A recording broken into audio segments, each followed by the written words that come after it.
The Little Lane Prince by Dinah Maria Mulock Craik. Chapter 1. Yes, he was the most beautiful prince that ever was born. Of course, being a prince, people said this, but it was true besides. When he looked at the candle, his eyes had an expression of earnest inquiry, quite startling in a newborn baby. His nose, there was not much of it certainly, but what there was seemed an aquiline shape. His complexion was a charming, healthy purple. He was round and fat, straight-limbed and long, in fact a splendid baby, and everybody was exceedingly proud of him, especially his father and mother, the king and queen of No Man's Land, who had waited for him during their happy reign of 10 years now, made happier than ever to themselves and their subjects by the appearance of a son and heir. The only person who was not quite happy was the king's brother, the heir presumptive, who would have been king one day had the baby not been born. But as His Majesty was very kind to him, and even rather sorry for him insomuch that at the Queen's request he gave him a dukedom almost as big as a county, the Crown Prince, as he was called, tried to seem pleased also, and let us hope he succeeded. The prince's christening was to be a grand affair. According to the custom of the country, there were chosen for him 24 godfathers and godmothers, who each had to give him a name and promise to do their utmost for him. When he came of age, he himself had to choose the name and the godfather or godmother that he liked the best for the rest of his days. Meantime, all was rejoicing. Subscriptions were made among the rich to give pleasure to the poor, dinners in town halls for the workingmen, tea parties in the streets for their wives, and milk and bun feasts for the children in the schoolrooms. For No Man's Land, though I cannot point it out in any map or read of it in any history, was, I believe, much like our own or many another country. As for the palace, which was no different from other palaces, it was clean, turned out of the windows, as people say, with the preparations going on. The only quiet place in it was the room which, though the prince was 6 weeks old, his mother the queen had never quitted. Nobody said she was ill, however it would have been so inconvenient, and as she said nothing about it herself but lay pale and placid, giving no trouble to anybody, nobody thought much about her. All the world was absorbed in admiring the baby. The christening day came at last, and it was as lovely as the prince himself. All the people in the palace were lovely too, or thought themselves so in the elegant new clothes which the queen, who thought of everybody, had taken care to give them, from the ladies-in-waiting down to the poor little kitchen maid, who looked at herself in her pink cotton gown and thought, doubtless, that there never was such a pretty girl as she. By 6 in the morning all the royal household had dressed itself in its very best. And then the little prince was dressed in his best, his magnificent christening robe, which proceeding His Royal Highness did not like at all, but kicked and screamed like any common baby. When he had a little calmed down, they carried him to be looked at by the queen, his mother, who, though her royal robes had been brought and laid upon the bed, was, as everybody well knew, quite unable to rise and put them on. She admired her baby very much, kissed and blessed him, and lay looking at him, as she did for hours sometimes, when he was placed beside her fast asleep. Then she gave him up with a gentle smile, and, saying she hoped he would be very good, that it would be a very nice christening, and all the guests would enjoy themselves, turned peacefully over on her bed, saying nothing more to anybody. She was a very uncomplaining person, the queen, and her name was Dolores. Everything went on exactly as if she had been present.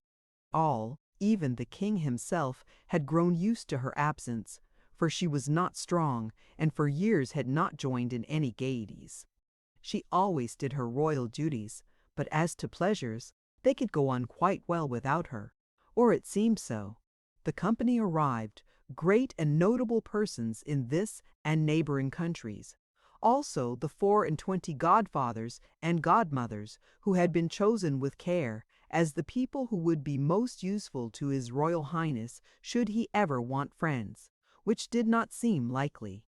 What such want could possibly happen to the heir of the powerful monarch of No Man's Land? They came, walking two and two, with their coronets on their heads, being dukes and duchesses, princes and princesses, or the like. They all kissed the child and pronounced the name each had given him. Then the 24 names were shouted out with great energy by 6 heralds, one after the other, and afterward written down to be preserved in the state records in readiness for the Demphadery. Next time they were wanted, which would be either on His Royal Highness' coronation or his funeral. Soon the ceremony was over, and everybody satisfied, except, perhaps, the little prince himself, who moaned faintly under his christening robes, which nearly smothered him. In truth, though very few knew, the prince in coming to the chapel had met with a slight disaster.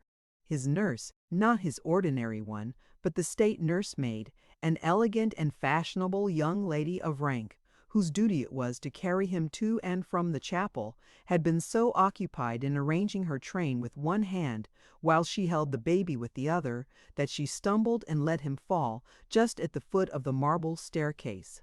To be sure, she contrived to pick him up again the next minute, and the accident was so slight it seemed hardly worth speaking of.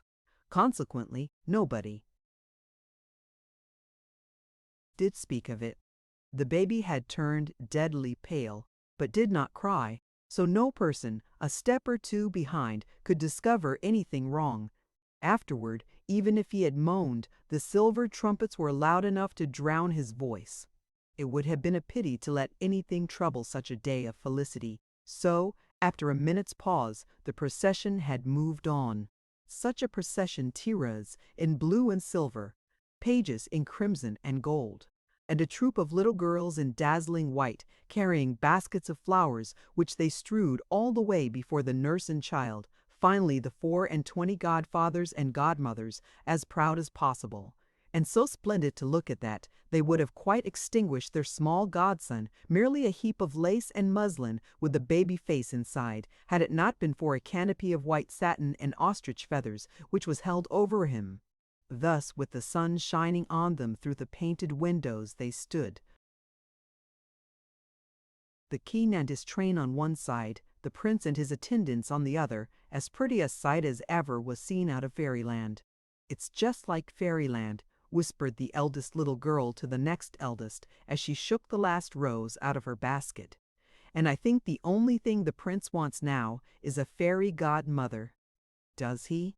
said a shrill but soft and not unpleasant voice behind, and there was seen among the group of children somebody, not a child, yet no bigger than a child, somebody whom nobody had seen before, and who certainly had not been invited, for she had no christening clothes on.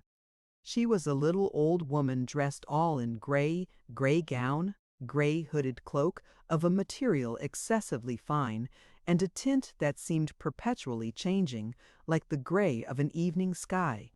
Her hair was gray, and her eyes also, even her complexion, had a soft gray shadow over it, but there was nothing unpleasantly old about her.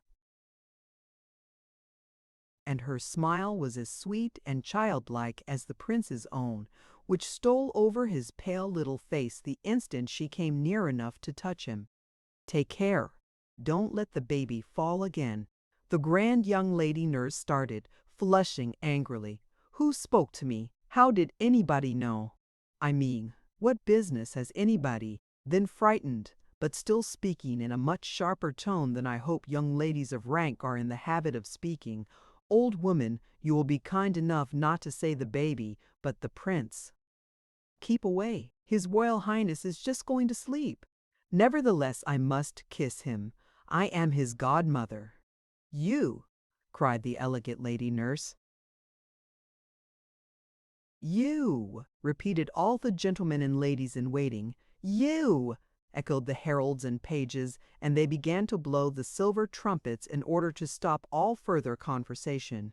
The prince's procession formed itself for returning, the king and his train having already moved off toward the palace, but on the topmost step of the marble stairs stood, right in front of all, the little old woman clothed in gray. She stretched herself on tiptoe by the help of her stick and gave the little prince 3 kisses. "This is intolerable," cried the young lady nurse, wiping the kisses off rapidly with her lace handkerchief. "Such an insult to His Royal Highness. Take yourself out of the way, old woman, or the king shall be informed immediately." "The king knows nothing of me, more's the pity," replied the old woman, with an indifferent air, as if she thought the loss was more on His Majesty's side than hers. "My friend in the palace is the king's wife." "Kings have not wives, but queens," said the lady nurse with a contemptuous air. "You are right," replied the old woman. "Nevertheless, I know Her Majesty well, and I love her and her child. And since you dropped him on the marble stairs she said in a mysterious whisper, which made the young lady tremble in spite of her anger, "I choose to take him for my own, and be his godmother, ready to help him whenever he wants me." "You help him!" cried all the group, breaking into shouts of laughter, to which the little old woman paid not the slightest attention. Her soft gray eyes were fixed on the prince, who seemed to answer to the look, smiling again and again in the causeless, aimless fashion that babies do smile. "His Majesty must hear of this," said a gentleman in waiting. "His Majesty will hear quite enough news in a minute or two," said the old woman sadly. And again, stretching up to the little prince, she kissed him on the forehead solemnly. "Be called by a new name, which nobody has ever thought of. Be Prince Dolor, in memory of your mother Dolores. In memory of—" Everybody started at the ominous phrase, and also at a most terrible breach of etiquette which the old woman had committed. In No Man's Land, neither the king nor the queen was supposed to have any Christian name at all. They dropped it on their coronation day, and it never was mentioned again till it was engraved on their coffins when they died. "Old woman, you are exceedingly ill-bred," cried the eldest lady in waiting, much horrified. "How you could know the fact passes my comprehension. But even if you did know it, how dared you presume to hint that Her Most Gracious Majesty is called Dolores?" "Was called Dolores," said the old woman, with a tender solemnity. "The first gentleman, called the Gold Stick in Waiting, raised it to strike her, and all the rest stretched out their hands to seize her. But the gray mantle melted from between their fingers like air, and, before anybody had time to do anything more, there came a heavy, muffled, startling sound. The great bell of the palace, the bell which was only heard on the death of someone of the royal family, and for as many times as he or she was years old, began to toll. They listened, mute and horror-stricken. Someone counted 1, 2, 3, 4, up to 29, just the queen's age. It was indeed the queen. Her Majesty was dead. In the midst of the festivities she had slipped away out of her new happiness and her old sufferings, not few nor small, sending away all her women to see the grand sight. At least they said afterward, in excuse, that she had done so, and it was very like her to do it. She had turned with her face to the window, whence one could just see the tops of the distant mountains, the beautiful mountains, as they were called where she was born. So gazing, she had quietly died. When the little prince was carried back to his mother's room, there was no mother to kiss him. And though he did not know it, there would be for him no mother's kiss any more. As for his godmother, the little old woman in gray who called herself so, whether she melted into air like her gown when they touched it, or whether she flew out of the chapel window, or slipped through the doorway among the bewildered crowd, nobody knew, nobody ever thought about her. Only the nurse, the ordinary homely one, coming out of the prince's nursery in the middle of the night in search of a cordial to quiet his continual moans, saw, sitting in the doorway, something which she would have thought a mere shadow had she not seen shining out of it. 2 eyes, gray and soft and sweet. She put her hand before her own, screaming loudly. When she took them away, the old woman was gone. Chapter 2. Everybody was very kind to the poor little prince. I think people generally are kind to motherless children, whether princes or peasants. He had a magnificent nursery and a regular suite of attendants, and was treated with the greatest respect and state. Nobody was allowed to talk to him in silly baby language, or dandle him, or, above all, to kiss him, though perhaps some people did it surreptitiously, for he was such a sweet baby that it was difficult to help it. It could not be said that the prince missed his mother. Children of his age cannot do that. But somehow, after she died, everything seemed to go wrong with him. From a beautiful baby, he became sickly and pale, seeming to have almost ceased growing, especially in his legs, which had been so fat and strong. But after the day of his christening, they withered and shrank. He no longer kicked them out either in passion or play, and when, as he got to be nearly a year old, his nurse tried to make him stand upon them, he only tumbled down. This happened so many times that at last people began to talk about it. A prince, and not able to stand on his own legs. What a dreadful thing! What a misfortune for the country! Rather a misfortune to him also, poor little boy. But nobody seemed to think of that. And when, after a while, his health revived, and the old bright look came back to his sweet little face, and his body grew larger and stronger, though still his legs remained the same, people continued to speak of him in whispers and with grave shakes of the head. Everybody knew, though nobody said it, that something, it was impossible to guess what, was not quite right with the poor little prince. Of course, nobody hinted this to the king his father. It does not do to tell great people anything unpleasant. And besides, his majesty took very little notice of his son, or of his other affairs, beyond the necessary duties of his kingdom. People had said he would not miss the queen at all, she having been so long an invalid, but he did. After her death he never was quite the same. He established himself in her empty rooms, the only rooms in the palace whence one could see the beautiful mountains, and was often observed looking at them, as if he thought she had flown away thither, and that his longing could bring her back again. And by a curious coincidence, which nobody dared inquire into, he desired that the prince might be called, not by any of the 24 grand names given him by his godfathers and godmothers, but by the identical name mentioned by the little old woman in grey velour after his mother, Dolores.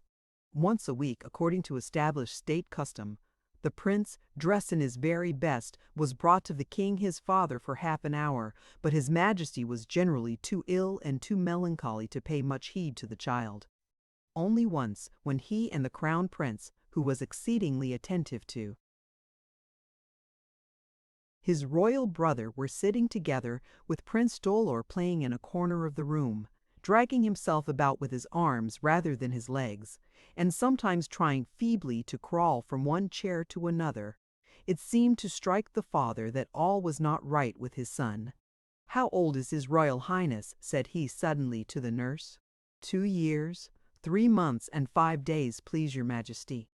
"It does not please me," said the king with a sigh. "He ought to be far more forward than he is now. Ought he not, brother? You, who have so many children, must know. Is there not something wrong about him?" "Oh no," said the crown prince, exchanging meaning looks with the nurse, who did not understand at all, but stood frightened and trembling with the tears in her eyes. "Nothing to make your majesty at all uneasy. No doubt his royal highness will outgrow it in time." "Outgrow what?" "A slight delicacy in the spine, something inherited perhaps from his dear mother." She was always delicate, but she was the sweetest woman that ever lived. Come here, my little son." And as the prince turned round upon his father, a small, sweet, grave face, so like his mother's, his majesty the king smiled and held out his arms. But when the boy came to him, not running like a boy, but wriggling awkwardly along the floor, the royal countenance clouded over. "I ought to have been told of this. It is terrible, and for a prince too. Send for all the doctors in my kingdom immediately." They came, and each gave a different opinion and ordered a different mode of treatment. The only thing they agreed in was what had been pretty well known before, that the prince must have been hurt when he was an infant, let fall perhaps, so as to injure his spine and lower limbs. Did nobody remember? No, nobody. Indignantly, all the nurses denied that any such accident had happened, was possible to have happened, until the faithful country nurse recollected that it really had happened on the day of the christening, for which unluckily good memory all the others scolded her so severely that she had no peace of her life. And soon after, by the influence of the young lady nurse who had carried the baby that fatal day, and who was a sort of connection of the crown prince, being his wife's second cousin, once removed, the poor woman was pensioned off and sent to the beautiful mountains from whence she came, with orders to remain there for the rest of her days. But of all this the king knew nothing, for indeed, after the first shock of finding out that his son could not walk, and seemed never likely to, he interfered very little concerning him. The whole thing was too painful, and His Majesty never liked painful things. Sometimes he inquired after Prince Dolor, and they told him His Royal Highness was going on as well as could be expected, which really was the case. For after worrying the poor child and perplexing themselves with one remedy after another, the crown prince, not wishing to offend any of the differing doctors, had proposed leaving him to nature, and nature, the safest doctor of all, had come to his help and done her best. He could not walk, it is true. His limbs were mere useless appendages to his body, but the body itself was strong and sound. And his face was the same as ever, just his mother's face, one of the sweetest in the world. Even the king, indifferent as he was, sometimes looked at the little fellow with sad tenderness, noticing how cleverly he learned to crawl and swing himself about by his arms, so that in his own awkward way he was as active in motion as most children of his age. Poor little man! He does his best, and he is not unhappy. Not half so unhappy as I, brother.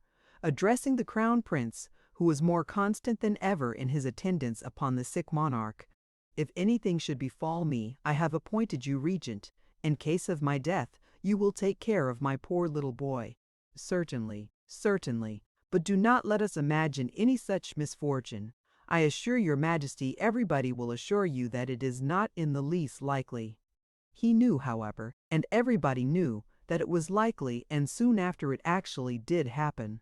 The king died as suddenly and quietly as the queen had done indeed, in her very room and bed, and Prince Dolor was left without either father or mother, as sad a thing as could happen, even to a prince. He was more than that now, though. He was a king. In no man's land, as in other countries, the people were struck with grief one day and revived the next. "The king is dead, long live the king," was the cry that rang through the nation, and almost before his late majesty had been laid beside the queen in their splendid mausoleum, crowds came thronging from all parts to the royal palace, eager to see the new monarch. They did see him. The prince regent took care they should, sitting on the floor of the council chamber, sucking his thumb. And when one of the gentlemen in waiting lifted him up and carried him, fancy carrying a king, to the chair of state and put the crown on his head, he shook it off again. It was so heavy and uncomfortable.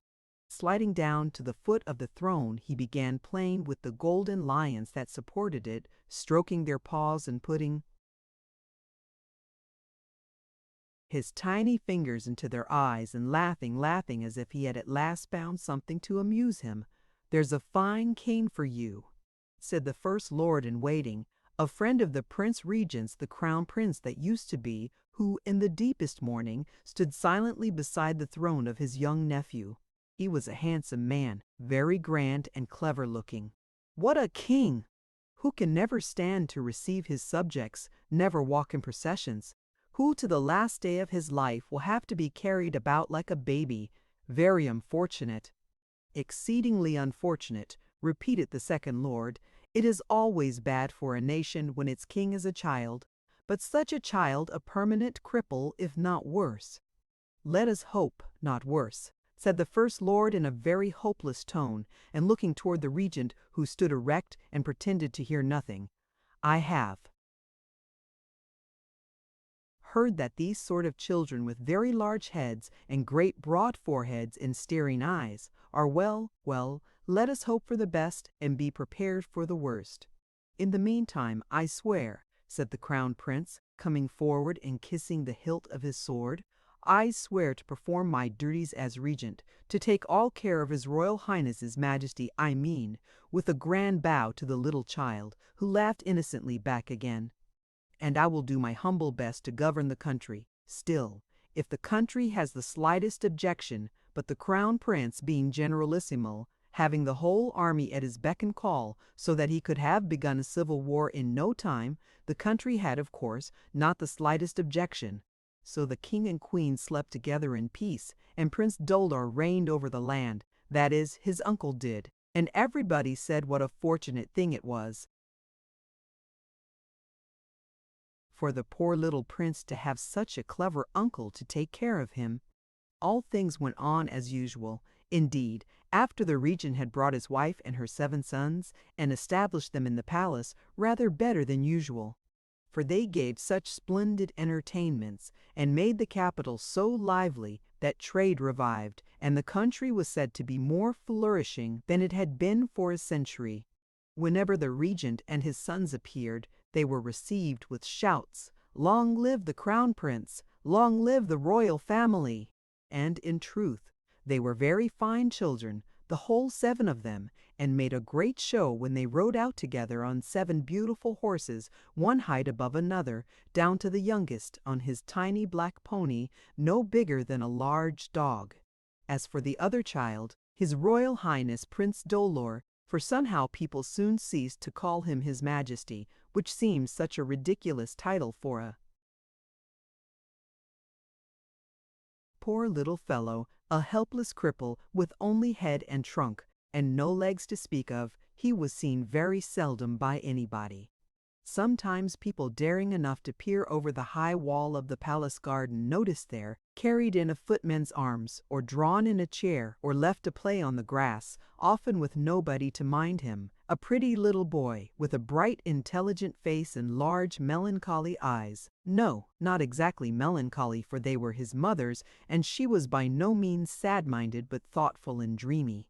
They rather perplexed people, those childish eyes. They were so exceedingly innocent and yet so penetrating. If anybody did a wrong thing, told a lie, for instance, they would turn round with such a grave, silent surprise. The child never talked much, that every naughty person in the palace was rather afraid of Prince Dolor. He could not help it, and perhaps he did not even know it, being no better a child than many other children. But there was something about him which made bad people sorry, and grumbling people ashamed of themselves, and ill-natured people gentle and kind.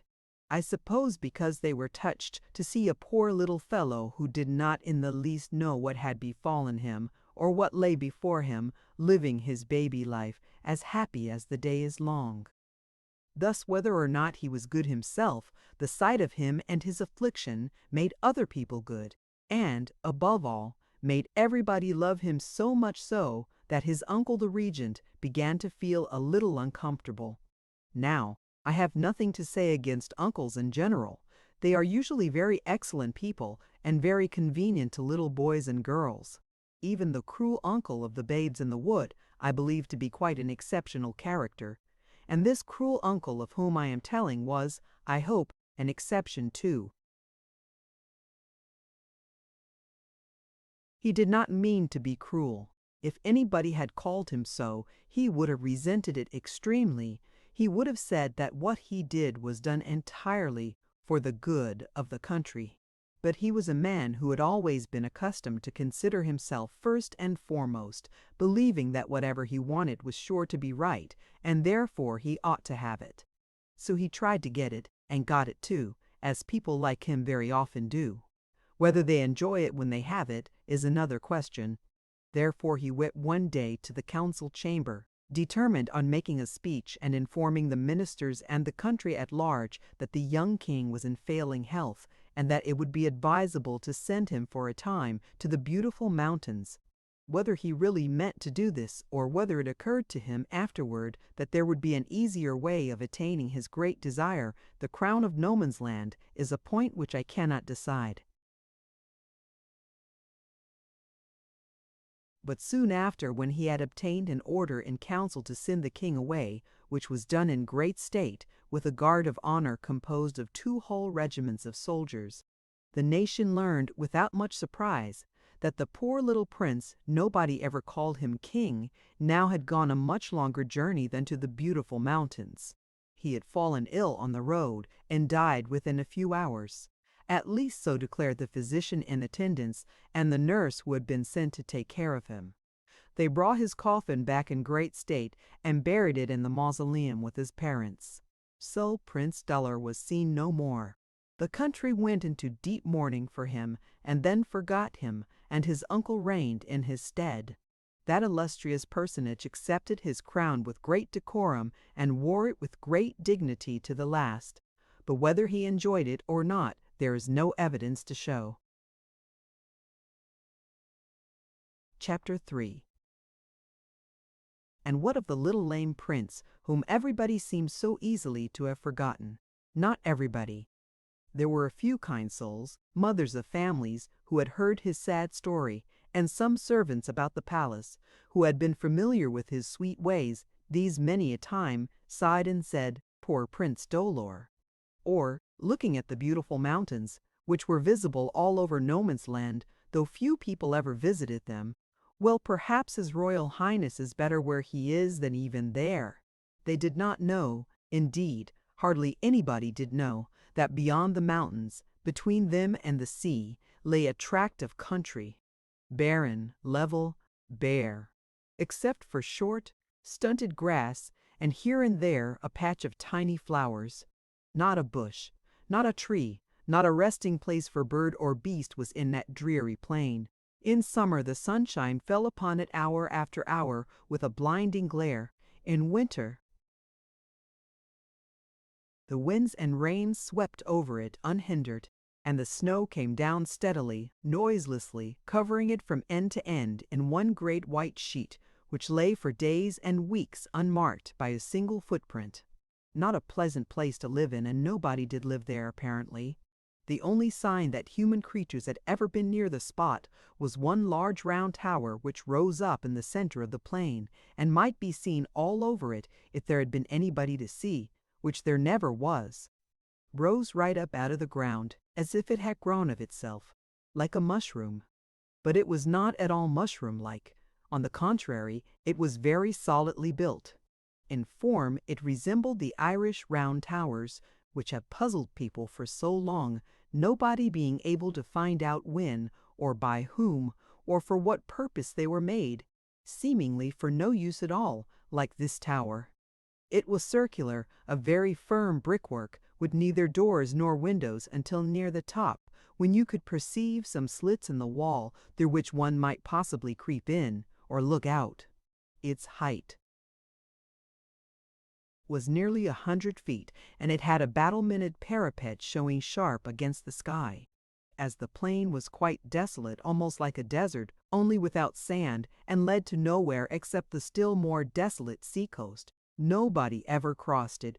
Whatever mystery there was about the tower, it and the sky and the plain kept their secret to themselves. It was a very great secret indeed, a state secret, which none but so clever a man as the present king of no man's land would ever have thought of. How he carried it out undiscovered, I cannot tell. People said, long afterward, that it was by means of a gang of condemned criminals who were set to work and executed immediately after they had done, so that nobody knew anything or in the least suspected the real fact. And what was the fact? Why, that this tower, which seemed a mere mass of masonry, utterly forsaken and uninhabited, was not so at all. Within 20 feet of the top, some ingenious architect had planned a perfect little house, divided into 4 rooms, as by drawing a cross within a circle you will see might easily be done. By making skylights, and a few slits in the walls for windows, and raising a peaked roof, which was hidden by the parapet, here was a dwelling complete 80 feet from the ground, and as inaccessible as a rook's nest on the top of a tree. A charming place to live in, if you once got up there, and never wanted to come down again. Inside, though, nobody could have looked inside except a bird, and hardly even a bird flew past that lonely tower inside. It was furnished with all the comfort and elegance imaginable, with lots of books and toys, and everything that the heart of a child could desire. For its only inhabitant, except a nurse of course, was a poor solitary child. One winter night, when all the plain was white with moonlight, there was seen crossing it a great tall black horse, ridden by a man also big and equally black, carrying before him on the saddle a woman and a child. The woman, she had a sad, fierce look, and no wonder, for she was a criminal under sentence of death. But her sentence had been changed to almost as severe a punishment. She was to inhabit the lonely tower with the child, and was allowed to live as long as the child lived no longer. This in order that she might take the utmost care of him, for those who put him there were equally afraid of his dying and of his living. Yet he was only a little gentle boy, with a sweet, sleepy smile. He had been very tired with his long journey and clinging arms, which held tight to the man's neck, for he was rather frightened, and the face, black as it was, looked kindly at him. And he was very helpless, with his poor small shriveled legs, which could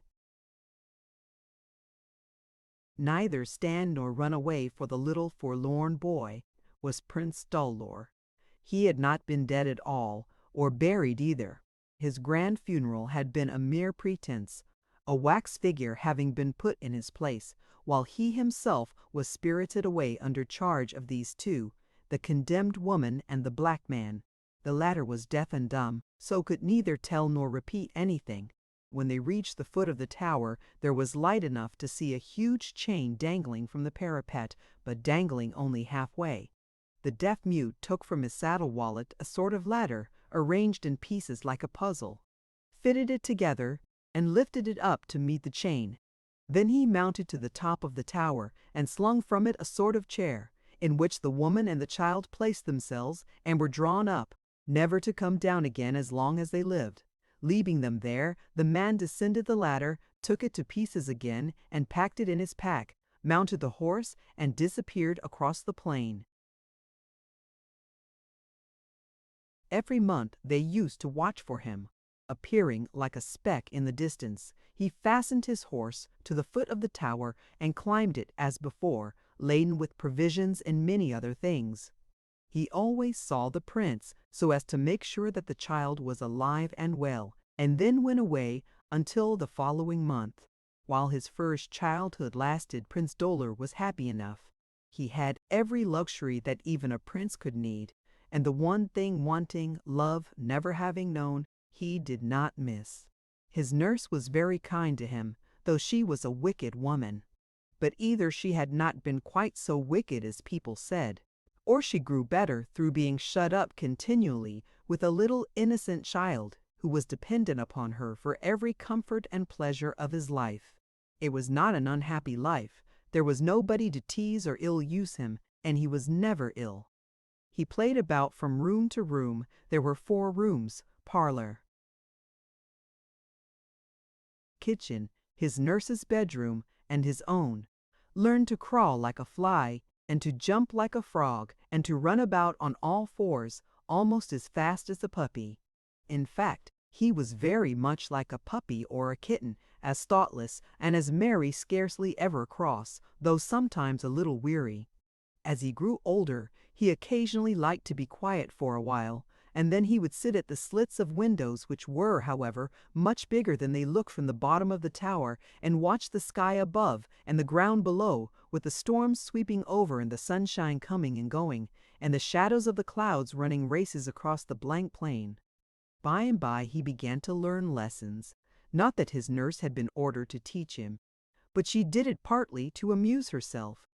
She was not a stupid woman, and Prince Dolor was by no means a stupid boy, so they got on very well, and his continual entreaty, "What can I do? What can you find me to do?" was stopped. At least for an hour or two in the day. It was a dull life, but he had never known any other. Anyhow, he remembered no other, and he did not pity himself at all. Not for a long time, till he grew quite a big little boy and could read quite easily. Then he suddenly took to books, which the deaf-mute brought him, from time to time books which, not being acquainted with the literature of No Man's Land, I cannot describe, but no doubt they were very interesting, and they informed him of everything in the outside world, and filled him with an intense longing to see it. From this time a change came over the boy. He began to look sad and thin, and to shut himself up for hours without speaking, for his nurse hardly spoke, and whatever questions he asked beyond their ordinary daily life she never answered. She had indeed been forbidden, on pain of death, to tell him anything about himself, who he was, or what he might have been. He knew he was Prince Dolor, because she always addressed him as "my prince and your royal highness." But what a prince was he had not the least idea. He had no idea of anything in the world except what he found in his books. He sat one day surrounded by them, having built them up round him like a little castle wall. He had been reading them half the day, but feeling all the while that to read about things which you never can see is like hearing about a beautiful dinner while you are starving. For almost the first time in his life he grew melancholy. His hands fell on his lap. He sat gazing out of the window slit upon the view outside the view he had looked at every day of his life, and might look at for endless days more. Not a very cheerful view, just the plain and the sky, but he liked it.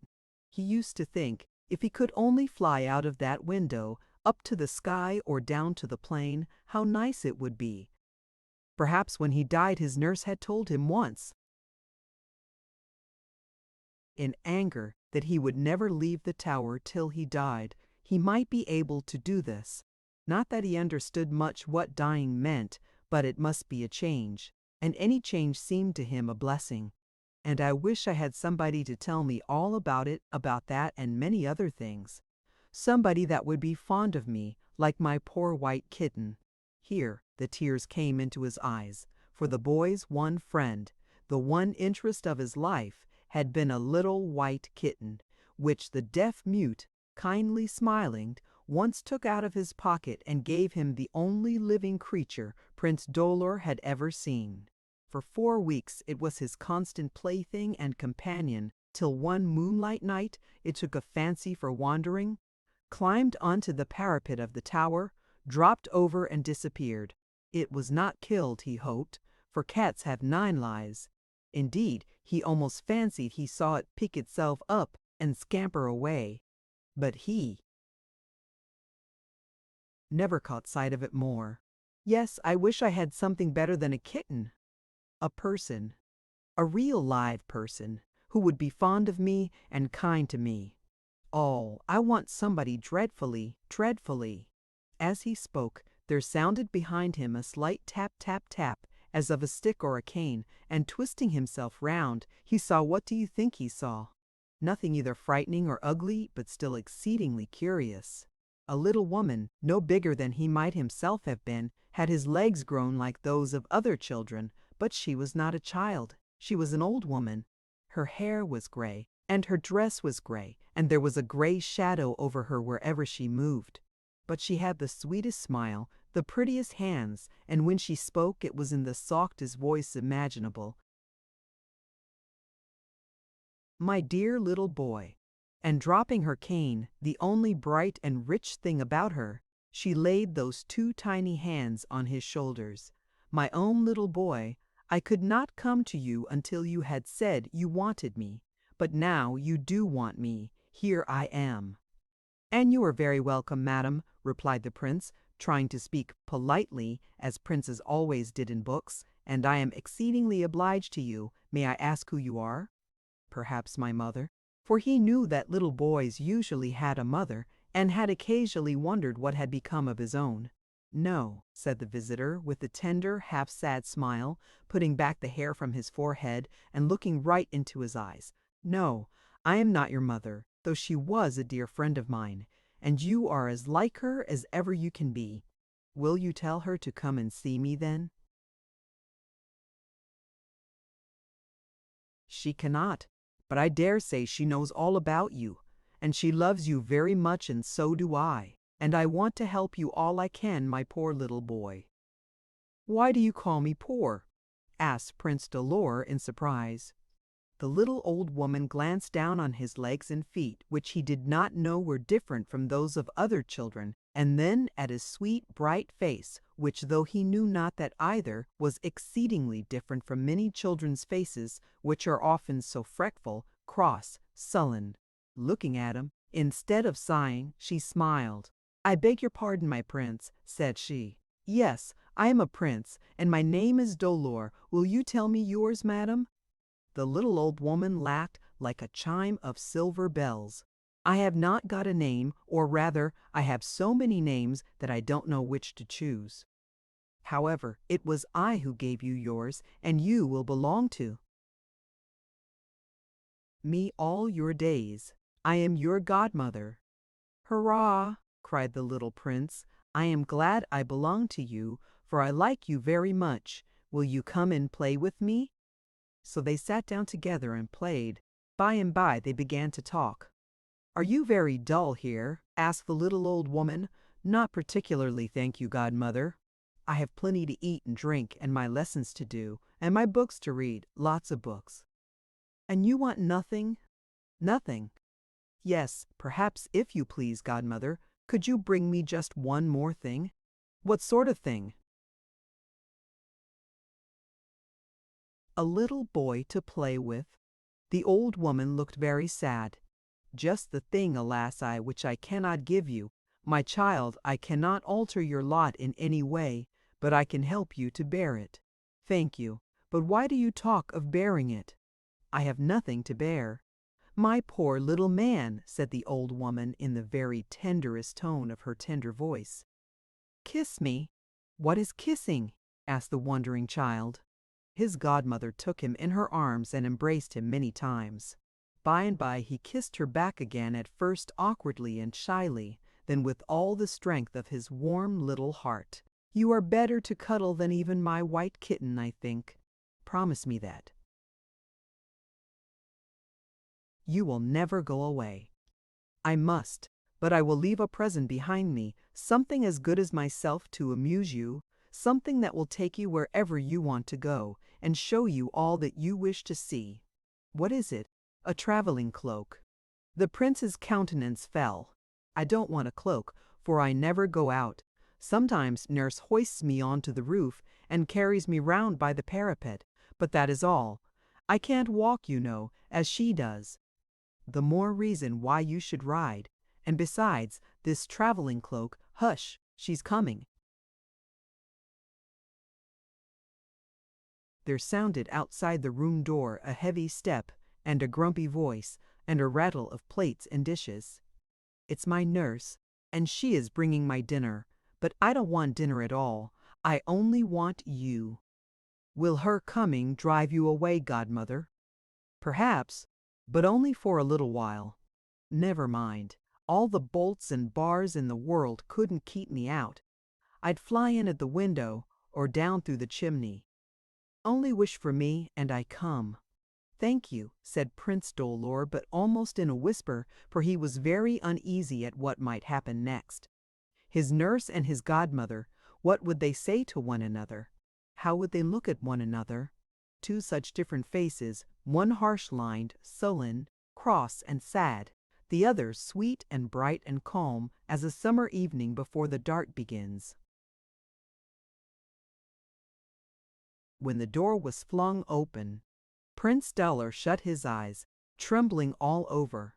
Opening them again, he saw he need fear nothing. His lovely old godmother had melted away, just like the rainbow out of the sky, as he had washed it many a time. Nobody but his nurse was in the room. "What a muddle your Royal Highness is sitting in," said she sharply. "Such a heap of untidy books. And what's this rubbish?" Knocking a little bundle that lay beside them. "Oh, nothing, nothing, give it me," cried the prince, and, darting after it, he hid it under his pinafore and then pushed it quickly into his pocket. Rubbish as it was left in the place where she sat, and might be something belonging to her, his dear, kind godmother, whom already he loved with all his lonely, tender, passionate heart. It was, though he did not know this, his wonderful traveling cloak. Chapter 4. And what of the traveling cloak? What sort of cloak was it, and what a good did it do the prince? Stay, and I'll tell you all about it.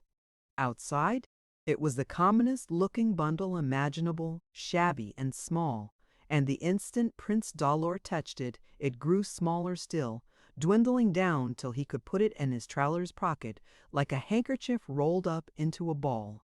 He did this at once, for fear his nurse should see it, and kept it there all day, all night too. Till after his next morning's lessons, he had no opportunity of examining his treasure. When he did, it seemed no treasure at all, but a mere piece of cloth circular in form, dark green in color, that is, if it had any color at all, being so worn and shabby, though not dirty. It had a split cut to the center, forming a round hole for the neck, and that was all its shape. The shape, in fact, of those cloaks which in South America are called ponchos, very simple, but most graceful and convenient. Prince Dolor had never seen anything like it. In spite of his disappointment, he examined it curiously, spread it out on the door, then arranged it on his shoulders. It felt very warm and comfortable, but it was so exceedingly shabby, the only shabby thing that the prince had ever seen in his life. "And what use will it be to me?" said he sadly. "I have no need of outdoor clothes, as I never go out. Why was this given me, I wonder, and what in the world am I to do with it? She must be a rather funny person, this dear godmother of mine." Nevertheless, because she was his godmother and had given him the cloak, he folded it carefully and put it away, poor and shabby as it was, hiding it in a safe corner of his top cupboard, which his nurse never meddled with.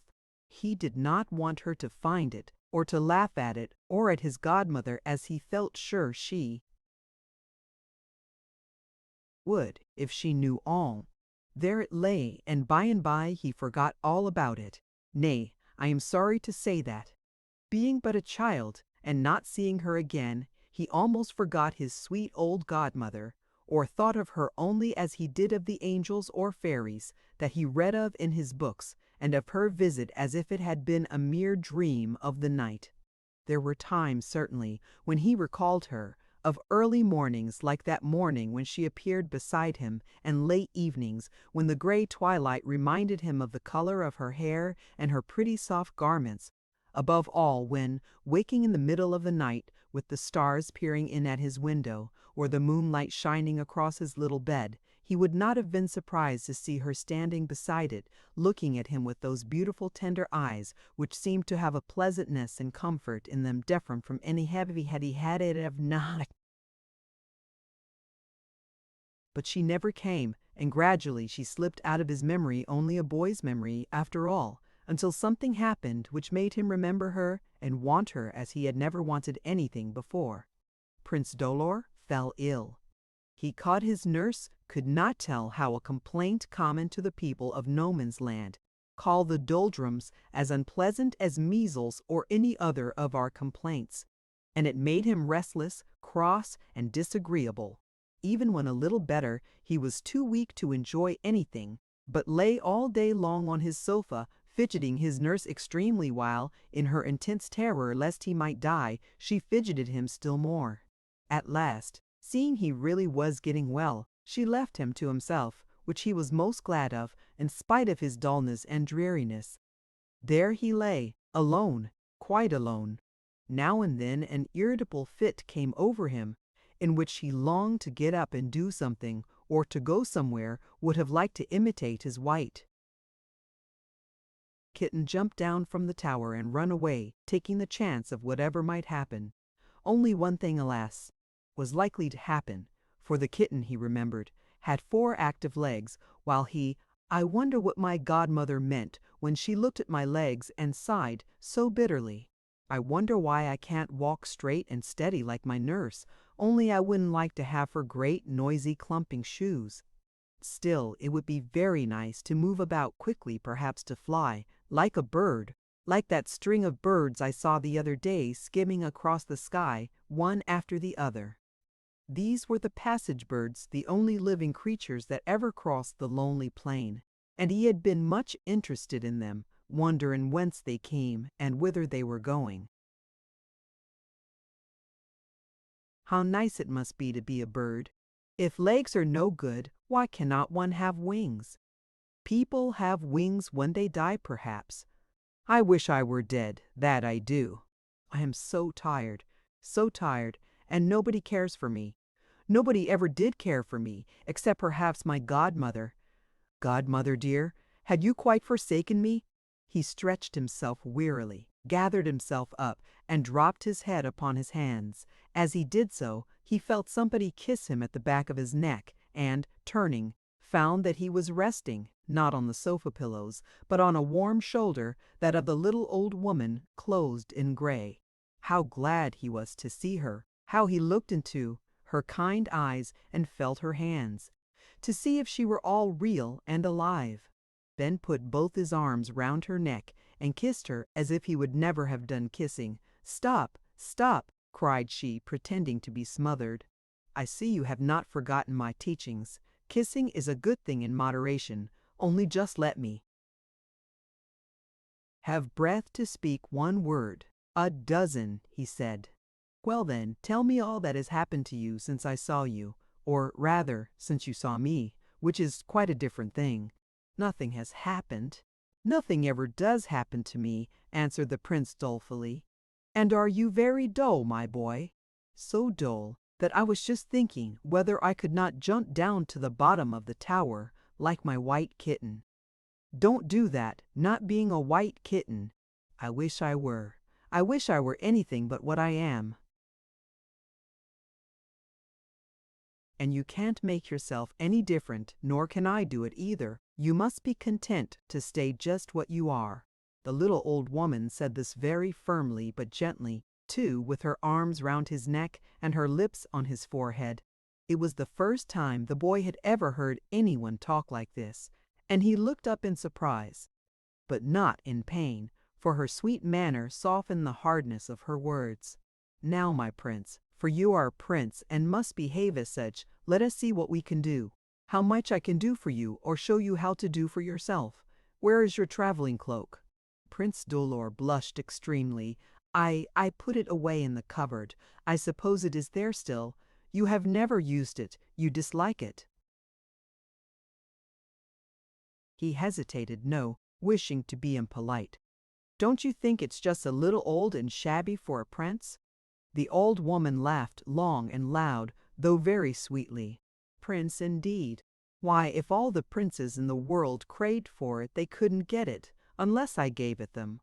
Old and shabby, it's the most valuable thing imaginable. Very few ever have it, but I thought I would give it to you because you are different from other people." "Am I?" said the prince, and looked first with curiosity, then with a sort of anxiety into his godmother's face, which was sad and grave, with slow tears beginning to steal down. She touched his poor little legs. "These are not like those of other little boys." "Indeed, my nurse never told me that." "Very likely not, but it is time you were told, and I tell you because I love you." "Tell me what, dear godmother?" "That you will never be able to walk or run or jump or play, that your life will be quite different from most people's lives. But it may be a very happy life for all that. Do not be afraid." "I am not afraid," said the boy. But he turned very pale, and his lips began to quiver, though he did not actually cry. He was too old for that, and perhaps too proud. Though not wholly comprehending, he began dimly to guess what his godmother meant. He had never seen any real live boys, but he had seen pictures of them running and jumping, which he had admired and tried hard to imitate, but always failed. Now he began to understand why he failed, and that he always should fail, that in fact he was not like other little boys, and it was of no use his wishing to do as they did and play as they played, even if he had had them to play with. His was a separate life, in which he must find out new work and new pleasures for himself.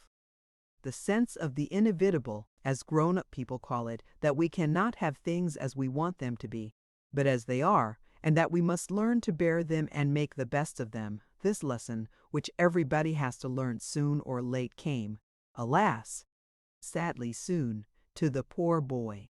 He fought against it for a while, and then, quite overcome, turned and sobbed bitterly in his godmother's arms. She comforted him, I do not know how, except that love always comforts, and then she whispered to him, in her sweet, strong, cheerful voice, "Never mind." "No, I don't think I do mind, that is, I won't mind," replied he, catching the courage of her tone and speaking like a man, though he was still such a mere boy. "That is right, my prince. That is being like a prince. Now we know exactly where we are. Let us put our shoulders to the wheel, and we are in Hopeless Tower. This was its name, if it had a name, and there is no wheel to put our shoulders to," said the child sadly. "You little matter-of-fact goose. Well for you that you have a godmother called what?" he eagerly asked. "Stuff and Nonsense. Stuff and Nonsense. What a funny name! Some people give it me, but they are not my most intimate friends. These call me never mind what," added the old woman with a soft twinkle in her eyes. "So as you know me, and know me well, you may give me any name you please. It doesn't matter. But I am your godmother, child. I have few godchildren. Those I have love me dearly, and find me the greatest blessing in all the world." "I can well believe it," cried the little lame prince, and forgot his troubles in looking at her as her figure dilated. Her eyes grew lustrous as stars, her very raiment brightened, and the whole room seemed filled with her beautiful and beneficent presence like light. He could have looked at her forever, half in love, half in awe, but she suddenly dwindled down into the little old woman all in gray, and, with a malicious twinkle in her eyes, asked for the traveling cloak. "Bring it out of the rubbish cupboard and shake the dust off it, quick," said she to Prince Dolor, who hung his head rather ashamed. "Spread it out on the floor, and wait till the split closes and the edges turn up like a rim all round. Then go and open the skylight, mind, I say, open the skylight. Set yourself down in the middle of it, like a frog on a water lily leaf. Say, abracadabra, dum-dum-dum, and see what will happen." The prince burst into a fit of laughing. It all seemed so exceedingly silly. He wondered that a wise old woman like his godmother should talk such nonsense. "Stuff and nonsense, you mean," said she, answering, to his great alarm, his unspoken thoughts. "Did I not tell you some people called me by that name? Never mind, it doesn't harm me." And she laughed her merry laugh, as childlike as if she were the prince's age instead of her own, whatever that might be. She certainly was a most extraordinary old woman. "Believe me or not, it doesn't matter," said she. "Here is the cloak. When you want to go traveling on it, say abracadabra, dum, dum, dum. When you want to come back again, say abracadabra, tum tie. That's all. Goodbye." A puff of most pleasant air passing by him, and making him feel for the moment quite strong and well, was all the prince was conscious of. His most extraordinary godmother was gone. "Really now, how rosy your Royal Highness' cheeks have grown. You seem to have got well already," said the nurse, entering the room. "I think I have," replied the prince very gently. He felt gently and kindly even to his grim nurse. "And now let me have my dinner, and go you to your sewing as usual." The instant she was gone, however, taking with her the plates and dishes, which, For the first time since his illness he had satisfactorily cleared, Prince Dolor sprang down from his sofa and with one or two of his frog-like jumps reached the cupboard where he kept his toys and looked everywhere for his traveling cloak. Alas, it was not there. While he was ill of the doldrums, his nurse, thinking it a good opportunity for putting things to rights, had made a grand clearance of all his rubbish, as she considered it, his beloved headless horses, broken carts, sheep without feet, and birds without wings, all the treasures of his baby days, which he could not bear to part with. Though he seldom played with them now, he liked just to feel they were there. They were all gone, and with them the traveling cloak. He sat down on the floor, looking at the empty shelves, so beautifully clean and tidy, then burst out, sobbing as if his heart would break. But quietly, always quietly. He never let his nurse hear him cry. She only laughed at him as he felt she would laugh now. "And it is all my own fault," he cried. "I ought to have taken better care of my godmother's gift. Oh, godmother, forgive me. I'll never be so careless again. I don't know what the cloak is exactly, but I am sure it is something precious. Help me to find it again. Oh, don't let it be stolen from me. Don't, please. Ha, ha, ha," laughed a silvery voice. "Why, that traveling cloak is the one thing in the world which nobody can steal. It is of no use to anybody except the owner. Open your eyes, my prince, and see what you shall see." His dear old godmother, he thought, and turned eagerly round. But no, he only beheld, lying in a corner of the room, all dust and cobwebs, his precious traveling cloak. Prince Dolor darted toward it, tumbling several times on the way, as he often did tumble, poor boy, and pick himself up again, never complaining. Snatching it to his breast, he hugged and kissed it, cobwebs and all, as if it had been something alive. Then he began unrolling it, wondering each minute what would happen. What did happen was so curious that I must leave it for another chapter. Chapter 5. If any reader, big or little, should wonder whether there was a meaning in this story deeper than that of an ordinary fairy tale, I will own that there is. But I have hidden it so carefully that the smaller people, and many larger folk, will never find it out. And meantime the book may be read straight on, like Cinderella, or Bluebeard, or Hop o' Imy Thumb, for what interest it has, or what amusement it may bring. Having said this, I return to Prince Dolor, that little lame boy whom many may think so exceedingly to be pitied. But if you had seen him as he sat patiently untying his wonderful cloak, which was done up in a very tight and perplexing parcel, using skillfully his deft little hands and knitting his brows with firm determination, while his eyes glistened with pleasure and energy and eager anticipation, if you had beheld him thus, you might have changed your opinion. When we see people suffering or unfortunate, we feel very sorry for them. But when we see them bravely bearing their sufferings and making the best of their misfortunes, it is quite a different feeling. We respect, we admire them. One can respect and admire even a little child. When Prince Dolor had patiently untied all the knots, a remarkable thing happened. The cloak began to undo itself. Slowly unfolding, it laid itself down on the carpet as flat as if it had been ironed. The split joined with a little sharp crick-crack, and the rim turned up all round till it was breast-high. For meantime the cloak had grown, and become quite large enough for one person to sit in it, as comfortable as if in a boat. The prince watched it rather anxiously. It was such an extraordinary, not to say a frightening thing. However, he was no coward, but a thorough boy, who, if he had been like other boys, would doubtless have grown up daring and adventurous, a soldier, a sailor, or the like. As it was, he could only show his courage morally, not physically, by being afraid of nothing, and by doing boldly all that it was in his narrow powers to do. And I am not sure but that in this way he showed more real valor than if he had had 6 pairs of proper legs. He said to himself, "What a goose I am! As if my dear godmother would ever have given me anything to hurt me. Here goes." So, with one of his active leaps, he sprang right into the middle of the cloak, where he squatted down, wrapping his arms tight round his knees, for they shook a little and his heart beat fast. But there he sat, steady and silent, waiting for what might happen next. Nothing did happen, and he began to think nothing would, and to feel rather disappointed when he recollected the words he had been told to repeat, "Abracadabra, dum-dum-dum." He repeated them, laughing all the while, they seemed such nonsense.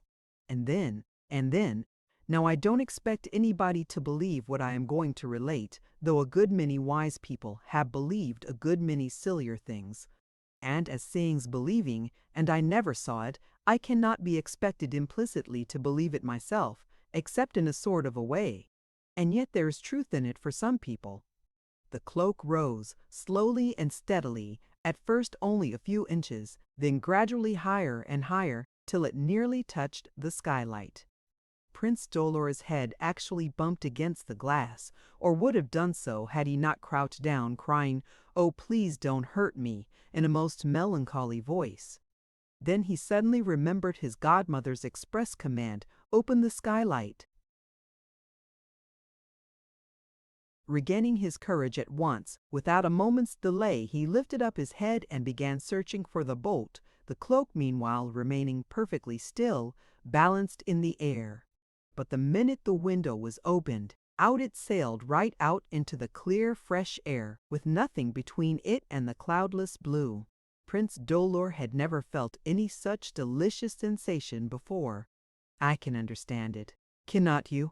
Did you never think, in watching the rooks going home singly or in pairs, soaring their way across the calm evening sky till they vanished like black dots in the misty gray, how pleasant it must feel to be up there, quite out of the noise and din of the world, able to hear and see everything down below, yet troubled by nothing and teased by no one, all alone, but perfectly content? Something like this was the happiness of the little lame prince when he got out of Hopeless Tower and found himself for the first time in the pure open air, with the sky above him and the earth below. True, there was nothing but earth and sky. No houses, no trees, no rivers, mountains, seas, not a beast on the ground or a bird in the air. But to him, even the level plain looked beautiful. And then there was the glorious arch of the sky, with a little young moon sitting in the west like a baby queen.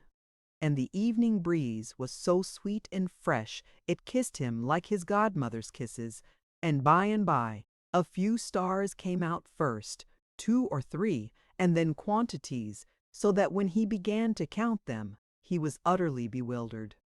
By this time, however, the cool breeze had become cold, the mist gathered, and as he said, no outdoor clothes, poor Prince Dolor was not very comfortable.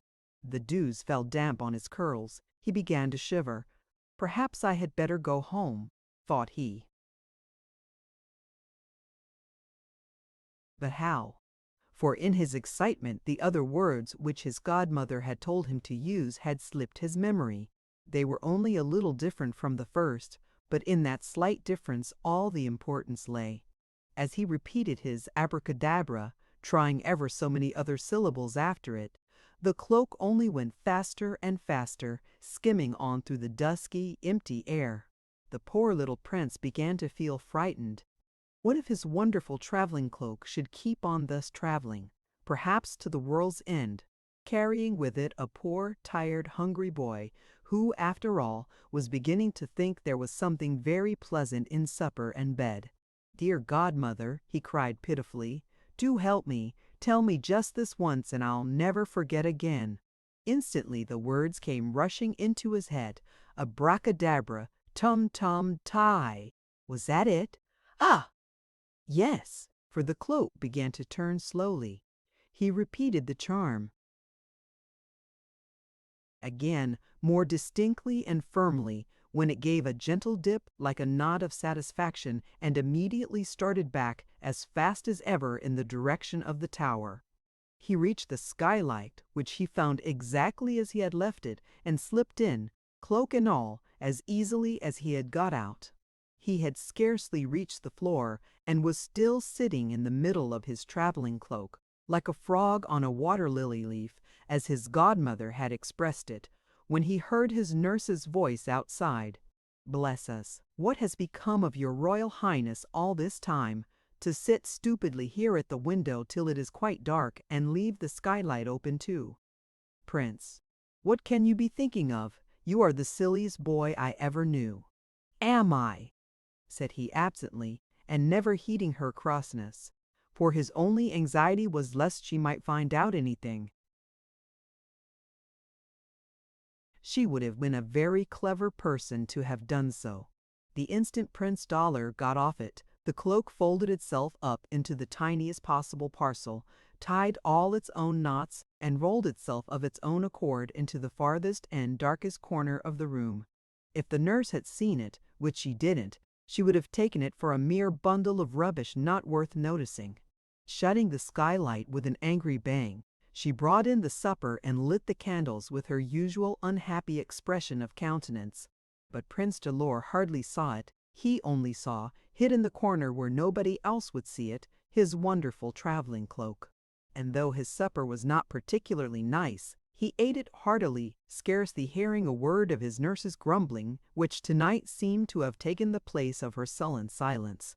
Poor woman, he thought, when he paused a minute to listen and look at her with those quiet, happy eyes, so like his mother's. Poor woman, she hasn't got a traveling cloak.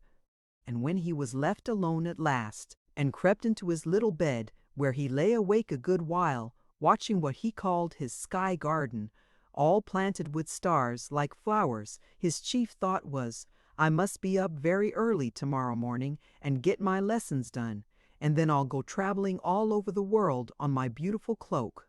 So next day he opened his eyes with the sun, and went with a good heart to his lessons. They had hitherto been the chief amusement of his dull life. Now, I am afraid, he found them also a little dull. But he tried to be good.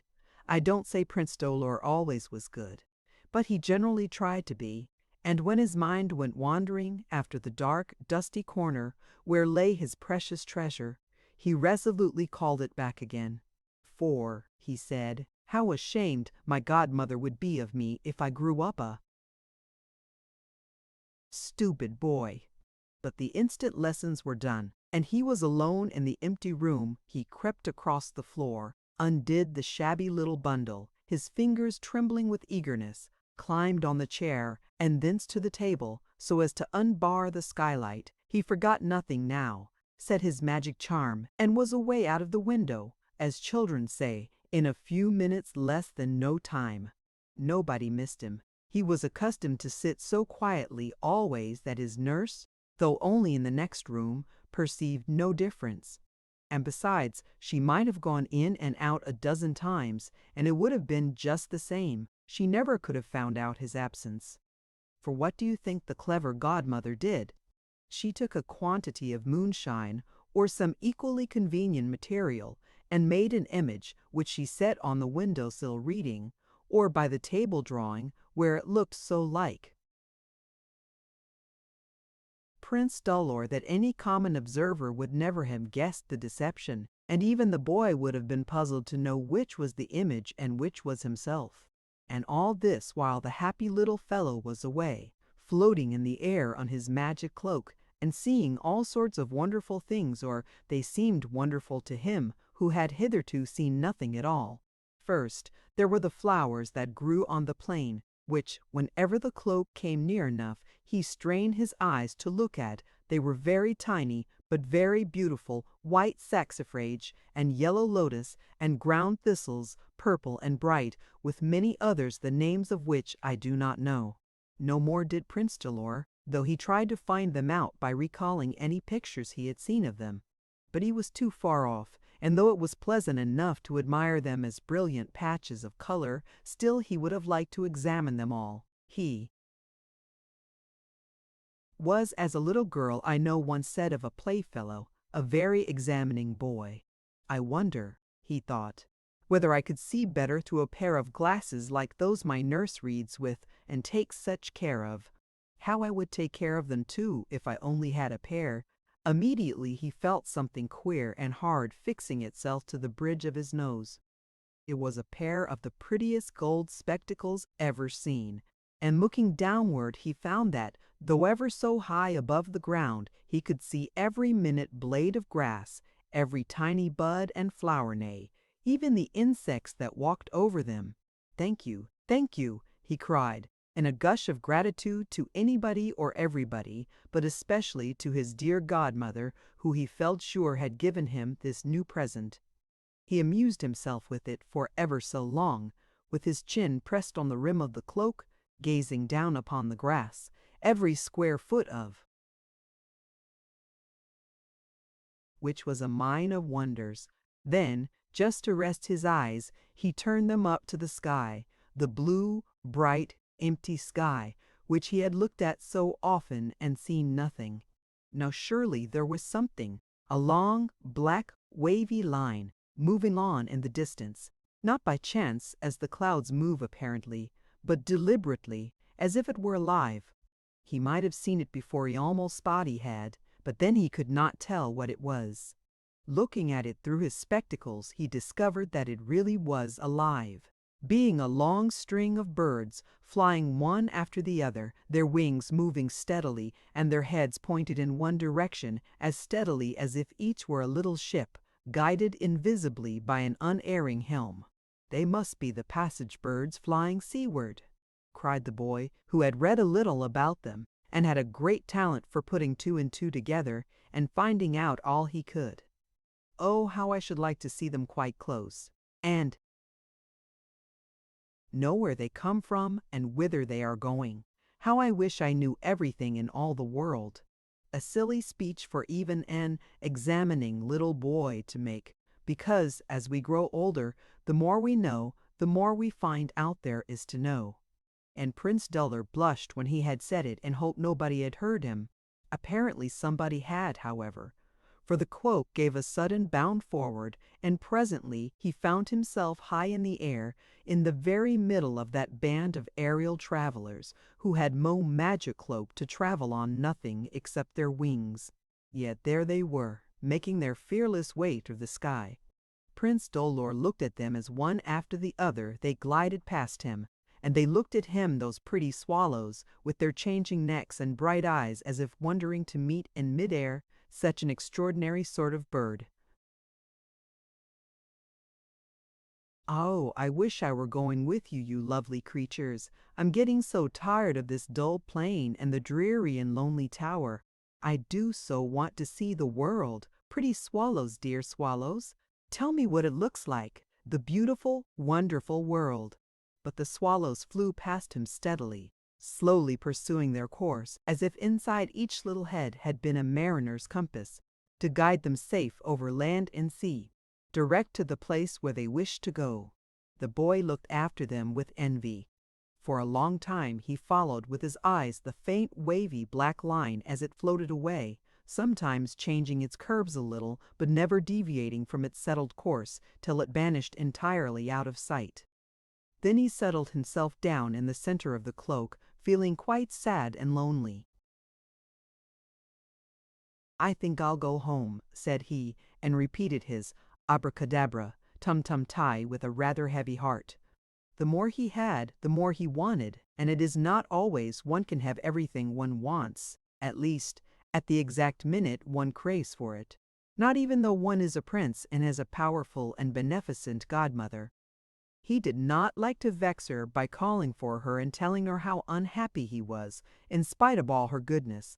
So he just kept his trouble to himself, went back to his lonely tower, and spent 3 days in silent melancholy, without even attempting another journey on his traveling cloak.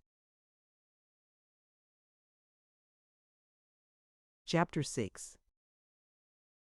The 4th day it happened that the deaf-mute paid his accustomed visit, after which Prince Dolor's spirits rose.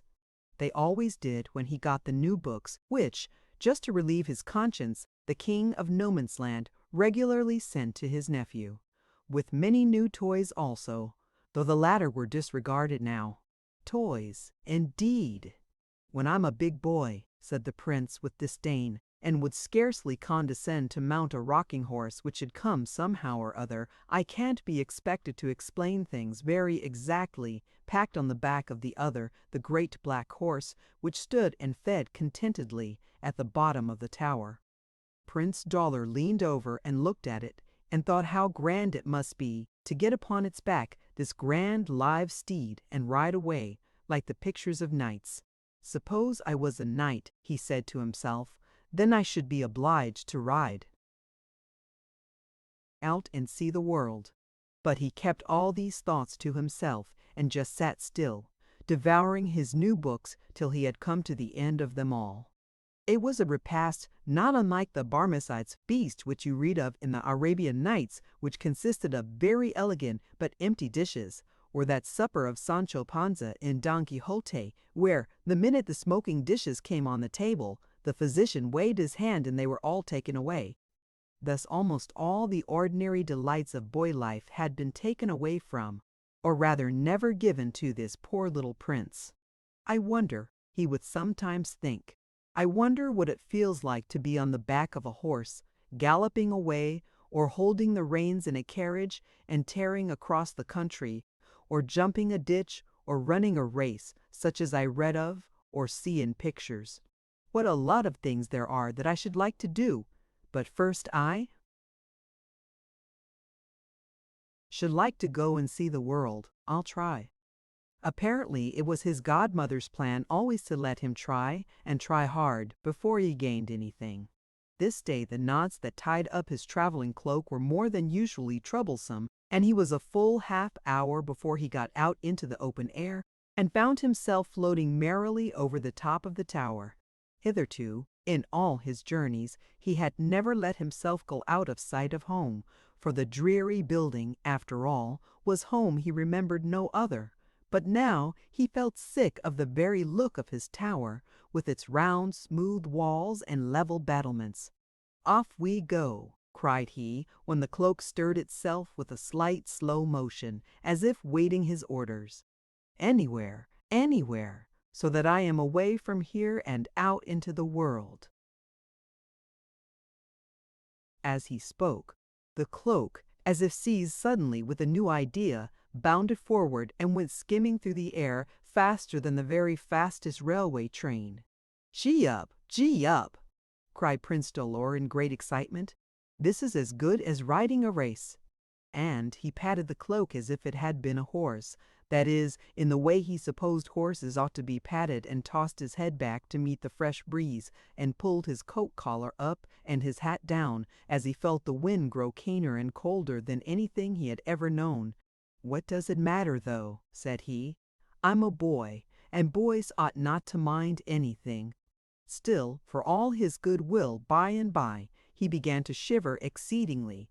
Also he had come away without his dinner, and he grew frightfully hungry. And to add to everything, the sunshiny day changed into rain, and being high up, in the very midst of the clouds, he got soaked through and through in a very few minutes. "Shall I turn back?" meditated he.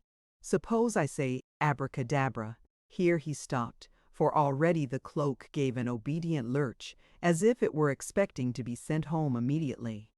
"No, I can't go back. I must go forward and see the world. But oh, if I had but the shabbiest old rug to shelter me from the rain, or the driest morsel of bread and cheese, just to keep me from starving. Still, I don't much mind. I'm a prince and ought to be able to stand anything. Hold on, cloak, we'll make the best of it." It was a most curious circumstance, but no sooner had he said this than he felt stealing over his knees something warm and soft, in fact, a most beautiful bearskin, which folded itself round him quite naturally, and cuddled him up as closely as if he had been the cub of the kind old mother bear that once owned it. Then, feeling in his pocket, which suddenly stuck out in the marvelous way, he found, not exactly bread and cheese, nor even sandwiches, but a packet of the most delicious food he had ever tasted. It was not meat nor pudding, but a combination of both, and it served him excellently for both. He ate his dinner with the greatest gusto imaginable, till he grew so thirsty he did not know what to do. "Couldn't I have just one drop of water, if it didn't trouble you too much, kindest of godmothers?" For he really thought this want was beyond her power to supply. All the water which supplied Hopeless Tower was pumped up with difficulty from a deep artesian well.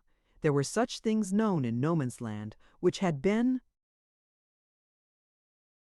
made at the foot of it, but around, for miles upon miles, the desolate plain was perfectly dry. And above it, high in the air, how could he expect to find a well or to get even a drop of water? He forgot one thing, the rain. While he spoke, it came on in another wild burst, as if the clouds had poured themselves out in a passion of crying, wetting him certainly, but leaving behind in the large glass vessel, which he had never noticed before, enough water to quench the thirst of 2 or 3 boys at least. And it was so fresh, so pure as water from the clouds always is when it does not catch the soot from city chimneys and other defilements, that he drank it, every drop, with the greatest delight and content. Also, as soon as it was empty, the rain filled it again, so that he was able to wash his face and hands and refresh himself exceedingly. Then the sun came out and dried him in no time. After that he curled himself up under the bearskin rug. And though he determined to be the most wide-awake boy imaginable, being so exceedingly snug and warm and comfortable, Prince Dolor condescended to shut his eyes just for 1 minute. The next minute he was sound asleep. When he awoke, he found himself floating over a country quite unlike anything he had ever seen before. Yet it was nothing but what most of you children see every day and never notice it. A pretty country landscape, like England, Scotland, France, or any other land you choose to name. It had no particular features. Nothing in it grand or lovely, was simply pretty, nothing more. Yet to Prince Dolor, who had never gone beyond his lonely tower and level plain, it appeared the most charming sight imaginable. First there was a river. It came tumbling down the hillside, frothing and foaming, playing at hide-and-seek among the rocks, then bursting out in noisy fun like a child, to bury itself in deep, still pools. Afterward it went steadily on for a while, like a good grown-up person, till it came to another big rock where it misbehaved itself extremely. It turned into a cataract, and went tumbling over and over, after a fashion that made the prince, who had never seen water before, except in his bath or his drinking cup, clap his hands with delight. "It is so active, so alive. I like things active and alive," cried he, and watched it shimmering and dancing, whirling and leaping, till, after a few windings and vagaries, it settled into a respectable stream. After that it went along, deep and quiet, but flowing steadily on, till it reached a large lake, into which it slipped, and so ended its course. All this the boy saw, either with his own naked eye or through his gold spectacles.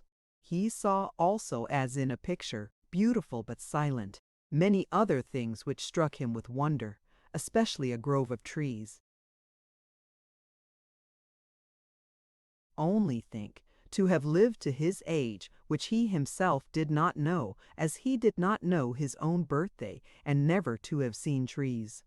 As he floated over these oaks, they seemed to him trunk, branches, and leaves the most curious sight imaginable.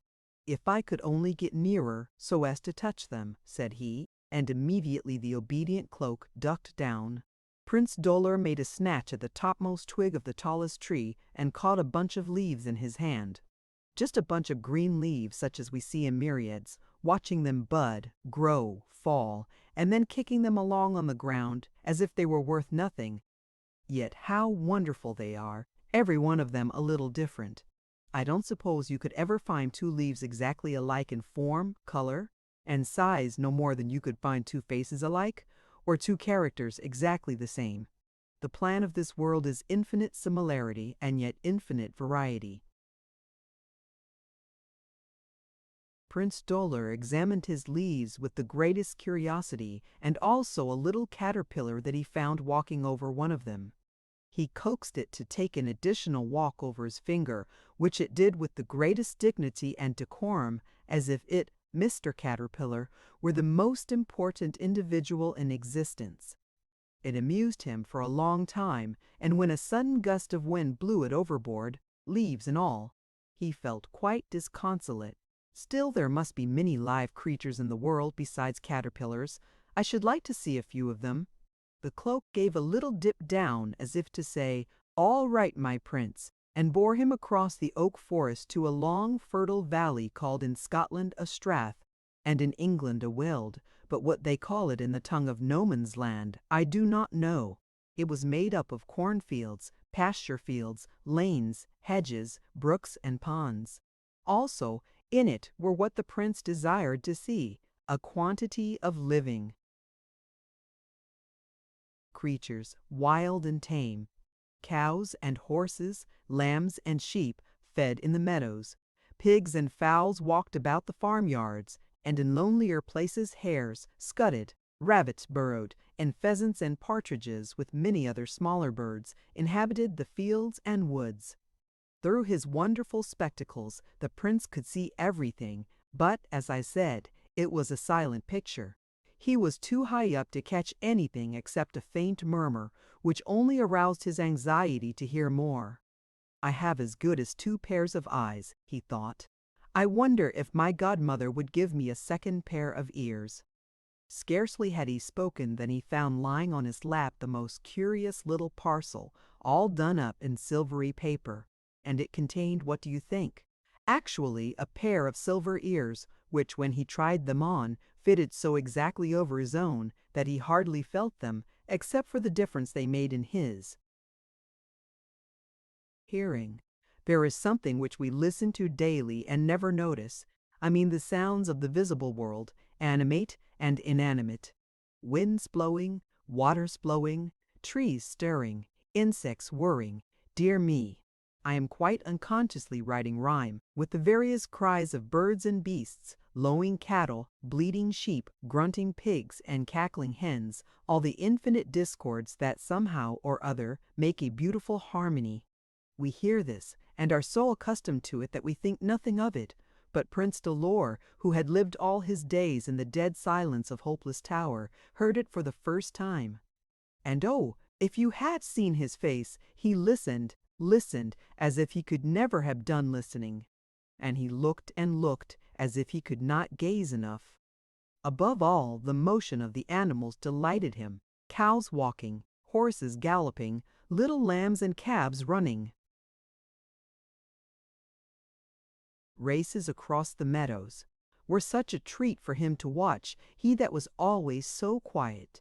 But, these creatures having 4 legs and he only 2, the difference did not strike him painfully.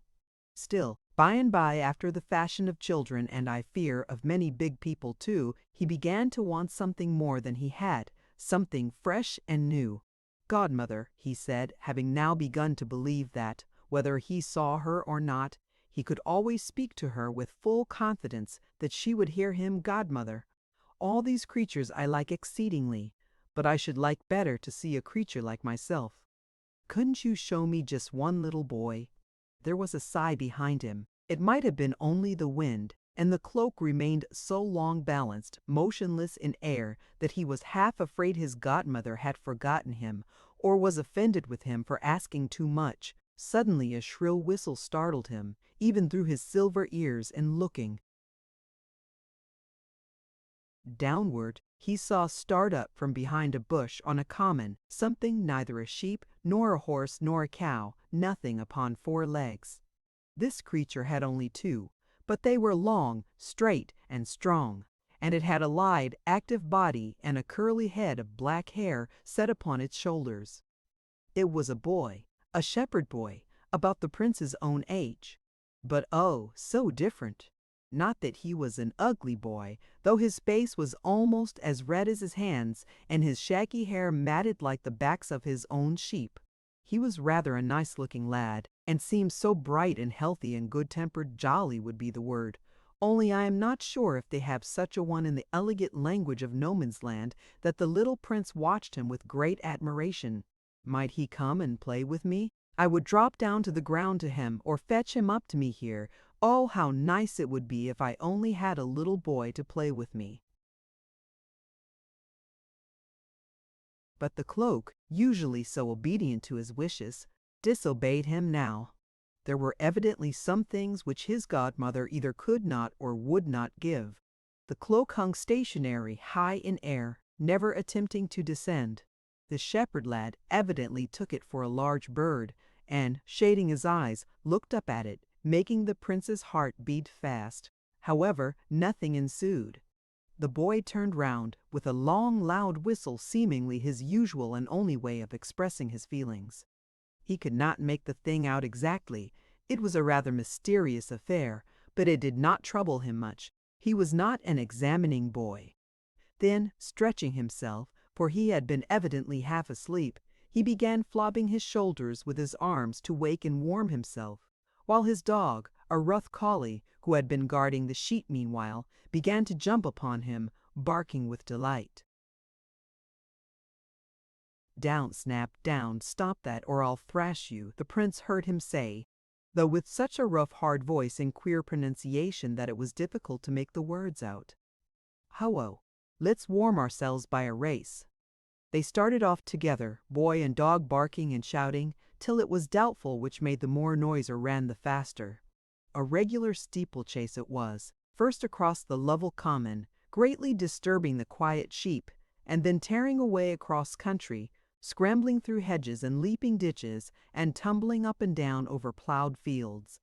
They did not seem to have anything to run for, but as if they did it, both of them, for the mere pleasure of motion, and what a pleasure that seemed!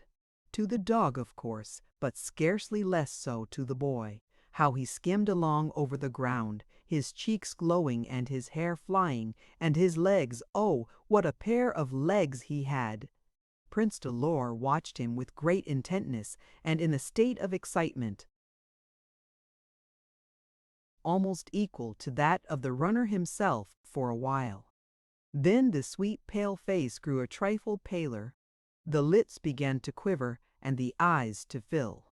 "How nice it must be to run like that," he said softly, thinking that never in this world would he be able to do the same.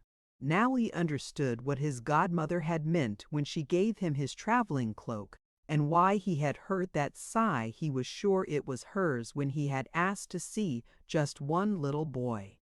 "I think I'd rather not look at him again," said the poor little prince, drawing himself back into the center of his cloak and resuming his favorite posture, sitting like a Turk, with his arms wrapped round his feeble, useless legs. "You're no good to me," he said, patting them mournfully.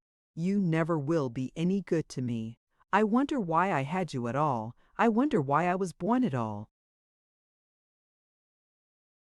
since I was not to grow up like other boys. Why not?" A question so strange, so sad, yet so often occurring in some form or other in this world, as you will find, my children, when you are older, that even if he had put it to his mother, she could only have answered it, as we have to answer many as difficult things, by simply saying, "I don't know." There is much that we do not know and cannot understand. We big folks know more than you little ones. We have to accept it all just as you have to accept anything which your parents may tell you, even though you don't as yet see the reason of it. You may sometime, if you do exactly as they tell you, and are content to wait. Prince Dolor sat a good while thus, or it appeared to him a good while. So many thoughts came and went through his poor young mind, thoughts of great bitterness, which, little though he was, seemed to make him grow years older in a few minutes. Then he fancied the cloak began to rock gently to and fro, with a soothing kind of motion, as if he were in somebody's arms, somebody who did not speak, but loved him and comforted him without need of words, not by deceiving him with false encouragement or hope, but by making him see the plain, hard truth in all its hardness, and thus letting him quietly face it, till it grew softened down, and did not seem nearly so dreadful after all. through the dreary silence and blankness, for he had placed himself so that he could see nothing but the sky, and had taken off his silver ears as well as his gold spectacles. What was the use of either when he had no legs with which to walk or run? Up from below there rose a delicious sound. You have heard it hundreds of times, my children, and so have I. When I was a child, I thought there was nothing so sweet, and I think so still. It was just the song of a skylark, mounting higher and higher from the ground, till it came so close that Prince Dolor could distinguish his quivering wings and tiny body, almost too tiny to contain such a gush of music. "Oh, you beautiful, beautiful bird!" cried he. "I should dearly like to take you in and cuddle you. That is, if I could, if I dared." But he hesitated. The little brown creature with its loud, heavenly voice almost made him afraid. Nevertheless, it also made him happy, and he watched and listened so absorbed that he forgot all regret and pain, forgot everything in the world except the little lark. It soared and soared, and he was just wondering if it would soar out of sight, and what in the world he should do when it was gone, when it suddenly closed its wings as larks do when they mean to drop to the ground. But instead of dropping to the ground, it dropped right into the little boy's breast. What felicity, if it would only stay! A tiny, soft thing to fondle and kiss, to sing to him all day long, and be his playfellow and companion, tame and tender, while to the rest of the world it was a wild bird of the air. What a pride, what a delight, to have something that nobody else had, something all his own. As the traveling cloak traveled on, he little heeded where, and the lark still stayed, nestled down in his bosom, hopped from his hand to his shoulder, and kissed him with its dainty beak as if it loved him. Prince Dolor forgot all his grief, and was entirely happy. But when he got in sight of Hopeless Tower, a painful thought struck him. "My pretty bird, what am I to do with you? If I take you into my room and shut you up there, you, a wild skylark of the air, what will become of you? I am used to this, but you are not. You will be so miserable. And suppose my nurse should find you, she who can't bear the sound of singing? Besides, I remember her once telling me that the nicest thing she ever ate in her life was lark pie." The little boy shivered all over at the thought. And, though the merry lark immediately broke into the loudest carol, as if saying derisively that he defied anybody to eat him, still Prince Dolor was very uneasy. In another minute he had made up his mind. "No, my bird, nothing so dreadful shall happen to you if I can help it. I would rather do without you altogether. Yes, I'll try.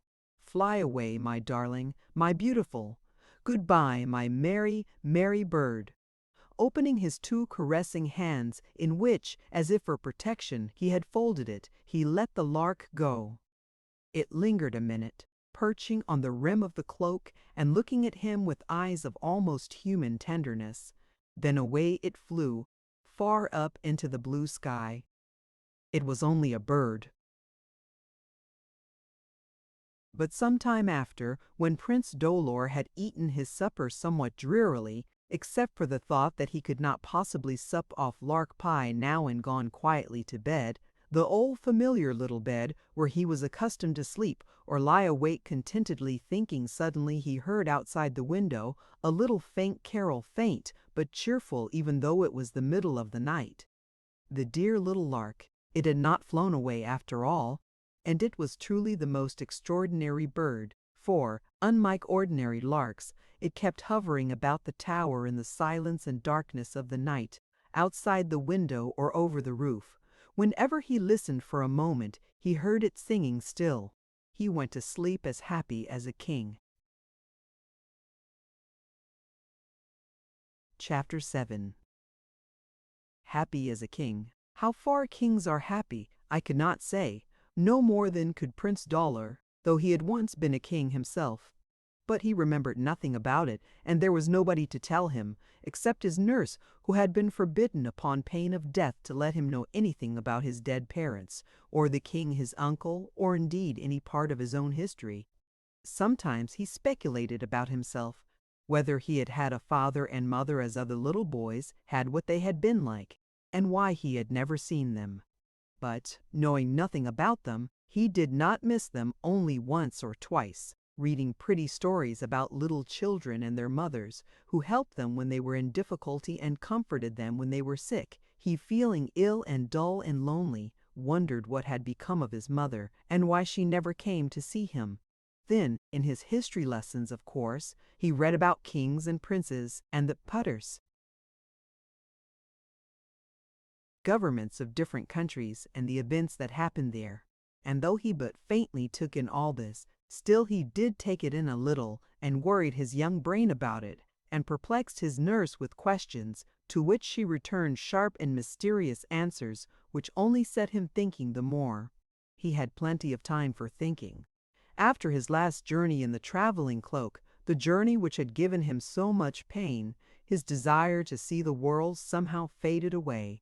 He contented himself with reading his books and looking out of the tower windows and listening to his beloved little lark, which had come home with him that day and never left him again. True, it kept out of the way, and though his nurse sometimes dimly heard it and said, "What is that horrid noise outside?" she never got the faintest chance of making it into a lark pie. Prince Dolor had his pet all to himself, and though he seldom saw it, he knew it was near him, and he caught continually, at odd hours of the day, and even in the night, fragments of its delicious song, all during the winter, so far as there ever was any difference between summer and winter in Hopeless Tower. The little bird cheered and amused him. He scarcely needed anything more, not even his traveling cloak, which lay bundled up unnoticed in a corner, tied up in its innumerable knots. Nor did his godmother come near him. It seemed as if she had given these treasures and left him alone to use them or lose them, apply them or misapply them, according to his own choice. That is all we can do with children when they grow into big children, old enough to distinguish between right and wrong, and too old to be forced to do either. Prince Dolor was now quite a big boy, not tall, alas. He never could be that, with his poor little shrunken legs, which were of no use, only an encumbrance, but he was stout and strong, with great sturdy shoulders and muscular arms, upon which he could swing himself about almost like a monkey. As if in compensation for his useless lower limbs, nature had given to these extra strength and activity. His face, too, was very handsome, thinner, firmer, more manly, but still the sweet face of his childhood, his mother's own face. How his mother would have liked to look at him! Perhaps she did, who knows? The boy was not a stupid boy either. He could learn almost anything he chose, and he did choose, which was more than half the battle. He never gave up his lessons till he had learned them all, never thought it a punishment that he had to work at them, and that they cost him a deal of trouble sometimes. But, thought he, men work, and it must be so grand to be a man, a prince too. And I fancy princes work harder than anybody except kings. The princes I read about generally turn into kings. I wonder, the boy was always wondering, nurse, and one day he startled her with a sudden question. Tell me, shall I ever be a king? The woman stood perplexed beyond expression.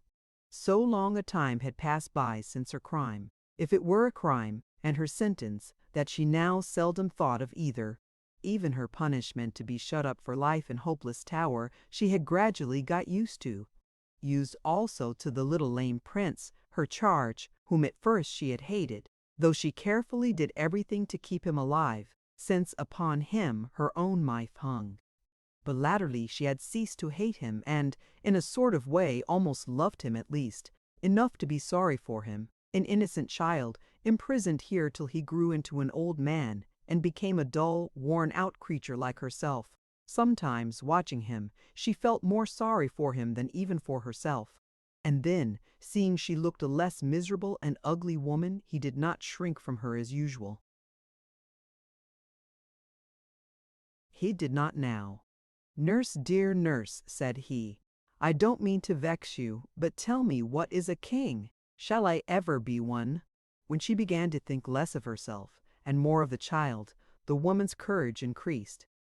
The idea came to her, what harm would it be, even if he did know his own history? Perhaps he ought to know it, for there had been various ups and downs, usurpations, revolutions, and restorations in no man's land, as in most other countries. Something might happen, who could tell? Changes might occur. Possibly a crown would even yet be set upon those pretty fair curls, which she began to think prettier than ever when she saw the imaginary coronet upon them. She sat down, considering whether her oath never to say a word to Prince Dolor about himself would be broken if she were to take a pencil and write what was to be told. A mere quibble, a mean, miserable quibble, but then she was a miserable woman, more to be pitied than scorned. After long doubt, and with great trepidation, she put her fingers to her lips, and taking the prince's slate, with the sponge tied to it, ready to rub out the writing in a minute, she wrote, "You are a king." Prince Dolor started. His face grew pale, and then flushed all over. He held himself erect. Lame as he was, anybody could see he was born to be a king. "Hush," said the nurse, as he was beginning to speak. And then, terribly frightened all the while, people who have done wrong always are frightened, she wrote down in a few hurried sentences his history. How his parents had died, his uncle had usurped his throne, and sent him to end his days in this lonely tower. "I, too," added she, bursting into tears, "unless, indeed, you could get out into the world, and fight for your rights like a man. And fight for me also, my prince, that I may not die in this desolate place."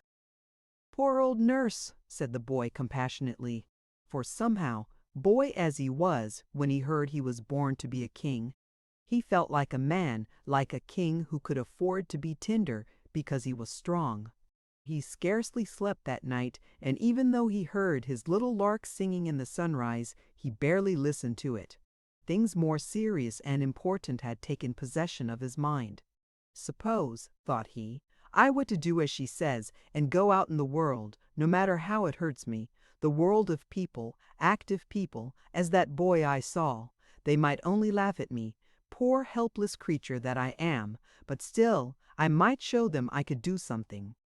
At any rate, I might go and see if there were anything for me to do. Godmother, help me." It was so long since he had asked her help that he was hardly surprised when he got no answer. Only the little lark outside the window sang louder and louder, and the sun rose, flooding the room with light. Prince Dolor sprang out of bed and began dressing himself, which was hard work, for he was not used to it. He had always been accustomed to depend upon his nurse for everything. "But I must now learn to be independent," thought he. "Fancy a king being dressed like a baby!" So he did the best he could, awkwardly but cheerily, and then he leaped to the corner where lay his traveling cloak, untied it as before, and watched it unrolling itself, which it did rapidly, with a hearty good will, as if quite tired of idleness. So's Prince Dolor, or felt as if he were. He jumped into the middle of it, set his charm, and was out through the skylight immediately. "Goodbye, pretty lark," he shouted as he passed it on the wing, still warbling its carol to the newly risen sun. "You have been my pleasure, my delight. Now I must go and work. Sing to old nurse till I come back again. Perhaps she'll hear you. Perhaps she won't, but it will do her good all the same. Goodbye." But, as the cloak hung irresolute in air, he suddenly remembered that he had not determined where to go. Indeed, he did not know, and there was nobody to tell him. "Godmother," he cried in much perplexity, "you know what I want, at least. I hope you do, for I hardly do myself. Take me where I ought to go, show me whatever I ought to see, never mind what I like to see, as a sudden idea came into his mind that he might see many painful and disagreeable things. But this journey was not for pleasure as before. He was not a baby now, to do nothing but play. Big boys do not always play, nor men, neither. They work. Thus much Prince Dolor knew, though very little more. As the cloak started off, traveling faster than he had ever known it to do, through skyland and cloudland, over freezing mountain tops and desolate stretches of forest, and smiling cultivated plains and great lakes that seemed to him almost as shoreless as the sea, he was often rather frightened. But he crouched down, silent and quiet. What was the use of making a fuss? And, wrapping himself up in his bearskin, waited for what was to happen. After some time he heard a murmur in the distance, increasing more and more, till it grew like the hum of a gigantic hive of bees. And, stretching his chin over the rim of his cloak, Prince Dolor saw far, far below him. Yet, with his gold spectacles and silver ears on, he could distinctly hear and see what? Most of us have some time or other visited a great metropolis, have wandered through its network of streets, lost ourselves in its crowds of people, looked up at its tall rows of houses, its grand public buildings, churches, and squares. Also, perhaps, we have peeped into its miserable little back alleys, where dirty children play in gutters all day, and half the night even young boys go about picking pockets, with nobody to tell them it is wrong except the policeman, and he simply takes them off to prison. And all this wretchedness is close behind the grandeur, like the two sides of the leaf of a book. An awful sight is a large city, seen anyhow, from anywhere. But suppose you were to see it from the upper air, where, with your eyes and ears open, you could take in everything at once. What would it look like? How would you feel about it? I hardly know myself. Do you? Prince Dolor had need to be a king, that is, a boy with a kingly nature to be able to stand such a sight without being utterly overcome. But he was very much bewildered as a blind person who is suddenly made to see. He gazed down on the city below him, and then put his hand over his eyes. I can't bear to look at it. It is so beautiful, so dreadful. And I don't understand it, not one bit. There is nobody to tell me about it. I wish I had somebody to speak to. Do you? Then pray speak to me. I was always considered good at conversation. The voice that squeaked out this reply was an excellent imitation of the human one, though it came only from a bird. No lark this time, however, but a great black and white creature that flew into the cloak and began walking round and round on the edge of it with a dignified stride, one foot before the other, like any unfeathered biped you could name. I haven't the honor of your acquaintance, sir, said the boy politely.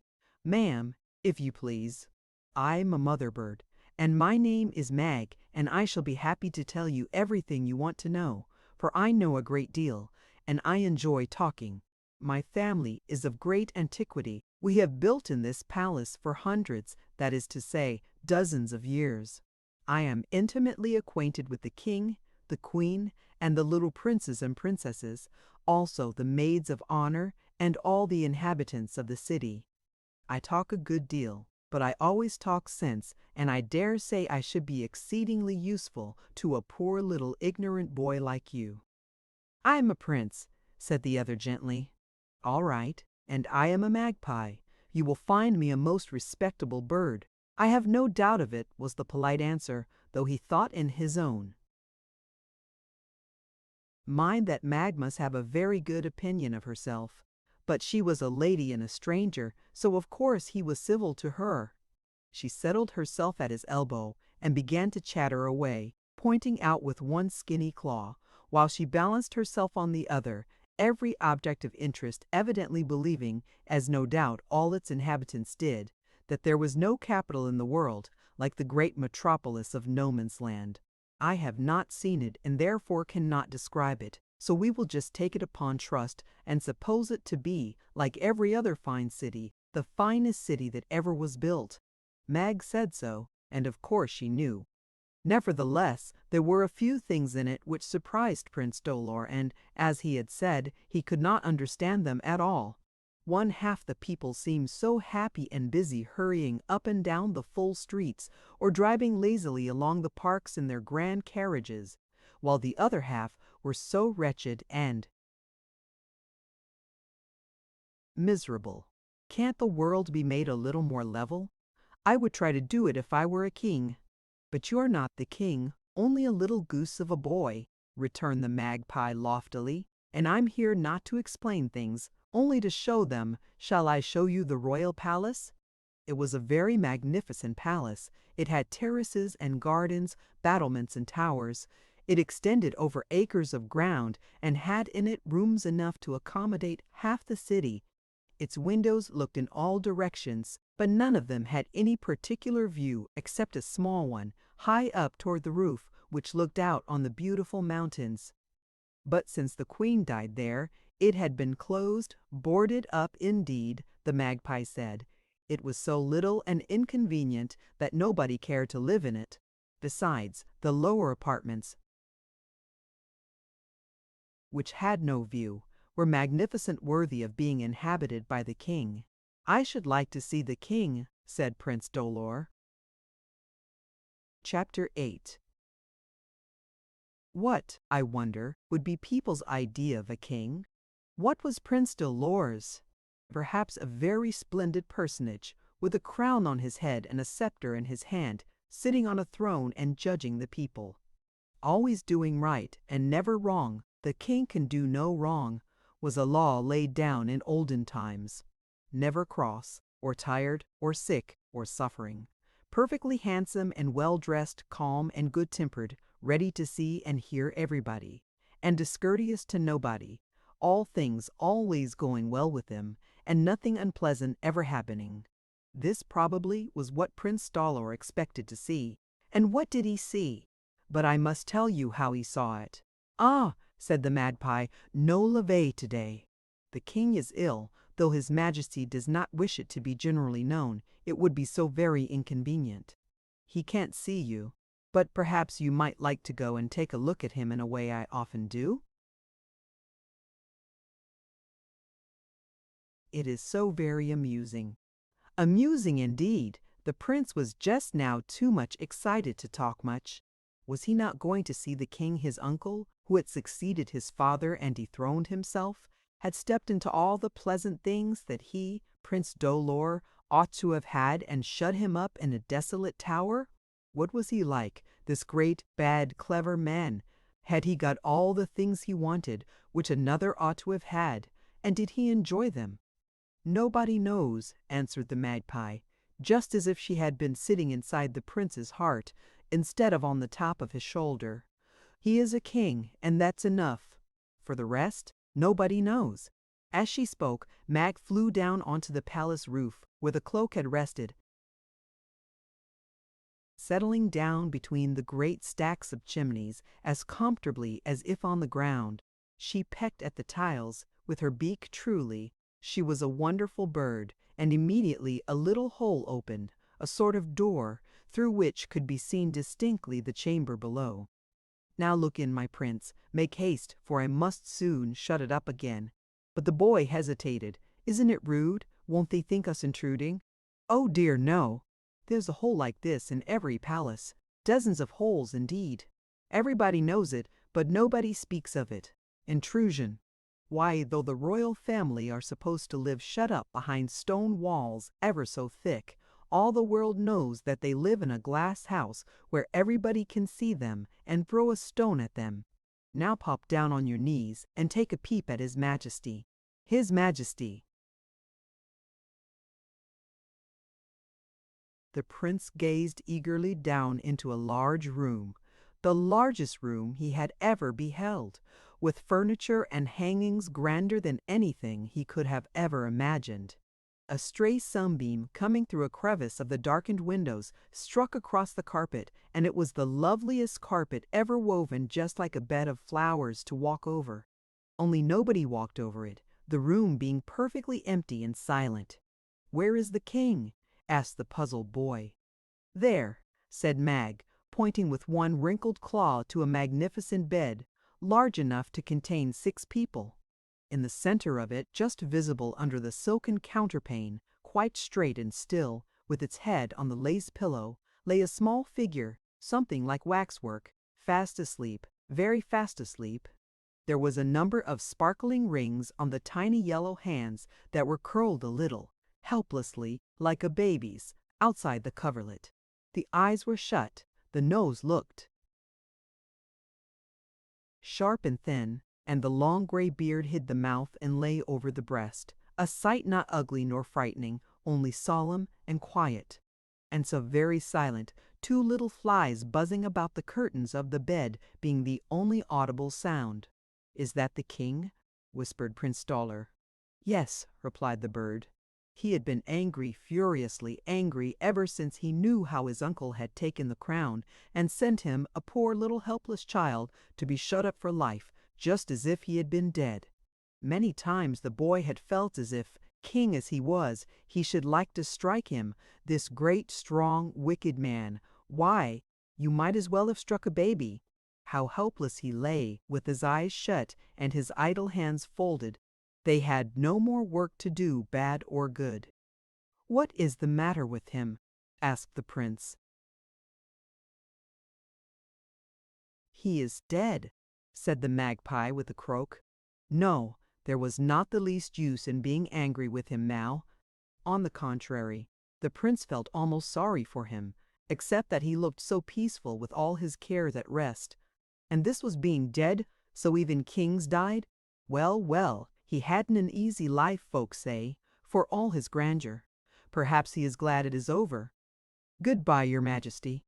With another cheerful tap of her beak, Mistress Mag shut down the little door in the tiles, and Prince Dolor's first and last sight of his uncle was ended. He sat in the center of his traveling cloak, silent and thoughtful. "What shall we do now?" said the magpie. "There's nothing much more to be done with his majesty, except a fine funeral, which I shall certainly go and see. All the world will. He interested the world exceedingly when he was alive, and he ought to do it now. He's dead, just once more. And since he can't hear me, I may as well say that, on the whole, his majesty is much better dead than alive, if we can only get somebody in his place. There will be such a row in the city presently. Suppose we float up again and see it all at a safe distance, though. It will be such fun." "What will be fun?" "A revolution.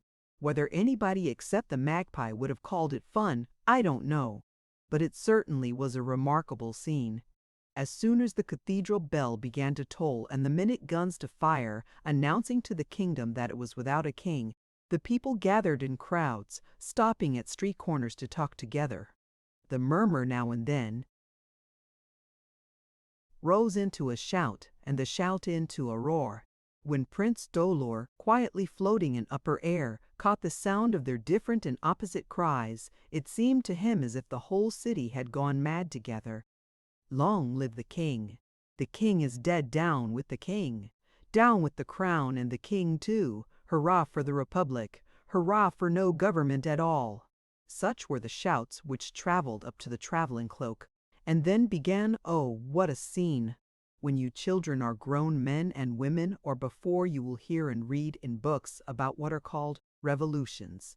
Earnestly, I trust that neither I nor you may ever see one. But they have happened, and may happen again, in other countries besides No Man's Land, when wicked kings have helped to make their people wicked too, or out of an unrighteous nation have sprung rulers equally bad. Or, without either of these causes, when a restless country has fancied any change better than no change at all. For me, I don't like changes, unless pretty sure that they are for good. And how good can come out of absolute evil, the horrible evil that went on this night under Prince Dolor's very eyes, soldiers shooting down people by hundreds in the streets, scaffolds erected, and heads dropping off houses burned, and women and children murdered. This is more than I can understand. But all these things you will find in history, my children, and must by and by judge for yourselves the right and wrong of them, as far as anybody ever can judge. Prince Dolor saw it all. Things happened so fast, one after another, that they quite confused his faculties. "Oh, let me go home," he cried at last, stopping his ears and shutting his eyes. "Only let me go home." For even his lonely tower seemed home, and its dreariness and silence absolute paradise after all this. "Goodbye, then," said the magpie, flapping her wings. She had been chatting incessantly all day and all night, for it was actually thus long that Prince Dolor had been hovering over the city, neither eating nor sleeping, with all these terrible things happening under his very eyes. "You've had enough, I suppose, of seeing the world." "Oh, I have," cried the prince with a shudder. "That is, till next time. All right, your royal highness. You don't know me, but I know you. We may meet again some time." She looked at him with her clear, piercing eyes, sharp enough to see through everything, and it seemed as if they changed from bird's eyes to human eyes, the very eyes of his godmother, whom he had not seen for ever so long. But the minute afterward she became only a bird, and with a screech and a chatter, spread her wings and flew away. Prince Dolor fell into a kind of swoon of utter misery, bewilderment, and exhaustion, and when he awoke he found himself in his own room, alone and quiet, with the dawn just breaking, and the long rim of yellow light in the horizon glimmering through the window panes. Chapter 9. When Prince Dolor sat up in bed, trying to remember where he was, whither he had been, and what he had seen the day before, he perceived that his room was empty. Generally, his nurse rather worried him by breaking his slumbers, coming in and setting things to rights, as she called it. Now the dust lay thick upon chairs and tables. There was no harsh voice heard to scold him for not getting up immediately, which, I'm sorry to say, this boy did not always do. For he so enjoyed lying still and thinking lazily about everything or nothing, that, if he had not tried hard against it, he would certainly have become like those celebrated two little men who lay in their bed till the clock struck 10. It was striking 10 now, and still no nurse was to be seen. He was rather relieved at first, for he felt so tired, and besides, when he stretched out his arm, he found, to his dismay, that he had gone to bed in his clothes. Very uncomfortable he felt, of course, and just a little frightened, especially when he began to call and call again, but nobody answered. Often he used to think how nice it would be to get rid of his nurse and live in this tower all by himself, like a sort of monarch, able to do everything he liked and leave undone all that he did not want to do.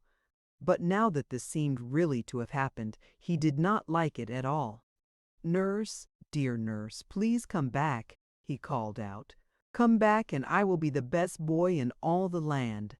And when she did not come back, and nothing but silence answered his lamentable call, he very nearly began to cry. "This won't do," he said at last, dashing the tears from his eyes. "It's just like a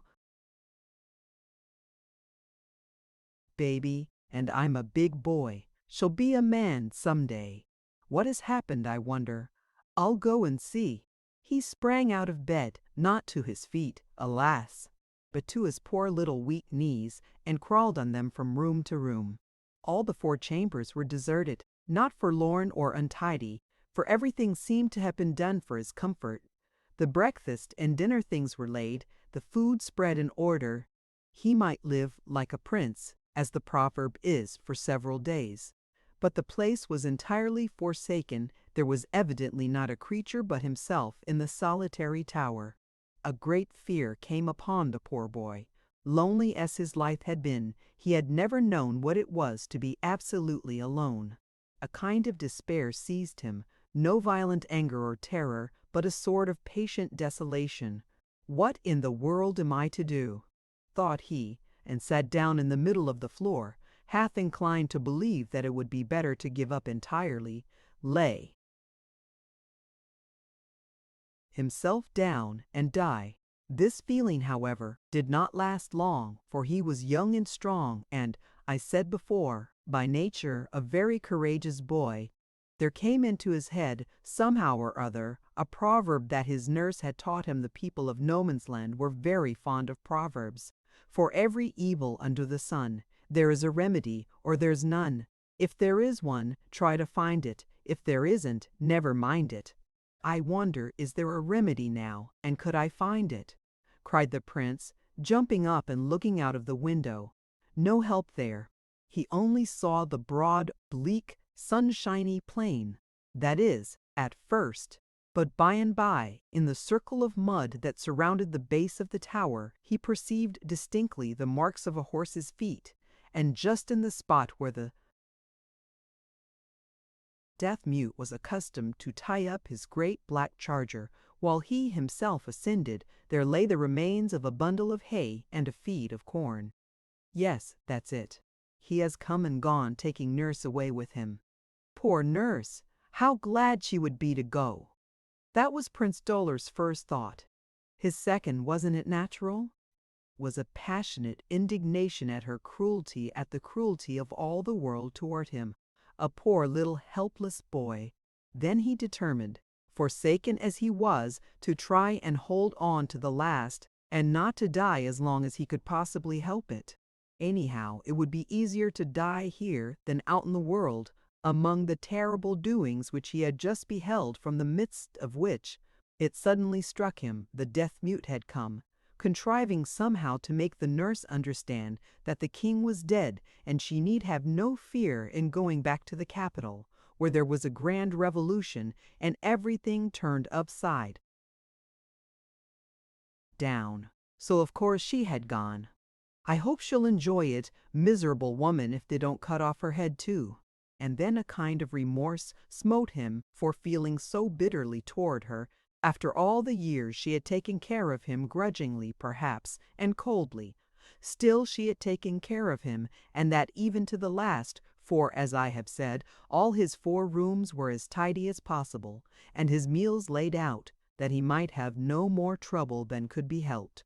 Possibly she did not mean to be cruel. I won't judge her, said he. And afterward he was very glad that he had so determined. For the second time he tried to dress himself, and then to do everything he could for himself, even to sweeping up the hearth and putting on more coals. It's a funny thing for a prince to have to do, said he, laughing. But my godmother once said princes need never mind doing anything. And then he thought a little of his godmother. Not of summoning her or asking her to help him.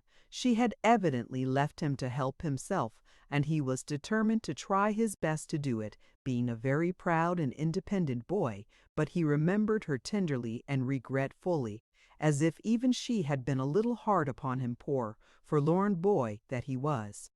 But he seemed to have seen and learned so much within the last few days that he scarcely felt like a boy, but a man, until he went to bed at night. When I was a child, I used often to think how nice it would be to live in a little house all by my own self. A house built high up in a tree, or far away in a forest, or halfway up a hillside, so deliciously alone and independent. Not a lesson to learn, but no. I always liked learning my lessons. Anyhow, to choose the lessons I liked best, to have as many books to read and dolls to play with as ever I wanted, above all, to be free and at rest, with nobody to tease or trouble or scold me, would be charming. For I was a lonely little thing who liked quietness as many children do, which other children, and sometimes grown-up people even, cannot understand, and so I can understand Prince Dolor. After his first despair, he was not merely comfortable, but actually happy in his solitude, doing everything for himself, and enjoying everything by himself until bedtime. Then he did not like it at all. No more, I suppose, than other children would have liked my imaginary house and a tree when they had had sufficient of their own company. But the prince had to bear it, and he did bear it, like a prince, for fully 5 days. All that time he got up in the morning and went to bed at night without having spoken to a creature or, indeed, heard a single sound. For even his little lark was silent, and as for his traveling cloak, either he never thought about it or else it had been spirited away, for he made no use of it, nor attempted to do so. A very strange existence it was, those 5 lonely days. He never entirely forgot it. It threw him back upon himself and into himself in a way that all of us have to learn when we grow up and are the better for it. But it is somewhat hard learning. On the 6th day, Prince Dolor had a strange composure in his look, but he was very grave and thin and white. He had nearly come to the end of his provisions, and what was to happen next? Get out of the tower. He could not. The ladder the deaf-mute used was always carried away again, and if it had not been, how could the poor boy have used it? And even if he slung or flung himself down, and by miraculous chance came alive to the foot of the tower, how could he run away? Fate had been very hard to him, or so it seemed. He made up his mind to die. Not that he wished to die, on the contrary, there was a great deal that he wished to live to do. But if he must die, he must. Dying did not seem so very dreadful, not even to lie quiet like his uncle, whom he had entirely forgiven now, and neither be miserable nor naughty any more, and escape all those horrible things that he had seen going on outside the palace, in that awful place which was called the world.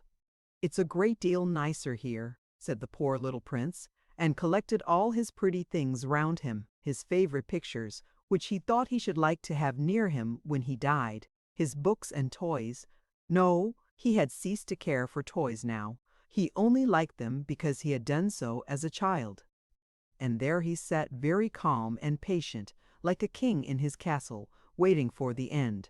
Still, I wish I had done something first, something worth doing, that somebody might remember me by, thought he. Suppose I had grown a man and had had work to do and people to care for, and was so useful and busy that they liked me, and perhaps even forgot I was lame? Then it would have been nice to live, I think. A tear came into the little fellow's eyes, and he listened intently through the dead silence for some hopeful sound. Was there one? Was it his little lark, whom he had almost forgotten? No, nothing half so sweet. But it really was something which came nearer and nearer, so that there was no mistaking it. It was the sound of a trumpet, one of the great silver trumpets so admired in No Man's Land. Not pleasant music, but very bold, grand, and inspiring. As he listened to it, the boy seemed to recall many things which had slipped his memory for years, and to nerve himself for whatever might be going to happen. What had happened was this: the poor condemned woman had not been such a wicked woman after all. Perhaps her courage was not wholly disinterested, but she had done a very heroic thing. As soon as she heard of the death and burial of the king and of the changes that were taking place in the country, a daring idea came into her head to set upon the throne of No Man's Land its rightful heir. Thereupon she persuaded the deaf-mute to take her away with him, and they galloped like the wind from city to city, spreading everywhere the news that Prince Dolor's death and burial had been an invention concocted by his wicked uncle, that he was alive and well, and the noblest young prince that ever was born. It was a bold stroke, but it succeeded.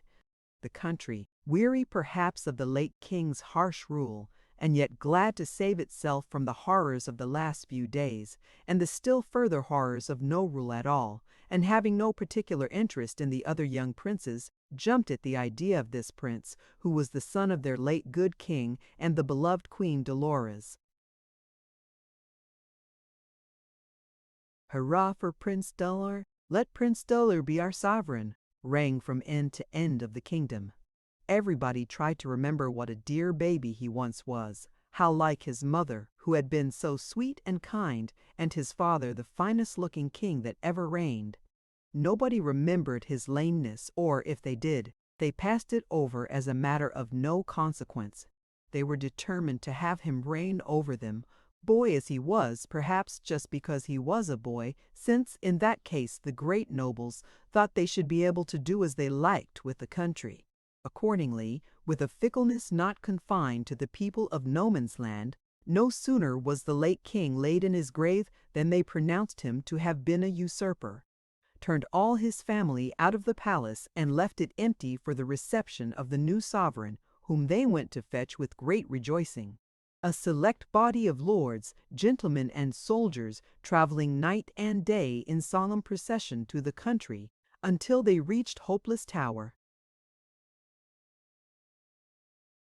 There they found the prince sitting calmly on the floor, deadly pale indeed, for he expected a quite different end from this, and was resolved, if he had to die courageously, like a prince and a king. But when they hailed him as prince and king, and explained to him how matters stood, and went down on their knees before him, offering the crown on a velvet cushion with 4 golden tassels, each nearly as big as his head, small though he was and lame, which lameness the courtiers pretended not to notice, there came such a glow into his face, such a dignity into his demeanor, that he became beautiful, king-like. "Yes," he said, "if you desire it, I will be your king, and I will do my best to make my people happy." Then there arose, from inside and outside the tower, such a shout as never yet was heard across the lonely plain. Prince Dolor shrank a little from the deafening sound. "How shall I be able to rule all this great people?" "You forget, my lords, that I am only a little boy still." "Not so very little," was the respectful answer. "We have searched in the records and found that your Royal Highness, your Majesty, I mean, is 15 years old." "Am I?" said Prince Dolor. And his first thought was a thoroughly childish pleasure that he should now have a birthday, with a whole nation to keep it. Then he remembered that his childish days were done. He was a monarch now. Even his nurse, to whom, the moment he saw her, he had held out his hand, kissed it reverently, and called him ceremoniously His Majesty the King. "A king must be always a king, I suppose," said he half sadly, when, the ceremonies over, he had been left to himself for just 10 minutes, to put off his boy's clothes and be reattired in magnificent robes, before he was conveyed away from his tower to the royal palace. He could take nothing with him. Indeed, he soon saw that, however politely they spoke, they would not allow him to take anything. If he was to be their king, he must give up his old life forever. So he looked with tender farewell on his old books, old toys, the furniture he knew so well, and the familiar plain in all its levelness, ugly yet pleasant, simply because it was familiar. "It will be a new life in a new world," said he to himself, "but I'll remember the old things still.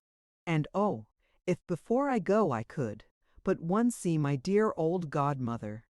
While he spoke, he had laid himself down on the bed for a minute or two, rather tired with his grandeur and confused by the noise of the trumpets which kept playing incessantly down below. He gazed half sadly up to the skylight, whence there came pouring a stream of sunrays, with innumerable motes floating there like a bridge thrown between heaven and earth, sliding down it as if she had been made of air. Came the little old woman in gray. So beautiful looked she, old as she was, that Prince Dolor was at first quite startled by the apparition. Then he held out his arms in eager delight. "Oh, godmother, you have not forsaken me." "Not at all, my son. You may not have seen me, but I have seen you many a time." "How?" "Oh, never mind. I can turn into anything I please, you know. And I have been a bearskin rug and a crystal goblet, and sometimes I have changed from inanimate to animate nature, put on feathers, and made myself very comfortable as a bird." "Ha!" laughed the prince, a new light breaking in upon him as he caught the infection of her tone. "Lively and mischievous. Ha! ha! ha! A lark, for instance?" "Or a magpie," answered she, with a capital imitation of Mistress Mag's croaky voice. "Do you suppose I am always sentimental and never funny? If anything makes you happy, gay, or grave, don't you think it is more than likely to come through your old godmother? I believe that, said the boy tenderly, holding out his arms. They clasped one another in a close embrace. Suddenly Prince Dolor looked very anxious. You will not leave me now that I am a king? Otherwise, I had rather not be a king at all. Promise never to forsake me. The little old woman laughed gaily. Forsake you? That is impossible, but it is just possible you may forsake me. Not probable, though. Your mother never did. And she was a queen. The sweetest queen in all the world was the Lady Dolores. Tell me about her, said the boy eagerly. As I get older, I think I can understand more. Do tell me. Not now. You couldn't hear me for the trumpets and the shouting. But when you are come to the palace, ask for a long closed upper room, which looks out upon the beautiful mountains. Open it and take it for your own. Whenever you go there, you will always find me, and we will talk together about all sorts of things. And about my mother? The little old woman nodded and kept nodding and smiling to herself many times as the boy repeated over and over again the sweet words he had never known or understood. My mother, my mother. Now I must go, said she, as the trumpets blared louder and louder, and the shouts of the people showed that they would not endure any delay. Goodbye, goodbye. Open the window and out I fly. Prince Dolor repeated gaily the musical rhyme, but all the while tried to hold his godmother fast. Vain, vain! For the moment that a knocking was heard at his door, the sun went behind a cloud. The bright stream of dancing motes vanished, and the little old woman with them he knew not where. So Prince Dolor quitted his tower, which he had entered so mournfully and ignominiously, as a little helpless baby carried in the deaf-mute's arms, quitted it as the great king of No Man's Land. The only thing he took away with him was something so insignificant that none of the lords, gentlemen, and soldiers who escorted him with such triumphant splendor could possibly notice it, a tiny bundle which he had found lying on the floor just where the bridge of sunbeams had rested. At once he had pounced upon it and thrust it secretly into his bosom, where it dwindled into such small proportions that it might have been taken for a mere chest comforter, a bit of flannel, or an old pocket handkerchief. It was his traveling cloak. Chapter 10. Did Prince Dolor become a great king? Was he, though little more than a boy, the father of his people, as all kings ought to be? Did his reign last long, long and happy? And what were the principal events of it, as chronicled in the history of No Man's Land? Why, if I were to answer all these questions, I should have to write another book. And I'm tired, children, tired as grown-up people sometimes are, though not always with play. Besides, I have a small person belonging to me, who, though she likes extremely to listen to the word-of-mouth story of this book, grumbles much at the writing of it, and has run about the house clapping her hands with joy when Mamma told her that it was nearly finished. But that is neither here nor there. I have related as well as I could the history of Prince Dolor, but with the history of No Man's Land I am as yet unacquainted. If anybody knows it, perhaps he or she will kindly write it all down in another book, but mine is done. However, of this I am sure, that Prince Dolor made an excellent king. Nobody ever does anything less well, not even the commonest duty of common daily life, for having such a godmother as the little old woman clothed in gray, whose name is well, I leave you to guess. Nor, I think, is anybody less good, less capable of both work and enjoyment in after life, for having been a little unhappy in his youth, as the prince had been. I cannot take upon myself to say that he was always happy now, who is, or that he had no cares. Just show me the person who was quite free from them. But whenever people worried and bothered him, as they did sometimes, with state etiquette, state squabbles, and the like, Setting up themselves and pulling down their neighbors, he would take refuge in that upper room which looked out on the beautiful mountains, and, laying his head on his godmother's shoulder, become calmed and at rest. Also, she helped him out of any difficulty which now and then occurred, for there never was such a wise old woman. When the people of No Man's Land raised the alarm, as sometimes they did, for what people can exist without a little fault-finding, and began to cry out, "Unhappy is the nation whose king is a child," she would say to him gently, "You are a child. Accept the fact. Be humble, be teachable. Lean upon the wisdom of others till you have gained your own." He did so. He learned how to take advice before attempting to give it, to obey before he could righteously command. He assembled round him all the good and wise of his kingdom, laid all its affairs before them, and was guided by their opinions until he had maturely formed his own. This he did sooner than anybody would have imagined who did not know of his godmother and his traveling cloak. Two secret blessings, which, though many guessed at, nobody quite understood. Nor did they understand why he loved so the little upper room, except that it had been his mother's room, from the window of which, as people remembered now, she had used to sit for hours watching the beautiful mountains. Out of that window he used to fly not very often. As he grew older, the labors of state prevented the frequent use of his traveling cloak. Still, he did use it sometimes. Only now it was less for his own pleasure and amusement than to see something or investigate something for the good of the country. But he prized his godmother's gift as dearly as ever. It was a comfort to him in all his vexations, an enhancement of all his joys. It made him almost forget his lameness, which was never cured. However, the cruel things which had been once foreboded of him did not happen. His misfortune was not such a heavy one after all. It proved to be of much less inconvenience, even to himself, than had been feared. A council of eminent surgeons and mechanicians invented for him a wonderful pair of crutches, with the help of which, though he never walked easily or gracefully, he did manage to walk so as to be quite independent. And such was the love his people bore him that they never heard the sound of his crutches on the marble palace floors without a leap of the heart, for they knew that good was coming to them whenever he approached. Thus, though he never walked in processions, never reviewed his troops mounted on a magnificent charger, nor did any of the things which make a show monarch so much appreciated, he was able for all the duties and a great many of the pleasures of his rank. When he held his levees, not standing but seated on a throne ingeniously contrived to hide his infirmity, the people thronged to greet him. When he drove out through the city streets, shouts followed him wherever he went, every countenance brightened as he passed, and his own perhaps was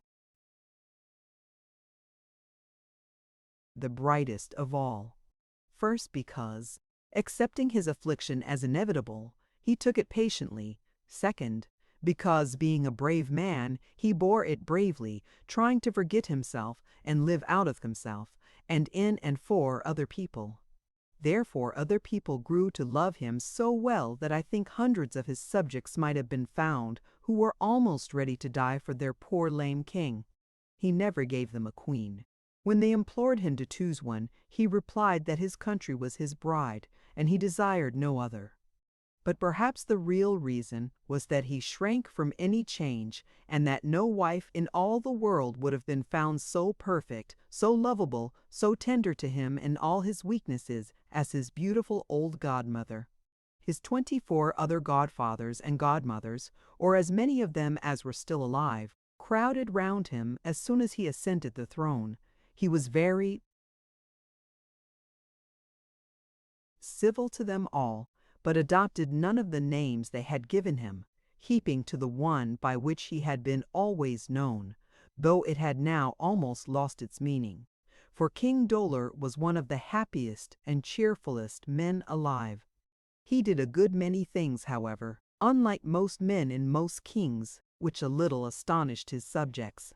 First, he pardoned the condemned woman who had been his nurse and ordained that from henceforth there should be no such thing as the punishment of death in no man's land.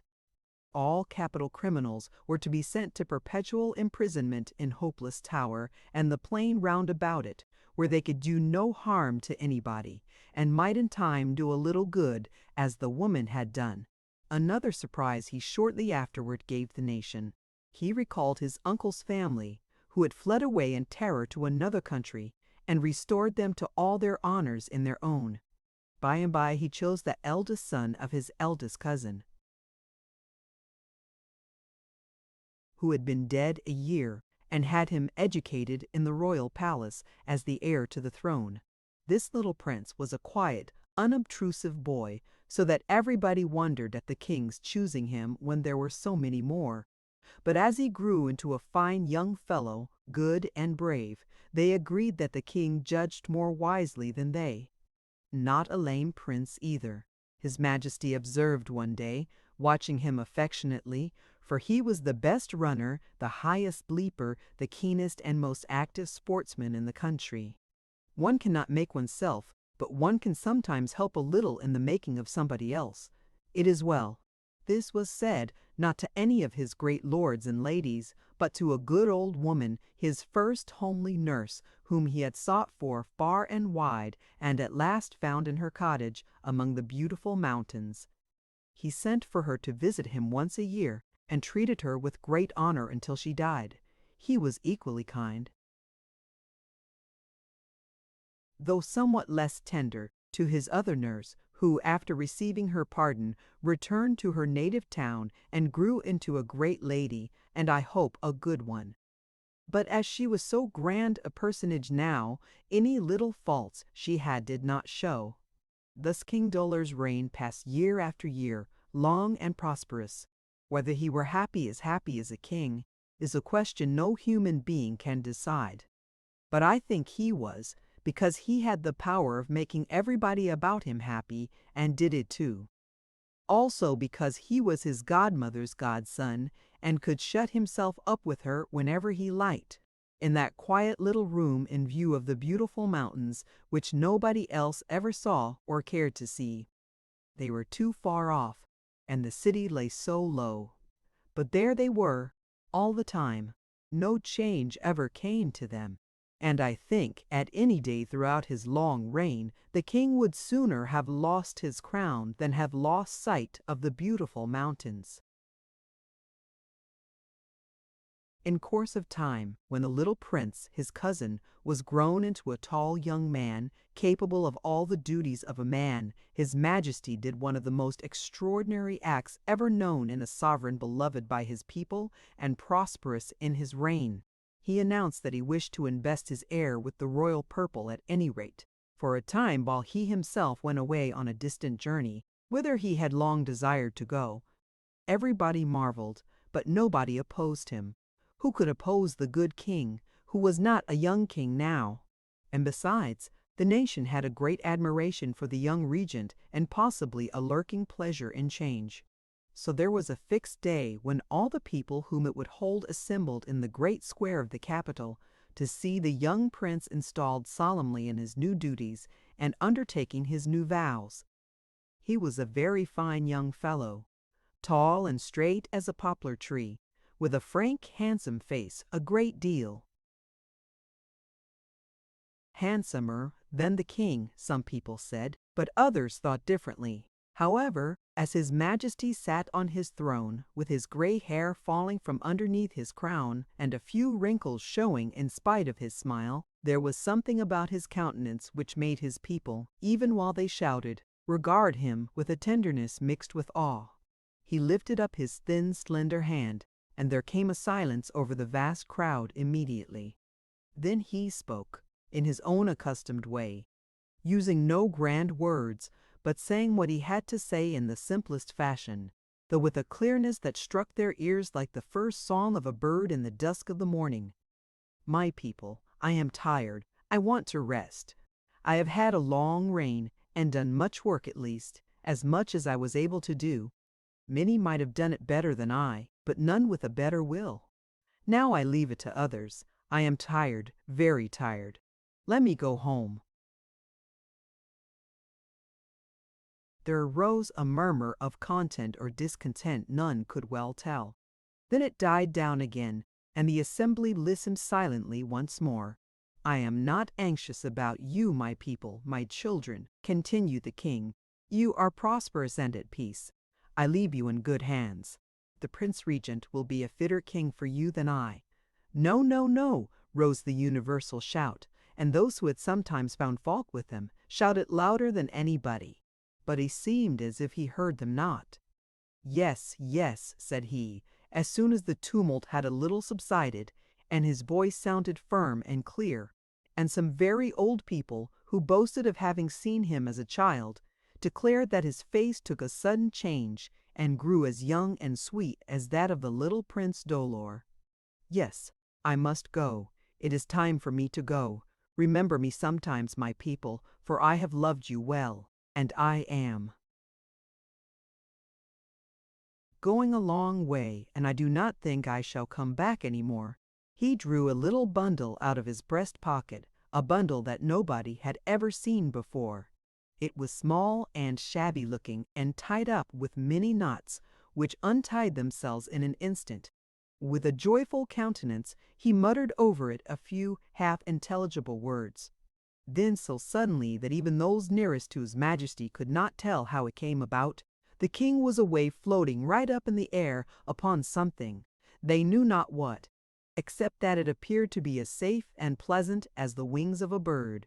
And after him sprang a bird, a dear little lark, rising from whence no one could say, since larks do not usually build their nests in the pavement of city squares.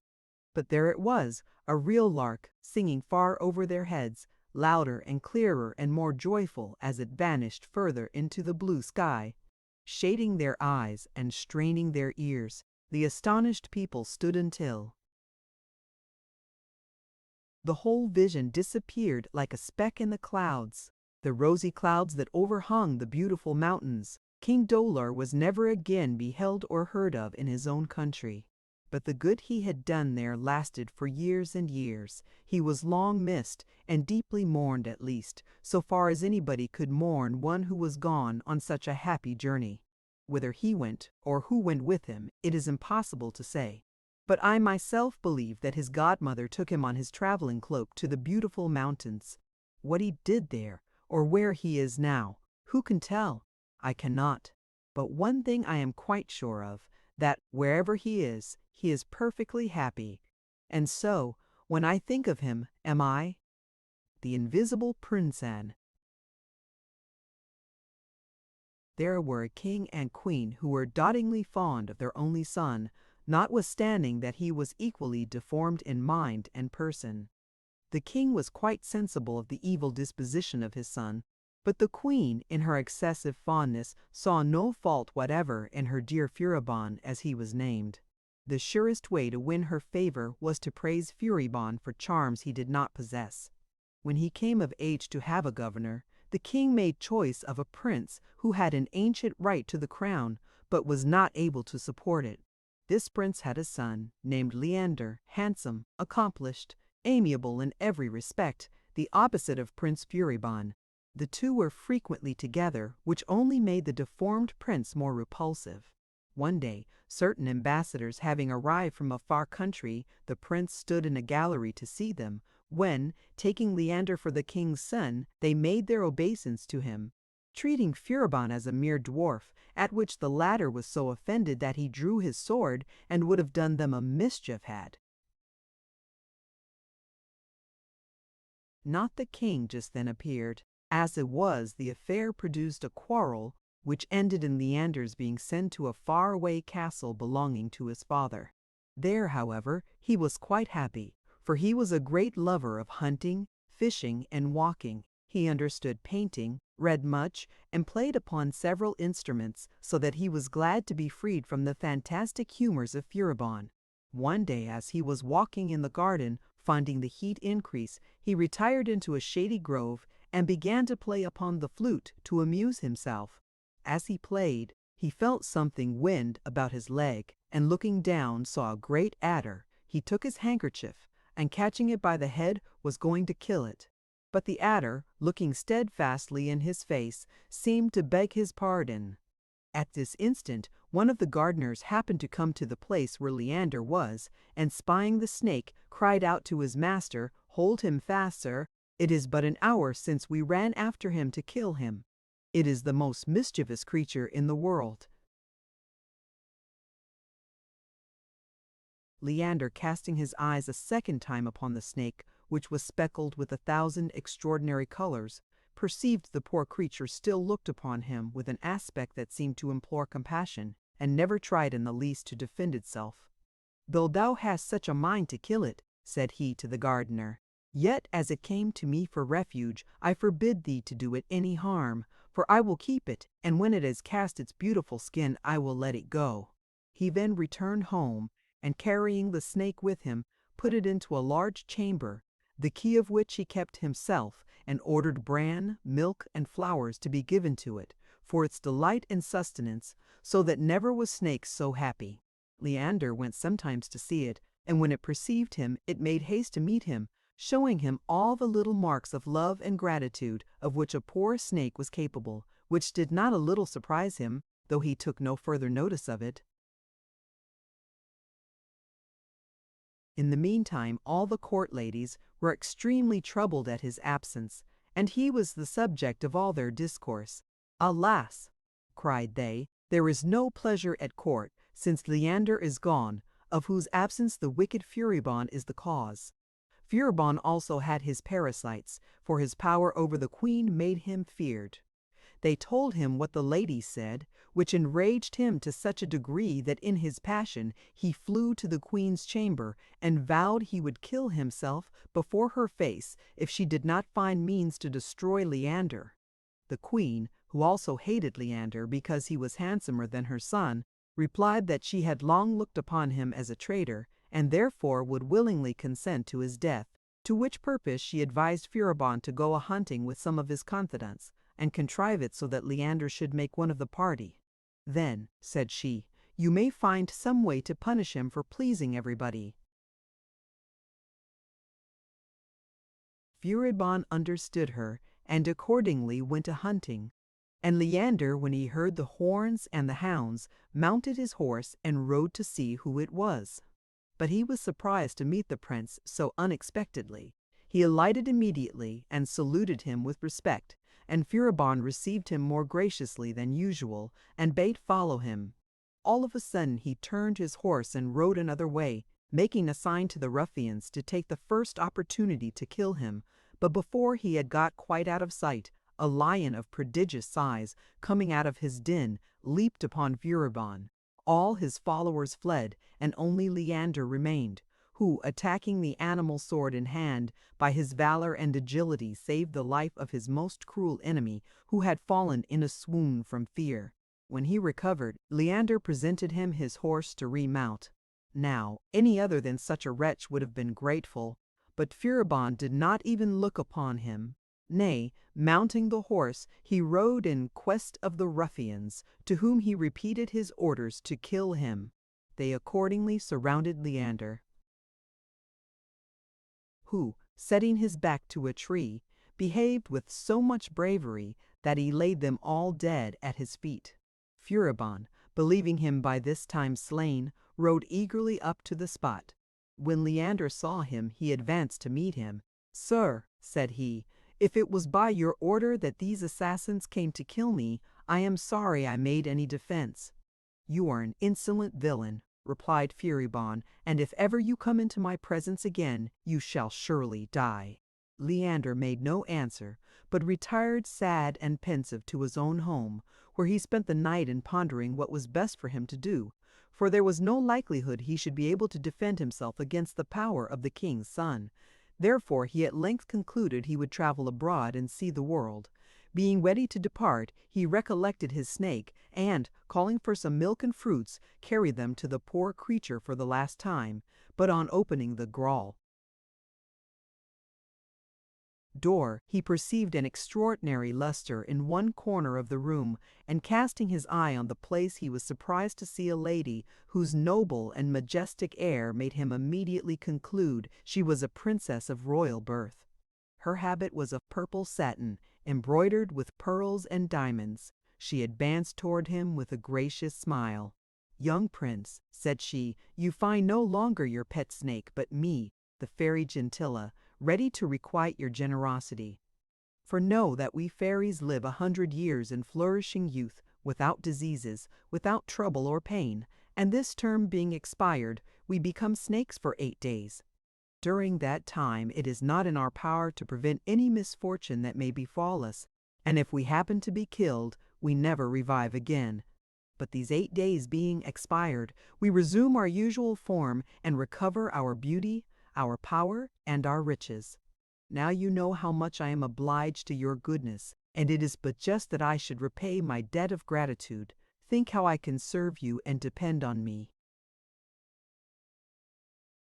The young prince, who had never conversed with a fairy till now, was so surprised that it was a long time before he could speak. But at length, making a profound reverence, "Madam," said he, "since I have had the honor to serve you, I know not any other happiness that I can wish for." "I should be sorry," replied she, "not to be of service to you in something. Consider, it is in my power to bestow on you long life, kingdoms, riches, to give you mines of diamonds and houses full of gold. I can make you an excellent orator, poet, musician, and painter, or, if you desire it, a spirit of the air, the water, or the earth." Here Leander interrupted her. "Permit me, madam," said he, "to ask you what benefit it would be to me to be a spirit." "Much," replied the fairy. "You would be invisible when you pleased, and might in an instant traverse the whole earth. You would be able to fly without wings, too, descend into the abyss of the earth without dying, and walk at the bottom of the sea without being drowned. Nor doors nor windows, though fast shut and locked, could hinder you from entering anywhere, and whenever you had a mind, you might resume your natural form." "Oh, madam," cried Leander, "then let me be a spirit. I am going to travel, and should prefer it above all those other advantages you have so generously offered me." Gentilla thereupon stroking his face 3 times, "Be a spirit," said she, and then, embracing him, she gave him a little red cap with a plume of feathers. "When you put on this cap, you shall be invisible, but when you take it off, you shall again become visible." Leander, overjoyed, put his little red cap upon his head, and wished himself in the forest, that he might gather some wild roses which he had observed there. His body immediately became as light as thought. He flew through the window like a bird, though in flying over the river he was not without fear lest he should fall into it, and the power of the fairy not be able to save him. But he arrived in safety at the rose bushes, plucked the 3 roses, and returned immediately to his chamber, presented his roses to the fairy, overjoyed that his first experiments had succeeded so well. She bade him keep the roses, for that one of them would supply him with money whenever he wanted it, that if he put the other into his mistress' bosom, he would know whether she was faithful or not, and that the third would keep him always in good health. Then, without staying to receive his thanks, she wished him success in his travels and disappeared. Leander, infinitely pleased, settled his affairs, mounted the finest horse in the stable, called Gristeline, and attended by some of his servants in livery, made his return to court. Now you must know Furibon had given out that had it not been for his courage, Leander would have murdered him when they were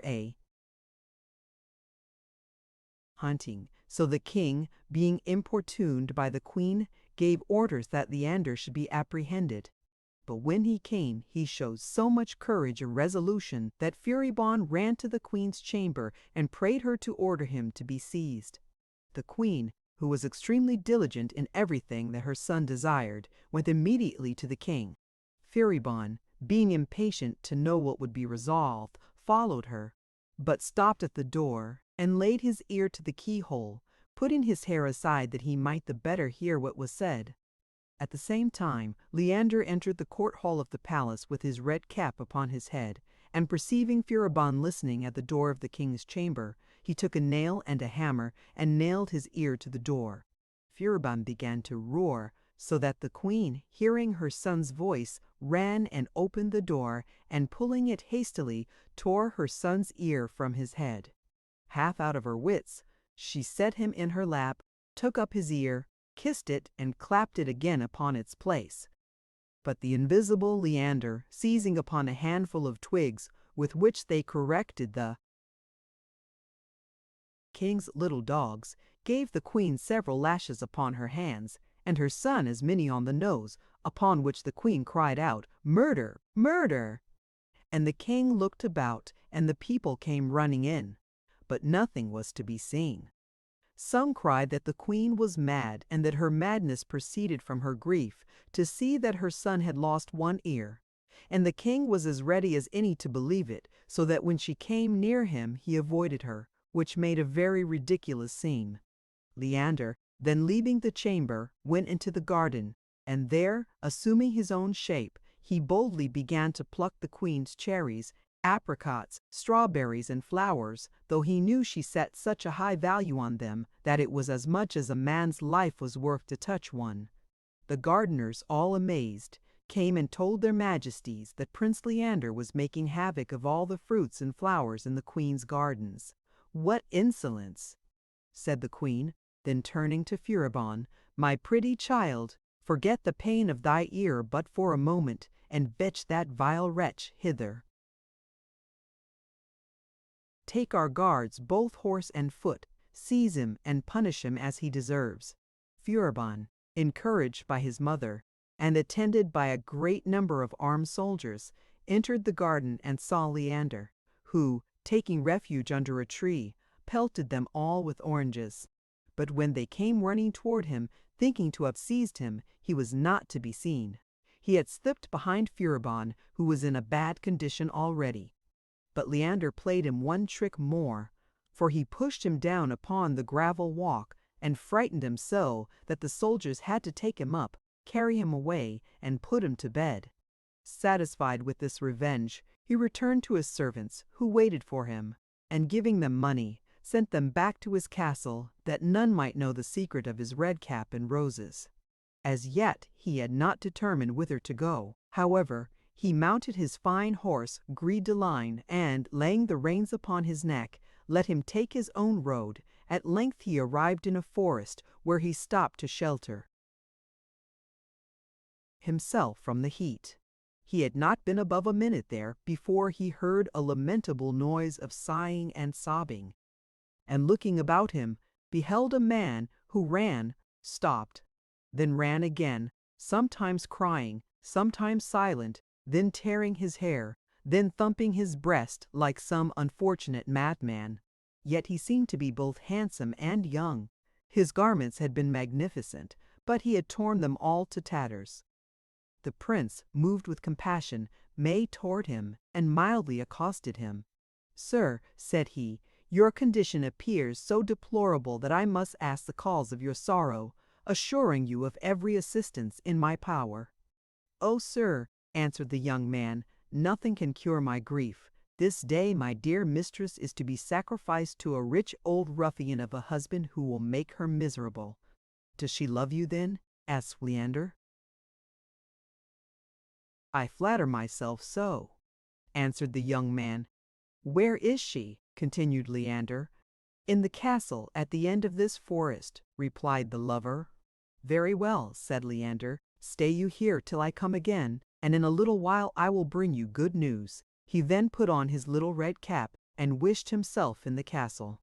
He had hardly got thither before he heard all sorts of music. He entered into a great room where the friends and kindred of the old man and the young lady were assembled.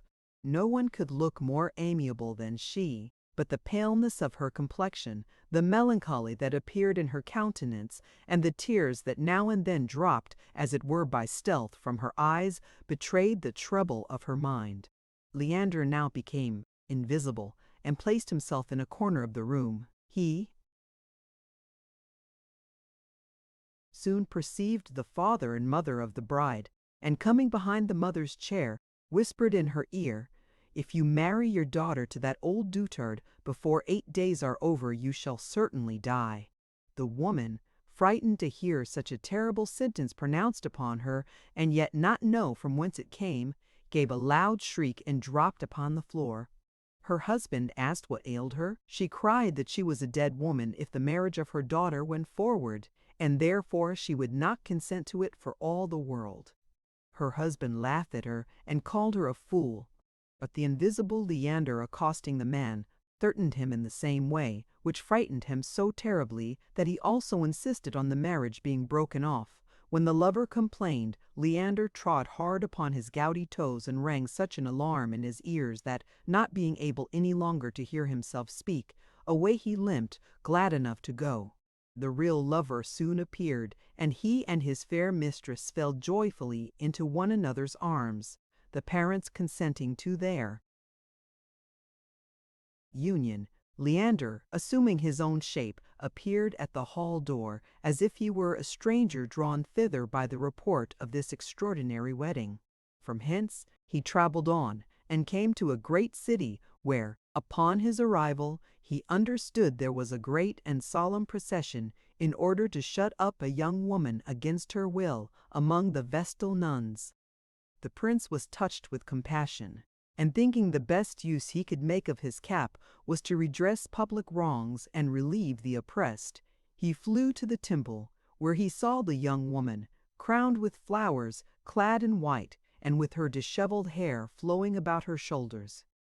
2 of her brothers led her by each hand, and her mother followed her with a great crowd of men and women. Leander, being invisible, cried out, "Stop, stop, wicked brethren! Stop, rash and inconsiderate mother! If you proceed any further, you shall be squeezed to death like so many frogs." They looked about, but could not conceive from whence these terrible menaces came. The brothers said it was only their sister's lover who had hid himself in some hole.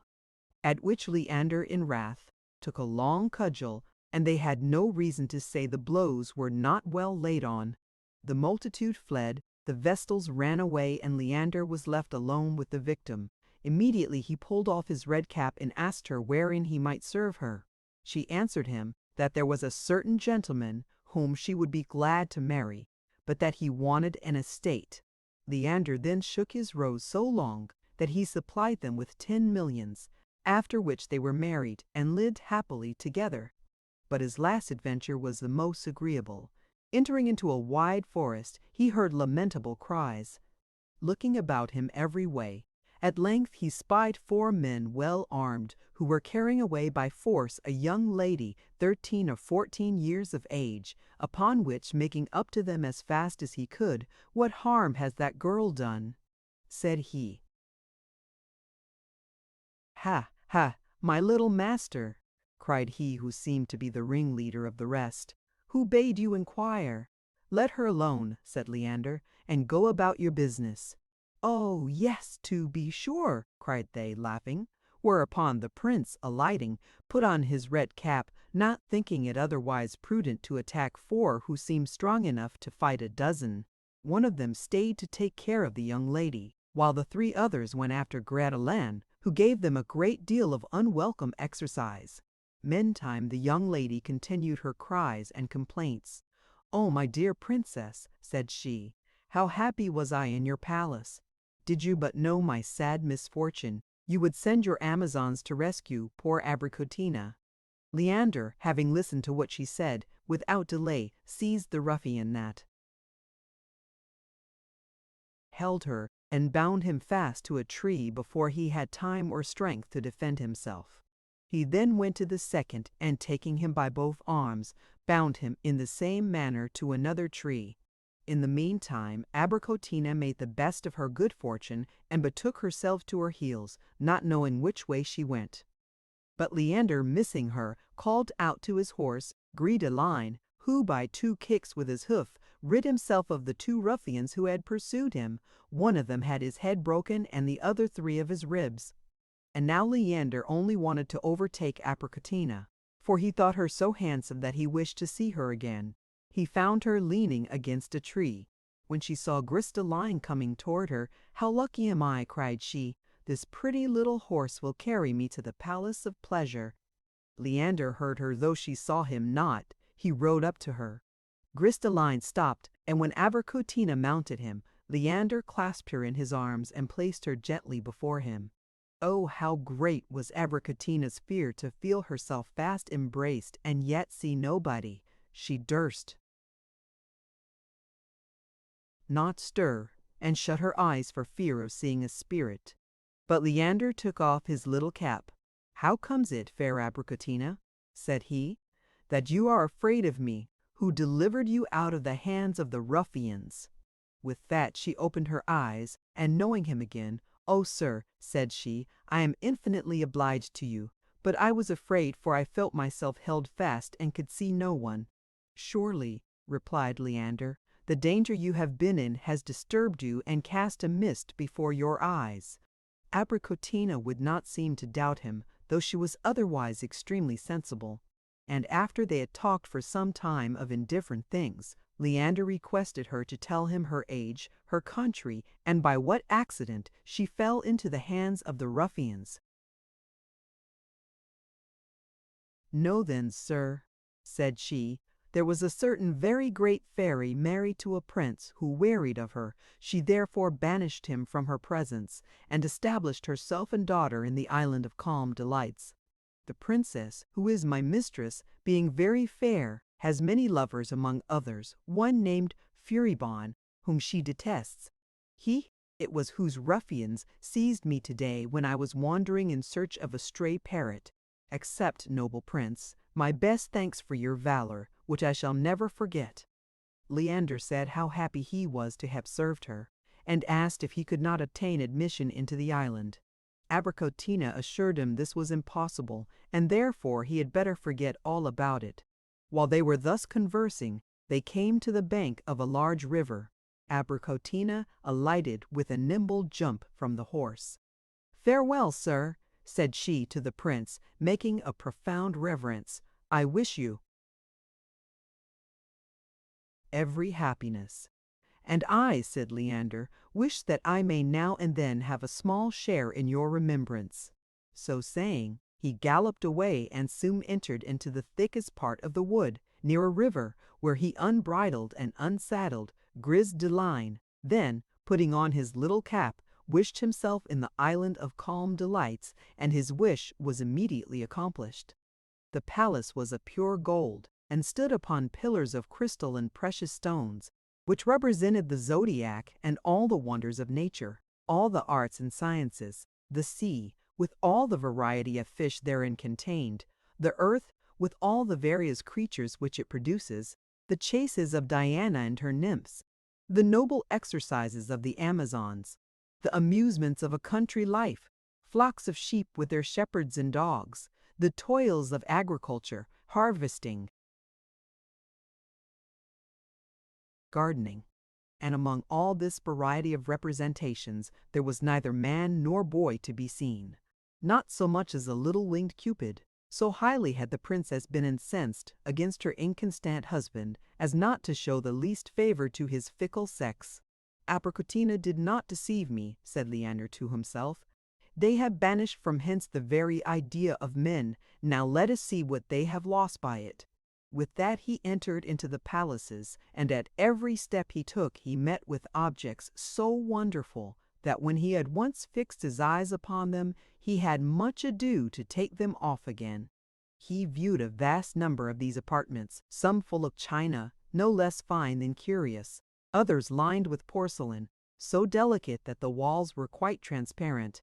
Coral, jasper, agates, and cornelians adorned the rooms of state, and the presence chamber was one entire mirror. The throne was one great pearl, hollowed like a shell. The princess sat, surrounded by her maidens, none of whom could compare with herself. In her was all the innocent sweetness of youth, joined to the dignity of maturity. In truth, she was perfection, and so thought the invisible Leander. Not seeing Abricotina, she asked where she was. Upon that Leander, being very desirous to speak, assumed the tone of a parrot, for there were many in the room, and addressed himself invisibly to the princess. "Most charming princess," said he, "Abricotina will return immediately. She was in great danger of being carried away from this place before a young prince who rescued her." The princess was surprised at the parrot. His answer was so extremely pertinent. "You are very rude, little parrot," said the princess, "and Abricotina, when she comes, shall chastise you for it." "I shall not be chastised," answered Leander, still counterfeiting the parrot's voice. "Moreover, she will let you know the great desire that stranger had to be admitted into this palace, that he might convince you of the falsehood of those ideas which you have conceived against his sex." "In truth, pretty parrot," cried the princess, "it is a pity you are not every day so diverting. I should love you dearly." "Ah! If prattling will please you, princess," replied Leander, "I will prate from morning till night." "But," continued the princess, "how shall I be sure my parrot is not a sorcerer?" "He is more in love than any sorcerer can be," replied the prince. At this moment Abricotina entered the room, and falling at her lovely mistress' feet, gave her a full account of what had befallen her, and described the prince in the most glowing colors. "I should have hated all men," added she, "had I not seen him. Oh, madam, how charming he is! His air and all his behavior have something in them so noble, and though whatever he spoke was infinitely pleasing, yet I think I did well in not bringing him hither." To this the princess said nothing, but she asked Abricotina 100 other questions concerning the prince. Whether she knew his name, his country, his birth, from whence he came, and whither he was going, and after this she fell into a profound thoughtfulness. Leander observed everything, and continued to chatter as he had begun. "Abricotina is ungrateful, madam," said he. "That poor stranger will die for grief if he sees you not." "Well, parrot, let him die," answered the princess with a sigh. "And since thou undertakest to reason like a person of wit, and not a little bird, I forbid thee to talk to me any more of this unknown person." Leander was overjoyed to find that Abricotina's and the parrot's discourse had made such an impression on the princess. He looked upon her with pleasure and delight. "Can it be," said he to himself, "that the masterpiece of nature, that the wonder of our age, should be confined eternally in an island, and no mortal dare to approach her? But," continued he, "wherefore am I concerned that others are banished hence, since I have the happiness to be with her, to hear and to admire her, nay, more, to love her above all the women in the universe?" It was late, and the princess retired into a large room of marble and porphyry, where several bubbling fountains refreshed the air with an agreeable coolness. As soon as she entered the music began, a sumptuous supper was served up, and the birds from several aviaries on each side of the room, of which Abricotina had the idea, chief care, opened their little throats in the most agreeable manner. Leander had travelled a journey long enough to give him a good appetite, which made him draw near the table, where the very smell of such viands was agreeable and refreshing. The princess had a curious tabby cat, for which she had a great kindness. This cat one of the maids of honor held in her arms, saying, "Madam, Bluet is hungry." With that a chair was presently brought for the cat, for he was a cat of quality and had a necklace of pearl about his neck. He was served on a golden plate with a laced napkin before him, and the plate being supplied with meat, Bluet sat with the solemn importance of an alderman. "Ho, ho, ho!" cried Leander to himself. "An idle tabby malkin that perhaps never caught a mouse in his life, and I dare say is not descended from a better family than myself, has the honor to sit at table with my mistress. I would fain know whether he loves her so well as I do." Saying this, he placed himself in the chair with the cat upon his knee, for nobody saw him, because he had his little red cap on. Finding Bluet's plate well supplied with partridge, quails, and pheasants, he made so free with them that whatever was set before Master Puss disappeared in a trice. The whole court said no cat ever ate with a better appetite. There were excellent ragouts, and the prince made use of the cat's paw to taste them, but he sometimes pulled his paw too roughly, and Bluet, not understanding relivery, began to mew and be quite out of patience. The princess observing it, "Bring that fricassee and that tart to poor Bluet," said she. "See how he cries to have them." Leander laughed to himself at the pleasantness of this adventure, but he was very thirsty, not being accustomed to make such large meals without drinking. By the help of the cat's paw he got a melon, with which he somewhat quenched his thirst, and when supper was quite over he went to the buffet and took 2 bottles of delicious wine. The princess now retired into her boudoir, ordering Abricotina to follow her and make fast the door, but they could not keep out Leander, who was there as soon as they.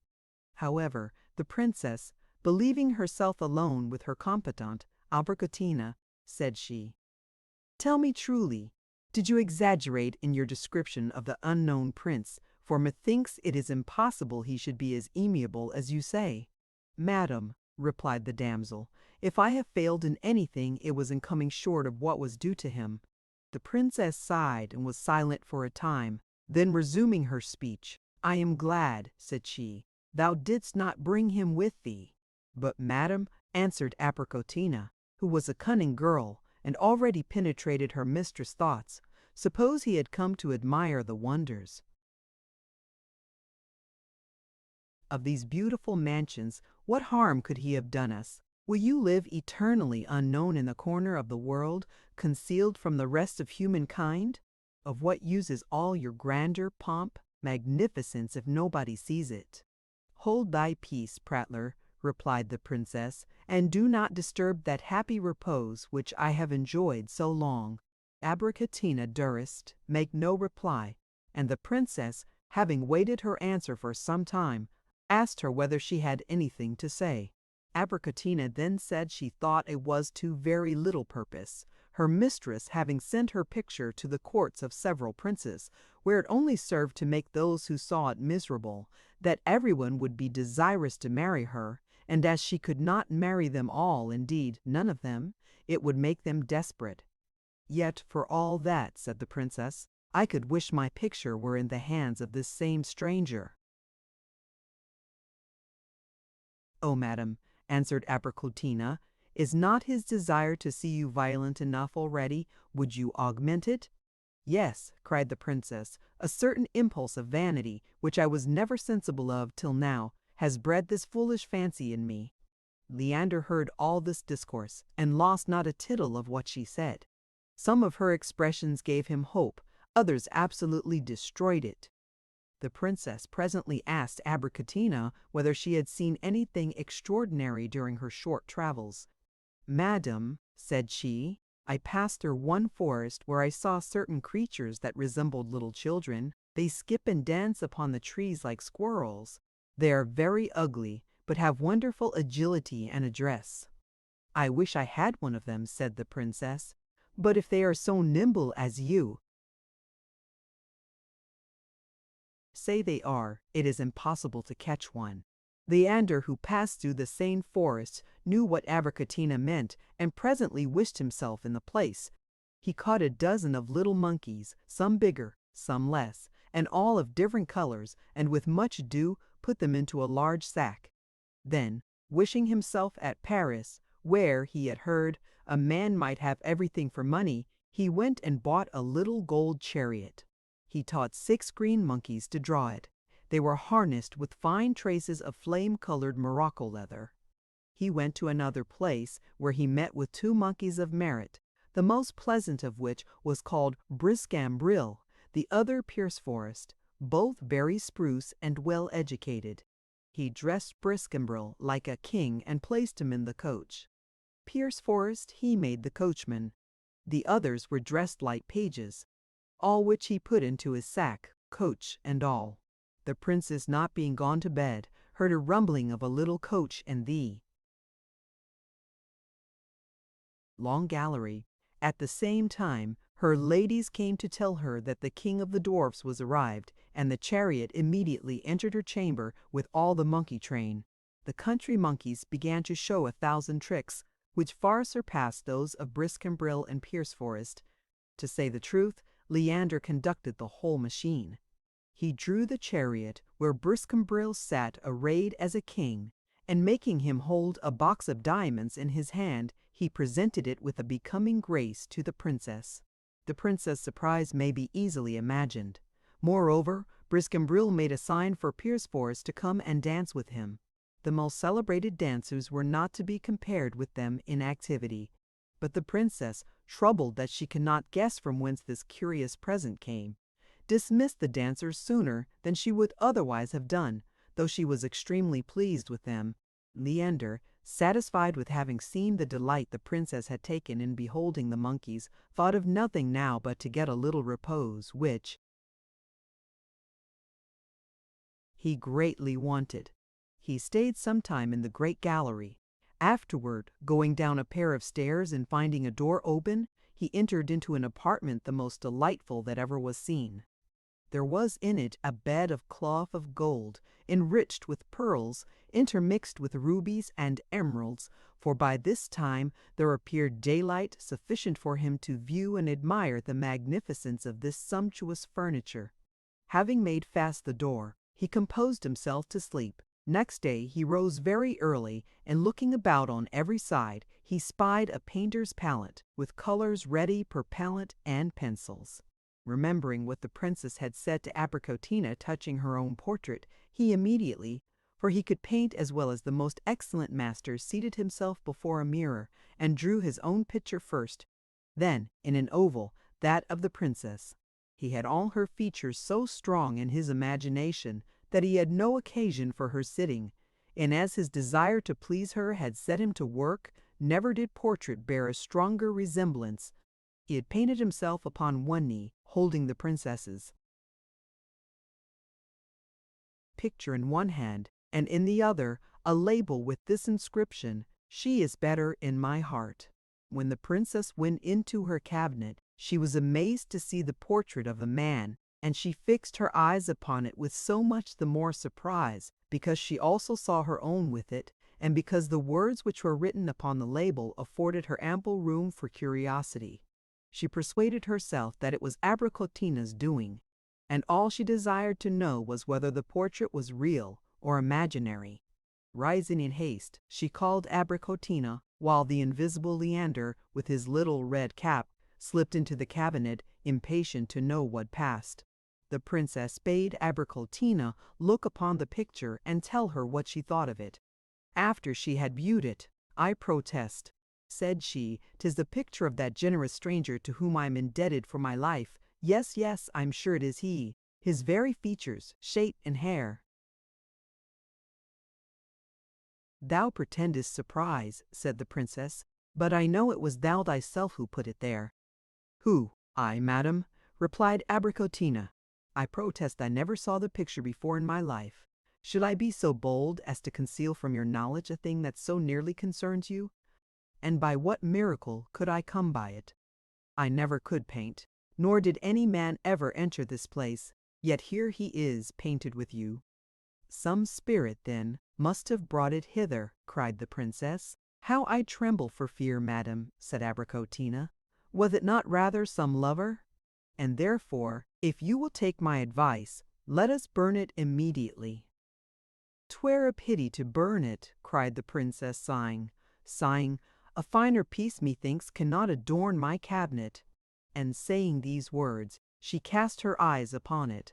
But Abricotina continued obstinate in her opinion that it ought to be burned, as a thing that could not come there, but by the power of magic. And these words, "She is better in my heart," said the princess, "must we burn them too?" "No favor must be shown to anything," said Abricotina, "not even to your own portrait." Abricotina ran away immediately for some fire, while the princess went to look out at the window.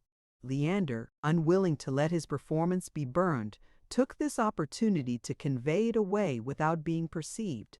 He had hardly quitted the cabinet when the princess turned about to look once more upon that enchanting picture which had so delighted her. But how was she surprised to find it gone? She sought for it all the room over, and Abricotina, returning, was no less surprised than her mistress, so that this last adventure put them both in the most terrible fright. Leander took great delight in hearing and seeing his incomparable mistress, even though he had to eat every day at her table with the tabby cat, who fared never the worse for that. But his satisfaction was far from being complete, seeing he durst neither speak nor show himself, and he knew it was not a common thing for ladies to fall in love with persons invisible. The princess had a universal taste for amusement. One day she was saying to her attendants that it would give her great pleasure to know how the ladies were dressed in all the courts of the universe. There needed no more words to send Leander all over the world. He wished himself in China, where he bought the richest stuffs he could lay his hands on and got patterns of all the court fashions. From thence he flew to Siam, where he did the same. In 3 days he traveled over all the 4 parts of the world, and from time to time brought what he bought to the palace of calm delights, and hid it all in a chamber, which he kept always locked. When he had thus collected together all the rarities he could meet with, for he never wanted money, his rose always supplying him, he went and bought 5 or 6 dozen of dolls, which he caused to be dressed at Paris, the place in the world where most regard is paid to fashions. They were all dressed differently and as magnificent as could be, and Leander placed them all in the princess' closet. When she entered it, she was agreeably surprised to see such company of little mutes, everyone decked with watches, bracelets, diamond buckles, or necklaces, and the most remarkable of them held a picture box in its hand, which the princess, opening, found it contained Leander's portrait. She gave a loud shriek, and looking upon Abricotina, "There have appeared of late," said she, "so many wonders in this place, that I know not what to think of them. My birds are all grown witty, I cannot so much as wish, but presently I have my desires. Twice have I now seen the portrait of him who rescued thee from the ruffians, and here are silks of all sorts, diamonds, embroideries, laces, and an infinite number of other rarities. What fairy is it that takes such care to pay me these agreeable civilities?" Leander was overjoyed to hear and see her so much interested about his picture, and calling to mind that there was in a grotto which she often frequented a certain pedestal, on which a Diana, not yet finished, was to be erected. On this pedestal he resolved to place himself, crowned with laurel and holding a lyre in his hand, on which he played like another Apollo. He most anxiously waited the princess retiring to the grotto, which she did every day since her thoughts had taken up with this unknown person, for what Abricotina had said, joined to the sight of the picture, had almost destroyed her repose. Her lively humor changed into a pensive melancholy, and she grew a great lover of solitude. When she entered the grotto, she made a sign that nobody should follow her, so that her young damsels dispersed themselves into the neighboring walks.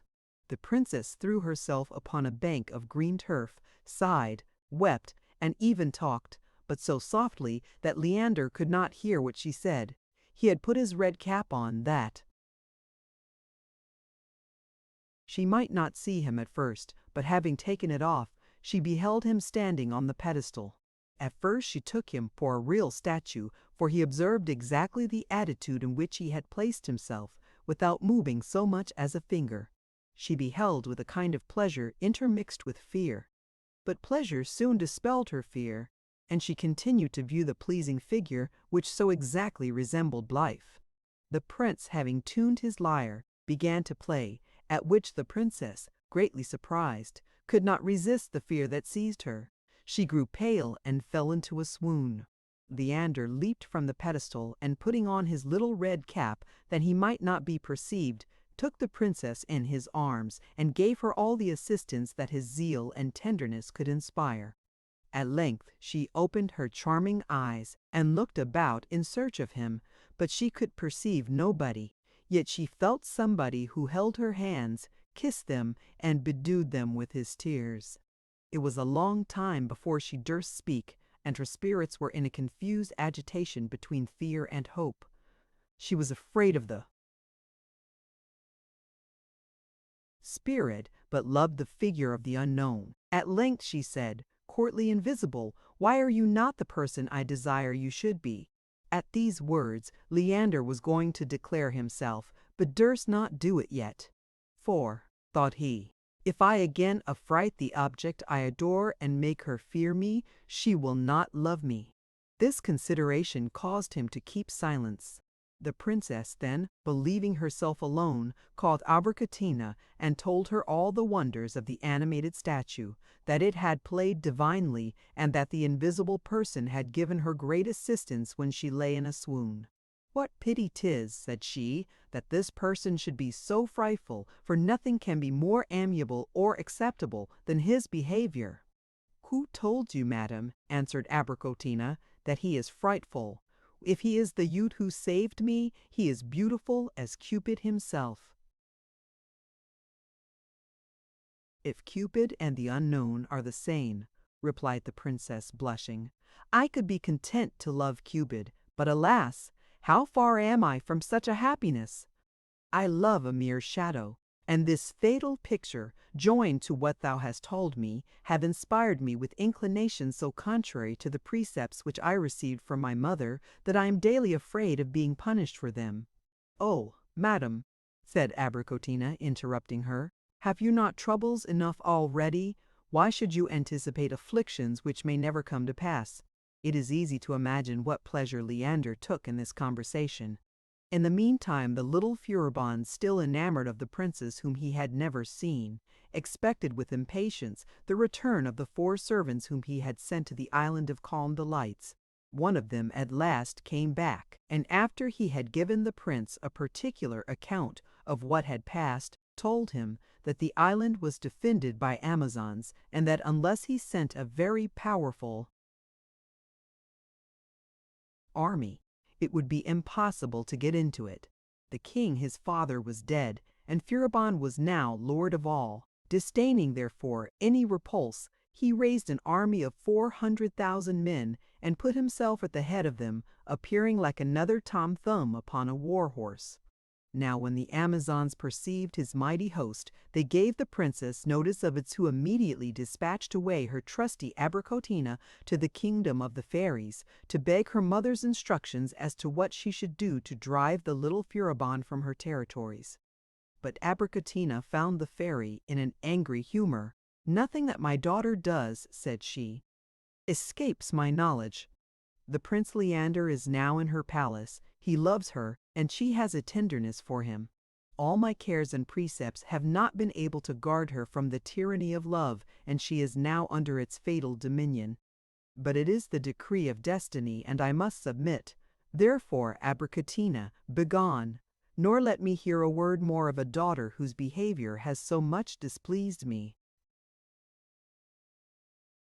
Abricotina returned with these ill tidings, whereat the princess was almost distracted, and this was soon perceived by Leander, who was near her though she did not see him. He beheld her grief with the greatest pain. However, he durst not then open his lips, but recollecting that Furibon was exceedingly covetous, he thought that, by giving him a sum of money, he might perhaps prevail with him to retire. Thereupon he dressed himself like an Amazon, and wished himself in the forest to catch his horse. He had no sooner called him than Gris-de-line came leaping, prancing, and neighing for joy, for he was grown quite weary of being so long absent from his dear master. But when he beheld him dressed as a woman, he hardly knew him. However, at the sound of his voice, he suffered the prince to mount, and they soon arrived in the camp of Furibon, where they gave notice that a lady was come to speak with him from the Princess of Calm Delights. Immediately the little fellow put on his royal robes, and having placed himself upon his throne, he looked like a great toad counterfeiting a king. Leander harangued him, and told him that the princess, preferring a quiet and peaceable life to the fatigues of war, had sent to offer his majesty as much money as he pleased to demand, provided he would suffer her to continue in peace. But if he refused her proposal, she would omit no means that might serve for her defense. Furibon replied that he took pity on her and would grant her the honor of his protection, but that he demanded 100,000 millions of pounds, and without which he would not return to his kingdom. Leander answered that such a vast sum would be too long accounting, and therefore, if he would say how many rooms full he desired to have, the princess was generous and rich enough to satisfy him. Furibon was astonished to hear that, instead of entreating, she would rather offer more, and it came into his wicked mind to take all the money he could get, and then seize the Amazon and kill her, that she might never return to her mistress. He told Leander, therefore, that he would have 30 chambers of gold, all full to the ceiling. Leander, being conducted into the chambers, took his, rose and shook it, till every room was filled with all sorts of coin. Furibon was in an ecstasy, and the more gold he saw, the greater was his desire to get hold of the Amazon, so that when all the rooms were full, he commanded his guards to seize her, alleging she had brought him counterfeit money. Immediately Leander put on his little red cap and disappeared. The guards, believing that the lady had escaped, ran out and left Furibon alone, when Leander, availing himself of the opportunity, took the tyrant by the hair and twisted his head off with the same ease he would a pullet's. Nor did the little wretch of a king see that hand that killed him. Leander, having got his enemy's head, wished himself in the palace of calm delights, where he found the princess walking, and with grief considering the message which her mother had sent her, and on the means to repel Furibon. Suddenly she beheld a head hanging in the air, with nobody to hold it. This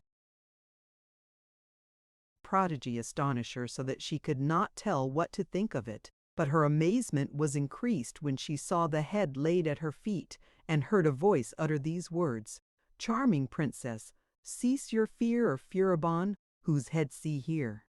Abricotina, knowing Leander's voice, cried, "I protest, madam, the invisible person who speaks is the very stranger that rescued me."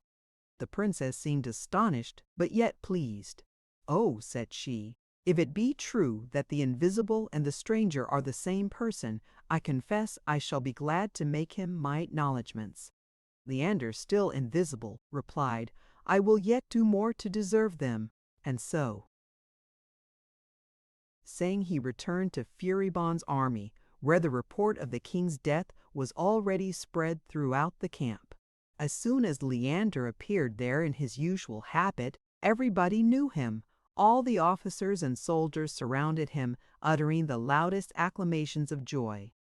In short, they acknowledged him for their king, and that the crown of right belonged to him, for which he thanked them, and as the first mark of his royal bounty, divided the 30 rooms of gold among the soldiers.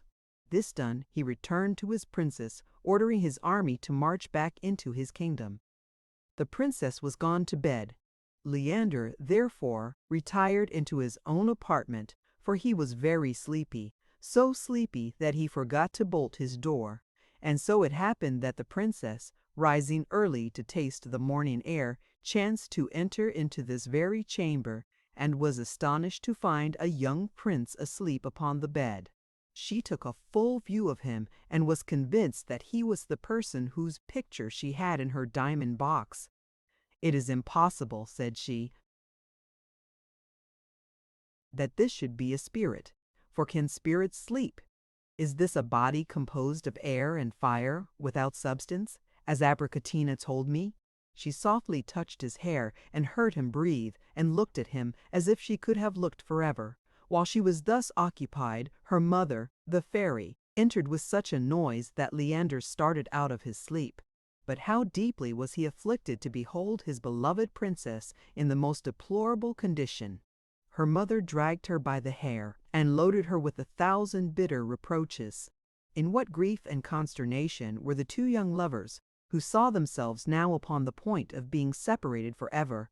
The princess durst not open her lips, but cast her eyes upon Leander, as if to beg his assistance. He judged rightly that he ought not to deal rudely with a power superior to his own, and therefore he sought, by his eloquence and submission, to move the incensed fairy. He ran to her, threw himself at her feet, and besought her to have pity upon a young prince who would never change in his affection for her daughter. The princess, encouraged, also embraced her mother's knees and declared that without Leander she should never be happy. "Happy!" cried the fairy. "You know not the miseries of love, nor the treacheries of which lovers are capable. They bewitch us only to poison our lives. I have known it by experience, and will you suffer the same?" "Is there no exception, madam?" replied Leander, and his countenance showed him to be one. But neither tears nor entreaties could move the implacable fairy, and it is very probable that she would have never pardoned them, had not the lovely Gentilla appeared at that instant in the chamber, more brilliant than the sun. Embracing the old fairy, "Dear sister," said she, "I am persuaded you cannot have forgotten the good office I did you when, after your unhappy marriage, you besought a remittance into fairyland. Since then I never desired any favor at your hands, but now the time is come. Pardon then this lovely princess, consent to her nuptials with this young prince.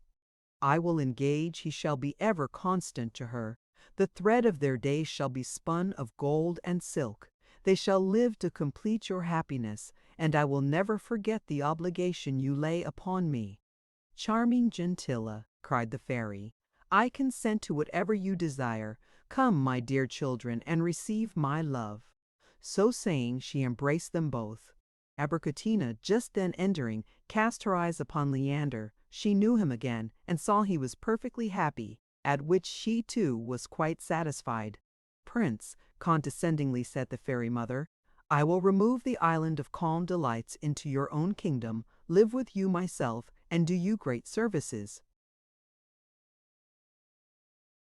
Whether or not Prince Leander appreciated this offer, he bowed low, and assured his mother-in-law that no favor could be equal to the one he had that day received from her hands. This short compliment pleased the fairy exceedingly, for she belonged to those ancient days when people used to stand a whole day upon one leg, complimenting one another. The nuptials were performed in a most splendid manner, and the young prince and princess lived together happily many years, beloved by all around them. Chapter 11.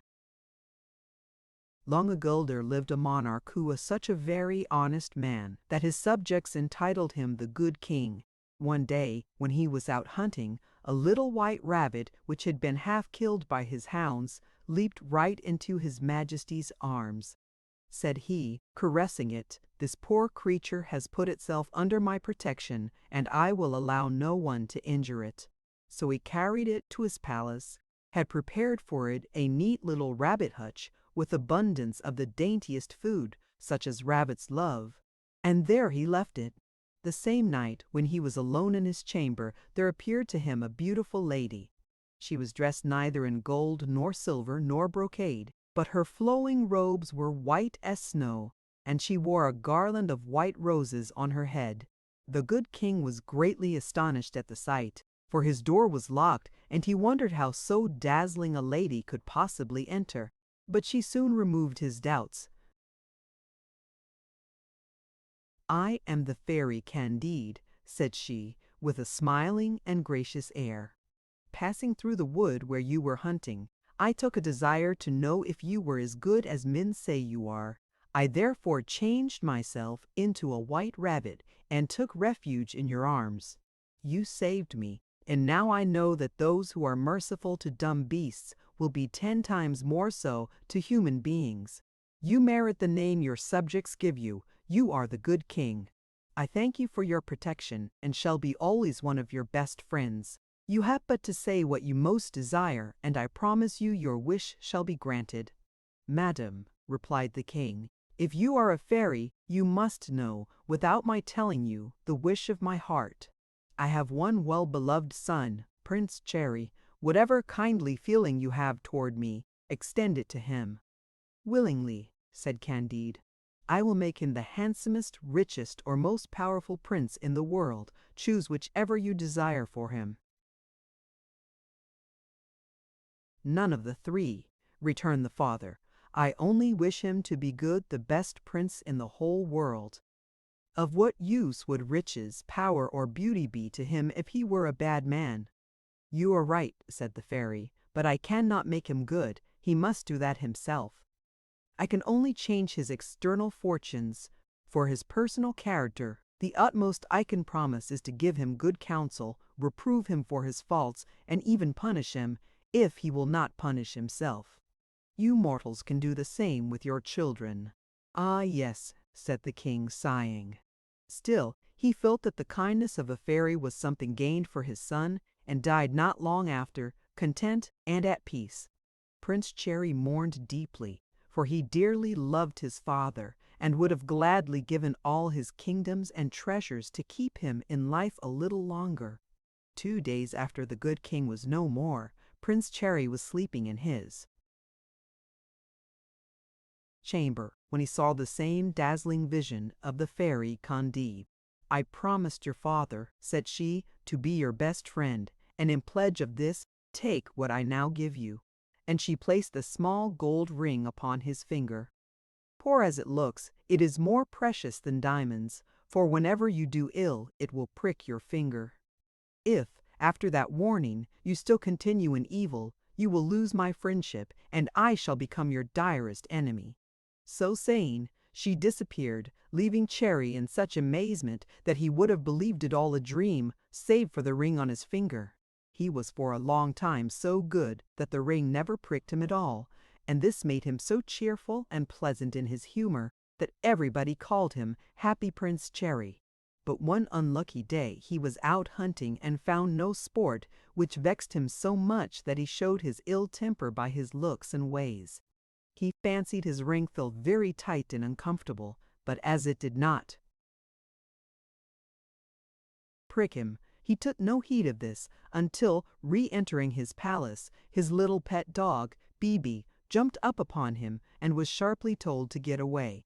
The creature, accustomed to nothing but caresses, tried to attract his attention by pulling at his garments, when Prince Cherry turned and gave it a severe kick. At this moment he felt in his finger a prick like a pin. "What nonsense," said he to himself. "The fairy must be making game of me. Why, what great evil have I done? I, the master of a great empire, cannot I kick my own dog?" A voice replied, or else Prince Cherry imagined it, "No, sire. The master of a great empire has a right to do good, but not evil. I, a fairy, am as much above you as you are above your dog. I might punish you, kill you, if I chose, but I prefer leaving you to amend your ways. You have been guilty of 3 faults today: bad temper, passion, cruelty. Do better tomorrow." The prince promised and kept his word a while, but he had been brought up by a foolish nurse, who indulged him in every way and was always telling him that he would be a king one day, when he might do as he liked in all things. He found out now that even a king cannot always do that. It vexed him and made him angry. His ring began to prick him so often that his little finger was continually bleeding. He disliked this, as was natural, and soon began to consider whether it would not be easier to throw the ring away altogether than to be constantly annoyed by it. It was such a queer thing for a king to have a spot of blood on his finger. At last, unable to put up with it any more, he took his ring off and hid it where he would never see it, and believed himself the happiest of men, for he could now do exactly what he liked. He did it, and became every day more and more miserable.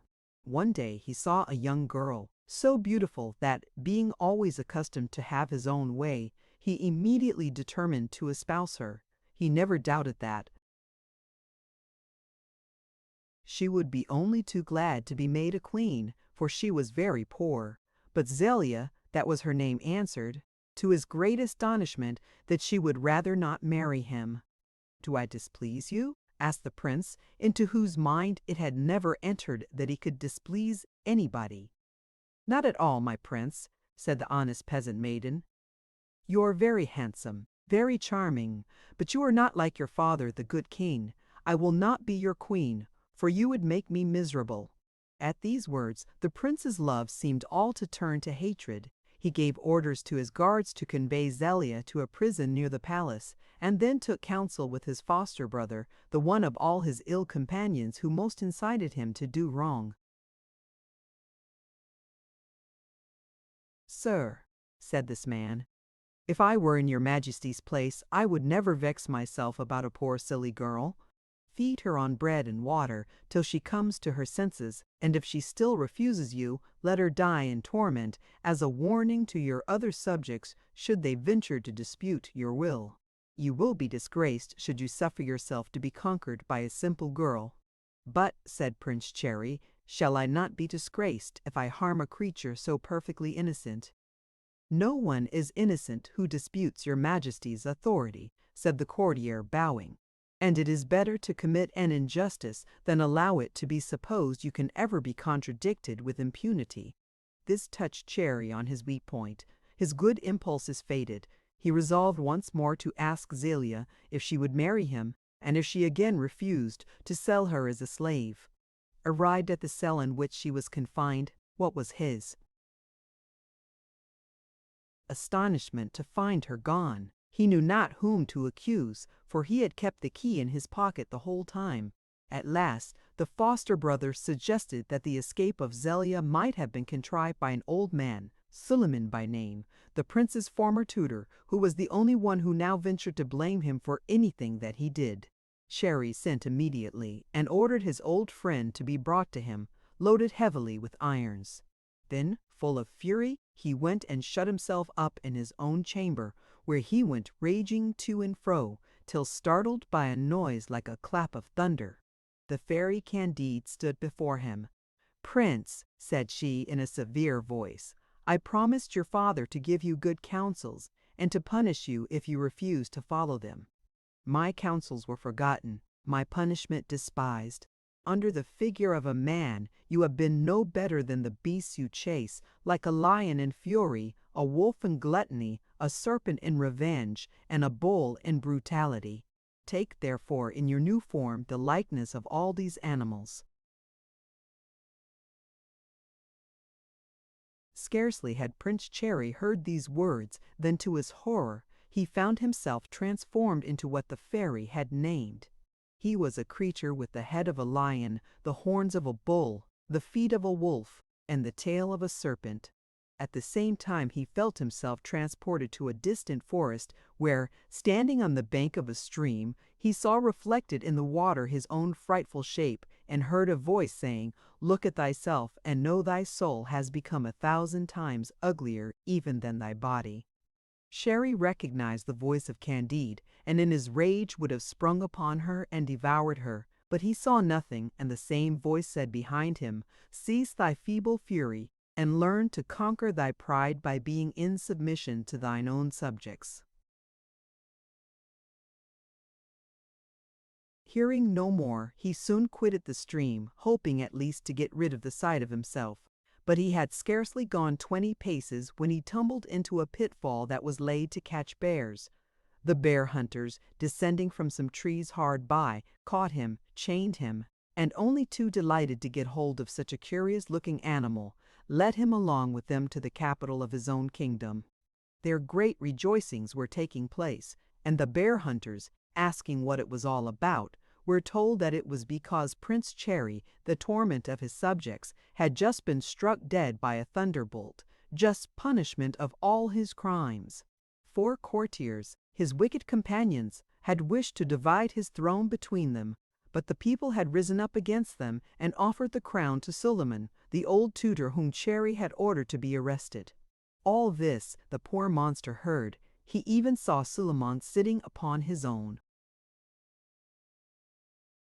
throne and trying to calm the populace by representing to them that it was not certain Prince Cherry was dead, that he might return one day to reassume with honor the crown which Suleiman only consented to wear, as a sort of viceroy. "I know his heart," said the honest and faithful old man. "It is tainted but not corrupt. If alive, he may reform yet, and be all his father over again to you, his people, whom he has caused to suffer so much." These words touched the poor beast so deeply that he ceased to beat himself against the iron bars of the cage in which the hunters carried him about, became gentle as a lamb, and suffered himself to be taken quietly to a menagerie, where were kept all sorts of strange and ferocious animals, a place which he had himself often visited as a boy, but never thought he should be shut up there himself. However, he owned he had deserved it all, and began to make amends by showing himself very obedient to his keeper. This man was almost as great a trumpeter, brute as the animals he had charge of, and when he was in ill humor he used to beat them without rhyme or reason. One day, while he was sleeping, a tiger broke loose and leaped upon him, eager to devour him. Cherry at first felt a thrill of fear at the thought of being revenged. Then, seeing how helpless the man was, he wished himself free, that he might defend him. Immediately the doors of his cage opened. The keeper, waking up, saw the strange beast leap out, and imagined, of course, that he was going to be slain at once.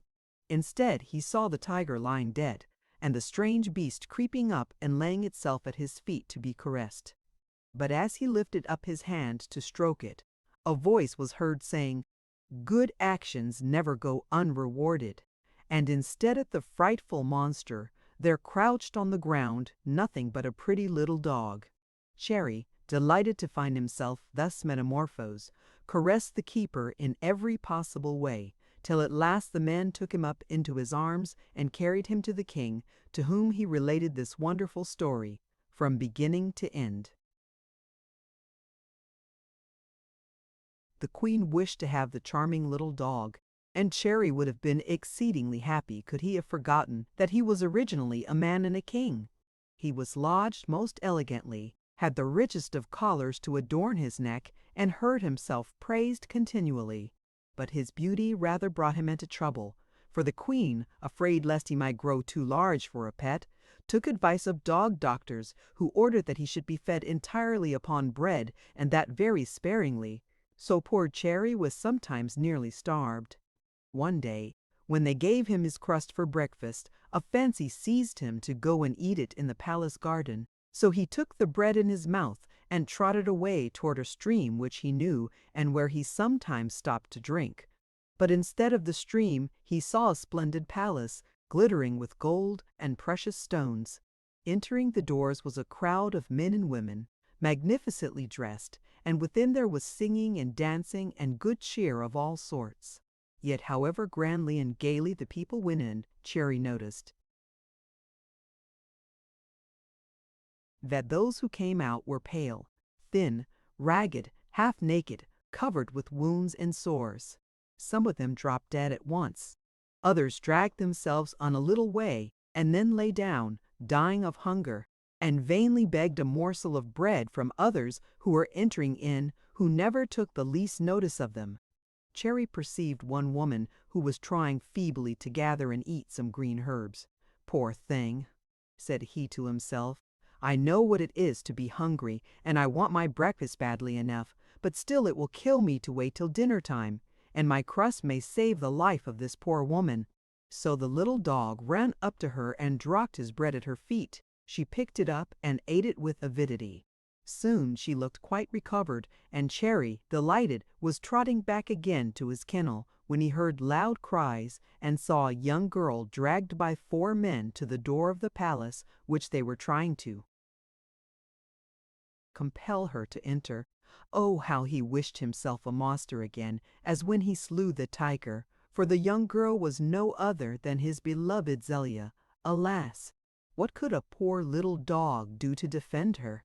But he ran forward and barked at the men and bit their heels, until at last they chased him away with heavy blows. And then he lay down outside the palace door, determined to watch and see what had become of Zelia. Conscience pricked him now. "What?" thought he, "I am furious against these wicked men who are carrying her away. And did I not do the same myself? Did I not cast her into prison and intend to sell her as a slave? Who knows how much more wickedness I might not have done to her and others if heaven's justice had not stopped me in time. While he lay thinking and repenting, he heard a window open and saw Zelia throw out of it a bit of dainty meat. Cherry, who felt hungry enough by this time, was just about to eat it when the woman to whom he had given his crust snatched him up in her arms. "Poor little beast," cried she, patting him. "Every bit of food in that palace is poisoned. You shall not touch a morsel." And at the same time the voice in the air repeated again, "Good actions never go unrewarded," and Cherry found himself changed into a beautiful little white pigeon. He remembered with joy that white was the color of the fairy Candide, and began to hope that she was taking him into favor again. So he stretched his wings, delighted that he might now have a chance of approaching his fair Zelia. He flew up to the palace windows, and, finding one of them open, entered and sought everywhere, but he could not find Zelia. Then, in despair, he flew out again, resolved to go over the world until he beheld her once more. He took flight at once and traversed many countries, swiftly as a bird can, but found no trace of his beloved. At length, in a desert, sitting beside an old hermit in his cave and partaking with him his frugal repast, Cherry saw a poor peasant girl and recognized Zelia. Transported with joy, he flew in, perched on her shoulder, and expressed his delight and affection by 1,000 caresses. She, charmed with the pretty little pigeon, caressed it in her turn, and promised it that, if it would stay with her, she would love it always. "What have you done, Zelia?" said the hermit, smiling. And while he spoke, the white pigeon vanished, and there stood Prince Cherry in his own natural form. "Your enchantment ended, Prince, when Zelia promised to love you. Indeed, she has loved you always, but your many faults constrained her to hide her love. These are now amended, and you may both live happy if you will, because your union is founded upon mutual esteem." Cherry and Zelia threw themselves at the feet of the hermit, whose form also began to change. His soiled garments became of dazzling whiteness, and his long beard and withered face grew into the flowing hair and lovely countenance of the fairy Candide. "Rise up, my children," said she. "I must now transport you to your palace and restore to Prince Cherry his father's crown, of which he is now worthy." She had scarcely ceased speaking when they found themselves in the chamber of Suleiman, who, delighted to find again his beloved pupil and master, willingly resigned the throne and became the most faithful of his subjects. King Cherry and Queen Zelia reigned together for many years, and it is said that the former was so blameless and strict in all his duties that though he constantly wore the ring which Candide had restored to him, it never once pricked his finger enough to make it bleed. Chapter 12. There was once a king who was passionately in love with a beautiful princess, but she could not be married because a magician had enchanted her. The king went to a good fairy to inquire what he should do. Said the fairy, after receiving him graciously, "Sir, I will tell you a great secret. The princess has a great cat whom she loves so well that she cares for nothing and nobody else, but she will be obliged to marry any person who is adroit enough to walk upon the cat's tail." "That will not be very difficult," thought the king to himself, and departed, resolving to trample the cat's tail to pieces rather than not succeed in walking upon it. He went immediately to the palace of his fair mistress and the cat. The animal came in front of him, arching its back in anger as it was wont to do. The king lifted up his foot, thinking nothing would be so easy as to tread on the tail, but he found himself mistaken. Minin, that was the creature's name, twisted itself round so sharply that the king only heard his own foot by stamping on the floor. For 8 days did he pursue the cat everywhere, up and down the palace. He was after it from morning till night, but with no better success. The tail seemed made of quicksilver, so very lively was it. At last the king had the good fortune to catch Minin sleeping, when tramp, tramp, he trod on the tail with all his force. Minin woke up, mewed horribly, and immediately changed from a cat into a large, fierce-looking man who regarded the king with flashing eyes. "You must marry the princess," cried he, "because you have broken the enchantment in which I held her. But I will be revenged on you. You shall have a son with a nose as long as that." He made in the air a curve of half a foot. "Yet he shall believe it is just like all other noses, and shall be always unfortunate till he has found out it is not. And if you ever tell anybody of this threat of mine, you shall die on the spot." So saying, the magician disappeared. The king, who was at first much terrified, soon began to laugh at this adventure. "My son might have a worse misfortune than too long a nose," thought he. "At least it will hinder him neither in seeing nor hearing. I will go and find the princess and marry her at once." He did so, but he only lived a few months after, and died before his little son was born, so that nobody knew anything about the secret of the nose. The little prince was so much wished for that when he came into the world, they agreed to call him Prince Wish. He had beautiful blue eyes and a sweet little mouth, but his nose was so big that it covered half his face. The queen, his mother, was inconsolable, but her ladies tried to satisfy her by telling her that the nose was not nearly so large as it seemed, that it would grow smaller as the prince grew bigger, and that if it did not, a large nose was indispensable to a hero. All great soldiers, they said, had great noses, as everybody knew. The queen was so very fond of her son that she listened eagerly to all this comfort. Shortly she grew so used to the princess's nose that it did not seem to her any larger than ordinary noses of the court, where, in process of time, everybody with a long nose was very much admired, and the unfortunate people who had only snubs were taken very little notice of.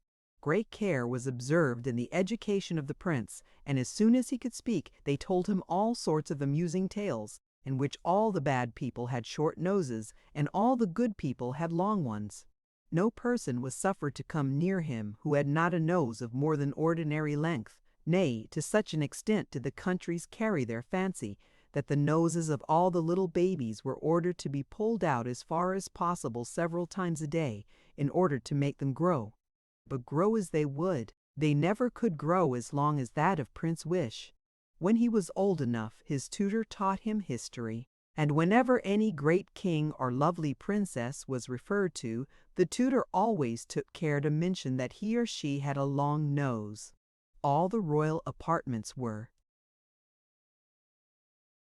filled with pictures and portraits having this peculiarity, so that at last Prince Wish began to regard the length of his nose as his greatest perfection, and would not have had it an inch less even to save his crown.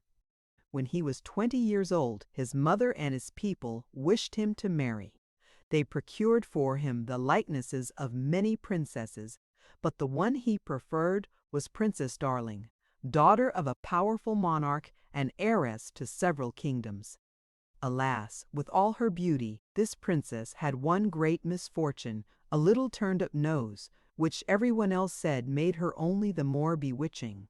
But here, in the kingdom of Prince Wish, the courtiers were thrown by it into the utmost perplexity. They were in the habit of laughing at all small noses, but how dared they make fun of the nose of Princess Darling? Two unfortunate gentlemen, whom Prince Wish had overheard doing so, were ignominiously banished from the court and capital. After this, the courtiers became alarmed, and tried to correct their habit of speech. But they would have found themselves in constant difficulties had not one clever person struck out a bright idea. He said that though it was indispensably necessary for a man to have a great nose, women were very different, and that a learned man had discovered in a very old manuscript that the celebrated Cleopatra, Queen of Egypt, the beauty of the ancient world, had a turned-up nose.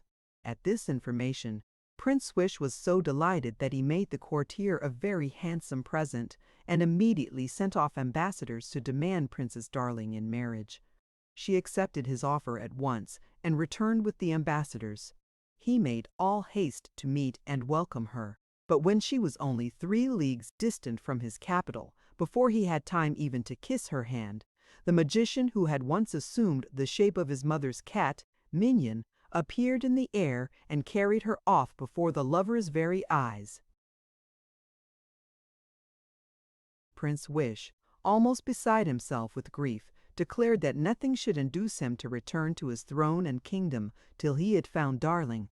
He would suffer none of his courtiers or attendants to follow him, but bidding them all adieu, mounted a good horse, laid the reins on the animal's neck, and let him take him wherever he would.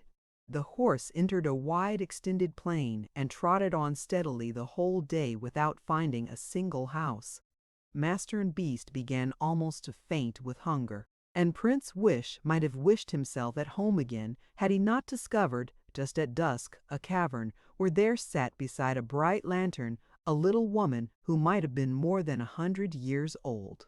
She put on her spectacles the better to look at the stranger, and he noticed that her nose was so small that the spectacles would hardly stay on. Then the prince and the fairy, for she was a fairy, burst into laughter. "What a funny nose!" cried the one. "Not so funny as yours, madam," returned the other. "But pray let us leave our noses alone, and be good enough to give me something to eat, for I am dying with hunger, and so is my poor horse." "With all my heart," answered the fairy. "Although your nose is ridiculously long, you are no less the son of one of my best friends. I loved your father like a brother. He had a very handsome nose." "What is wanting to my nose?" asked Wish rather savagely. "Oh, nothing at all. On the contrary, there is a great deal too much of it, but never mind, one may be a very honest man and yet have too big a nose. As I said, I was a great friend of your father's. He came often to see me. I was very pretty then, and oftentimes he used to say to me, 'My sister.'" "I will hear the rest, madam, with pleasure, when I have supped, but will you condescend to remember that I have tasted nothing all day?" "Poor boy," said the fairy, "I will give you some supper directly, and while you eat it I will tell you my history in 6 words, for I hate much talking. A long tongue is as insupportable as a long nose, and I remember when I was young how much I used to be admired because I was not a talker. Indeed, someone said to the queen, my mother, for poor as you see me now, I am the daughter of a great king, who always attayed when he was hungry, I hope," interrupted the prince, whose patience was fast departing. "You are right," said the imperturbable old fairy, "and I will bring you your supper directly. Only I wish first just to say that the king my father—" "Hang the king your father!" Prince Wish was about to exclaim, but he stopped himself and only observed that however the pleasure of her conversation might make him forget his hunger, it could not have the same effect upon his horse, who was really starving. The fairy, pleased at his civility, called her servants and bade them supply him at once with all he needed. "And," added she, "I must say you are very polite and very good-tempered in spite of your nose." "What has the old woman to do with my nose?" thought the prince. "If I were not so very hungry, I would soon show her what she is, a regular old gossip and chatterbox. She to fancy she talks little indeed. One must be very foolish not to know one's own defects. This comes of being born a princess. Flatterers have spoiled her and persuaded her that she talks little. Little indeed. I never knew anybody chatter so much." While the prince thus meditated, the servants were laying the table, the fairy asking them 100 unnecessary questions, simply for the pleasure of hearing herself talk. "Well," thought Wish, "I am delighted that I came hither, if only to learn how wise I have been in never listening to flatterers who hide from us our faults or make us believe they are perfections. But they could never deceive me. I know all my own weak points, I trust." As truly he believed he did. So he went on eating contentedly, nor stopped till the old fairy began to address him. "Prince," said she, "will you be kind enough to turn a little? Your nose casts such a shadow that I cannot see what is on my plate. And, as I was saying, your father admired me and always made me welcome at court. What is the court etiquette there now?" Do the ladies still go to assemblies, promenades, balls? I beg your pardon for laughing, but how very long your nose is. I wish you would cease to speak of my nose, said the prince, becoming annoyed. It is what it is, and I do not desire it any shorter. Oh, I see that I have vexed you, returned the fairy. Nevertheless, I am one of your best friends, and so I shall take the liberty of always. She would doubtless have gone on talking till midnight, but the prince, unable to bear it any longer, here interrupted her, thanked her for her hospitality, bade her a hasty adieu, and rode away. He traveled for a long time, half over the world, but he heard no news of Princess Darling. However, in each place he went to, he heard one remarkable fact: the great length of his own nose. The little boys in the streets jeered at him, the peasants stared at him, and the more polite ladies and gentlemen whom he met in society used to try in vain to keep from laughing and to get out of his way as soon as they could. So the poor prince became gradually quite forlorn and solitary. He thought all the world was mad, but still he never thought of there being anything queer about his own nose. At last the old fairy, who, though she was a chatterbox, was very good-natured, saw that he was almost breaking his heart. She felt sorry for him and wished to help him in spite of himself, for she knew the enchantment which hid from him the Princess Darling could never be broken till he had discovered his own defect. So she went in search of the princess, and being more powerful than the magician, since she was a good fairy and he was an evil magician, she got her away from him and shut her up in a palace of crystal which she placed on the road which Prince Wish had to pass. He was riding along, very melancholy, when he saw the palace, and at its entrance was a room made of the purest glass, in which sat his beloved princess, smiling and beautiful as ever. He leaped from his horse and ran toward her. She held out her hand for him to kiss, but he could not get at it for the glass. Transported with eagerness and delight, he dashed his sword through the crystal, and succeeded in breaking a small opening, to which she put up her beautiful rosy mouth. But it was in vain. Prince Wish could not approach it. He twisted his neck about and turned his head on all sides, till at length, putting up his hand to his face, he discovered the impediment. "It must be confessed," exclaimed he, "that my nose is too long." That moment the glass walls all split asunder, and the old fairy appeared, leading Princess Darling. "Avow, Prince," said she, "that you are very much obliged to me, for now the enchantment is ended, you may marry the object of your choice. But," added she, smiling, "I fear I might have talked to you forever on the subject of your nose, and you would not have believed me in its length till it became an obstacle to your own inclinations. Now behold it." And she held up a crystal mirror. "Are you satisfied to be no different from other people?" "Perfectly," said Prince Wish, who found his nose had shrunk to an ordinary length, and taking the Princess Darling by the hand, he kissed her courteously, affectionately, and satisfactorily. Then they departed to their own country and lived very happily all their days. The frog Princey times of yore, when wishes were both heard and granted, lived the king whose daughters were all beautiful. But the youngest was so lovely that the sun himself, who has seen so much, wondered at her beauty every time he looked in her face. Now, near the king's castle was a large dark forest, and in the forest, under an old linden tree, was a deep well. When the day was very hot, the king's daughter used to go to the wood and seat herself at the edge of the cool well, and when she became wearied, she would take a golden ball, throw it up in the air, and catch it again. This was her favorite amusement. Once it happened that her golden ball,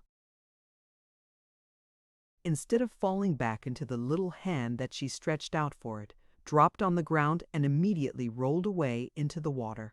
The king's daughter followed it with her eyes, but the ball had vanished, and the well was so deep that no one could see down to the bottom. Then she began to weep, wept louder and louder every minute, and could not console herself at all. While she was thus lamenting, someone called to her, "What is the matter with you, king's daughter? You weep so that you would touch the heart of a stone." She looked around to see whence the voice came, and saw a frog stretching his thick, ugly head out of the water. "Ah, it is you, old water paddler," said she. "I am crying for my golden ball, which has fallen into the well." "Be content," answered the frog. "I dare say I can give you some good advice, but what will you give me if I bring back your plaything to you?" "Whatever you like, dear frog," said she. "My clothes, my pearls and jewels, even the golden crown I wear." The frog answered, "Your clothes, your pearls and jewels, even your golden crown I do not care for, but if you will love me and let me be your companion and playfellow, sit near you at your little table, eat from your little golden plate, drink from your little cup, and sleep in your little bed, if you will promise me this, then I will bring you back your golden ball from the bottom of the well." "Oh yes," said she, "I promise you everything if you will only bring me back my golden ball." She thought to herself meanwhile, "What nonsense the silly frog talks. He sits in the water with the other frogs and croaks and cannot be anybody's playfellow." But the frog, as soon as he had received the promise, dipped his head under the water and sank down. In a little while up he came again with the ball in his mouth and threw it on the grass. The king's daughter was overjoyed when she beheld her pretty plaything again, picked it up and ran away with it. "Wait, wait!" cried the frog. "Take me with you. I cannot run as fast as you."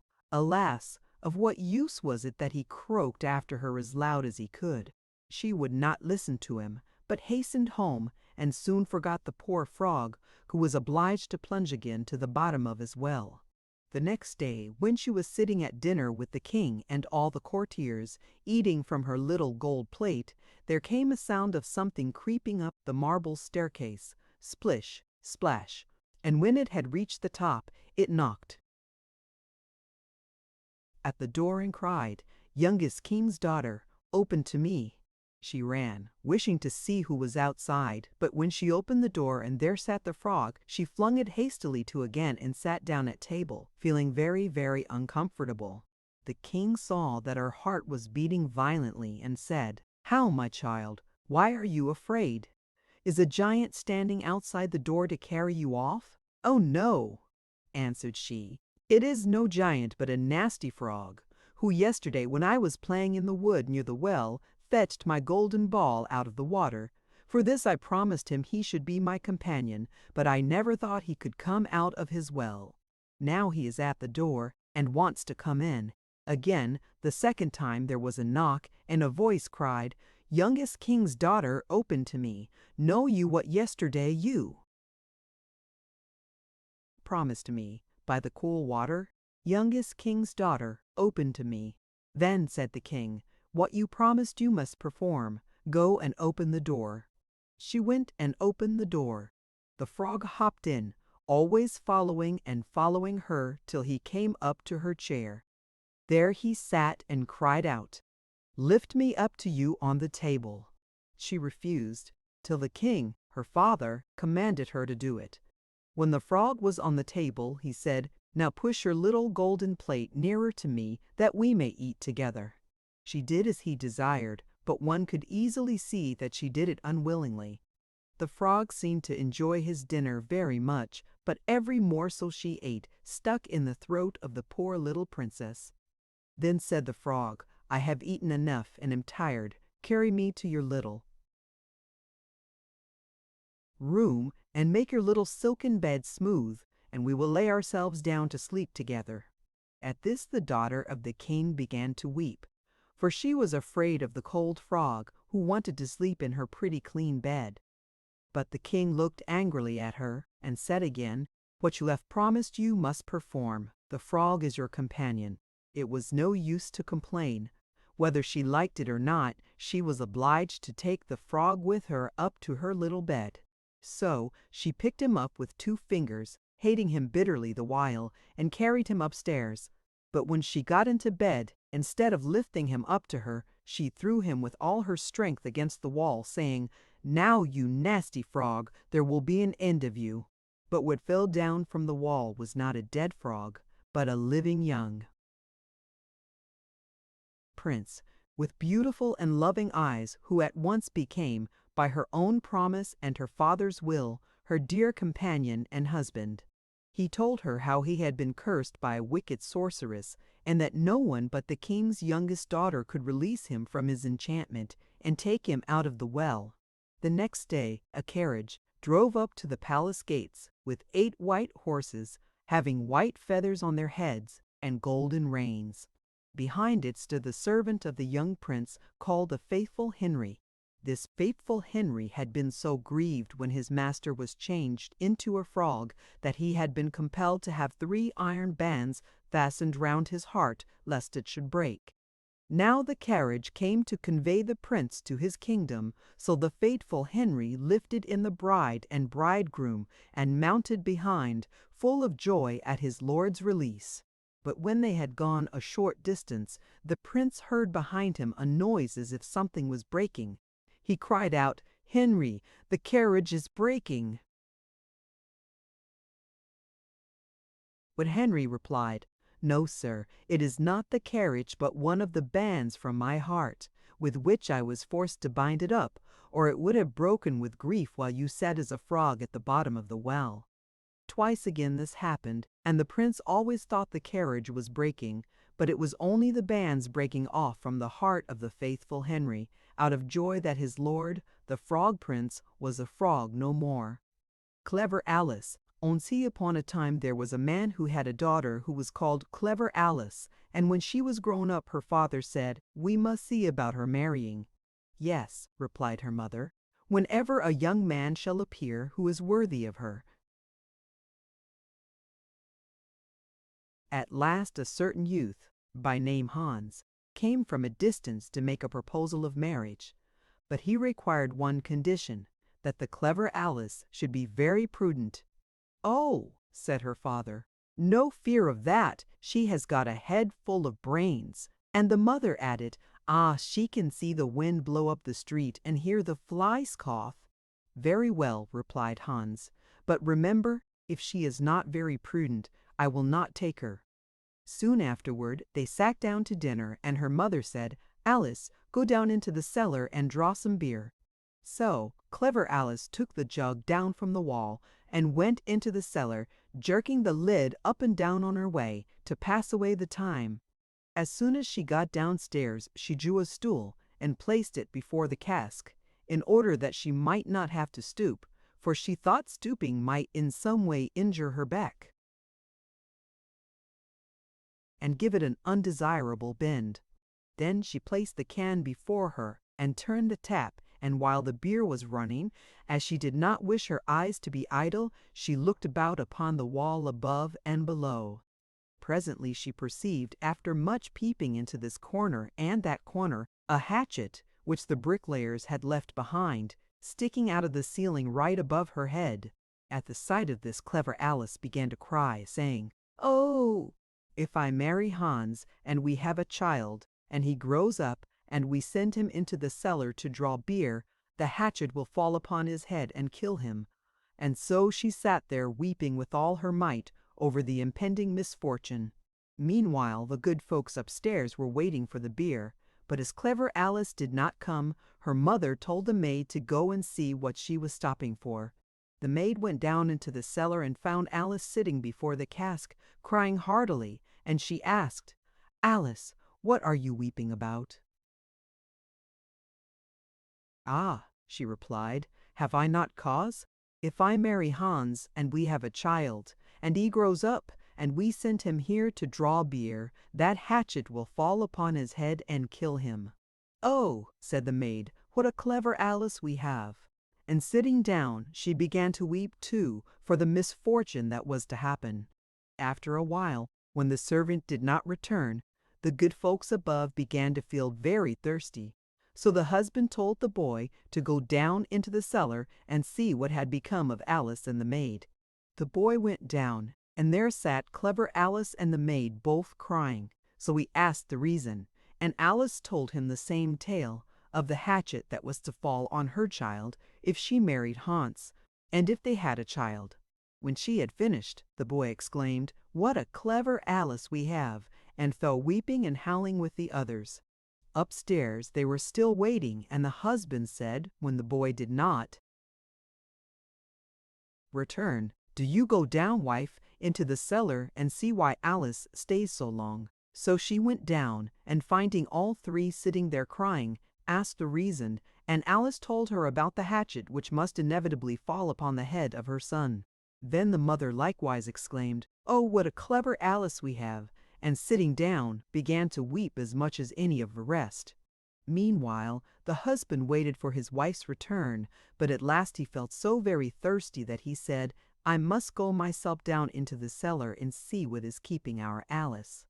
As soon as he entered the cellar, there he found the four sitting and crying together, and when he heard the reason, he also exclaimed, "Oh, what a clever Alice we have!" and sat down to cry with the whole strength of his lungs. All this time the bridegroom above sat waiting, but when nobody returned, he thought they must be waiting for him, and so he went down to see what was the quoting matter. When he entered, there sat the five crying and groaning, each one in a louder key than his neighbor. "What misfortune has happened?" he asked.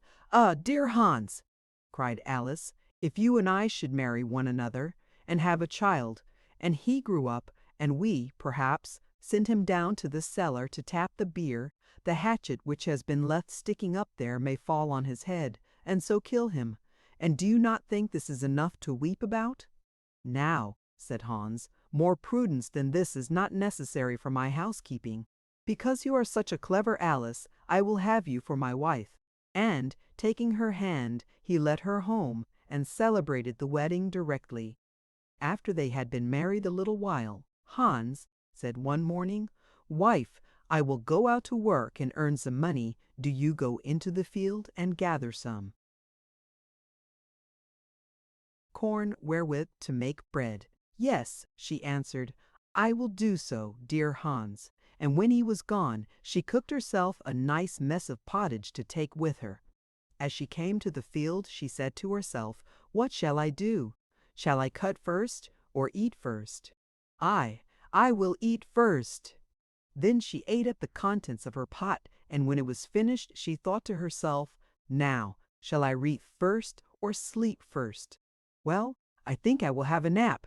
And so she laid herself down among the corn and went to sleep.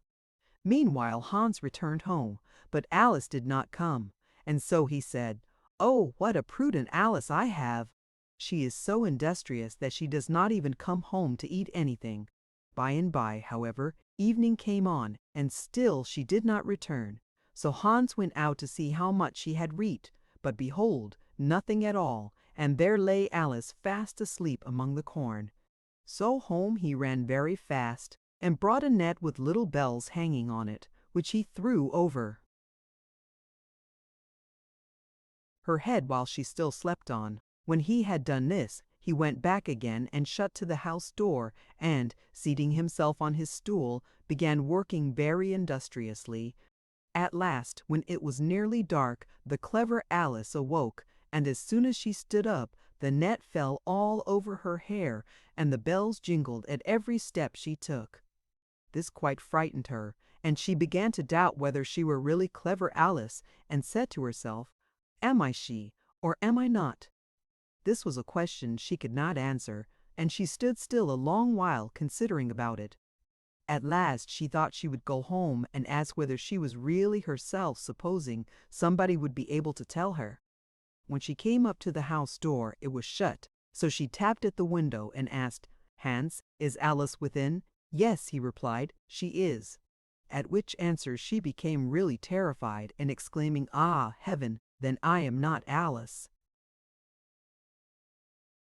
She ran to another house, intending to ask the same question, but as soon as the folks within heard the jingling of the bells and her net, they refused to open their doors, and nobody would receive her. So she ran straight away from the village, and no one has ever seen her since. The end. Thank you for listening to this story. I hope you enjoyed the journey, the characters, and the world they carried with them. If you enjoyed this audiobook, please subscribe to the channel and leave a comment below. Your support helps keep these stories alive and allows more timeless books to be shared with listeners around the world. Until next time, thank you for listening.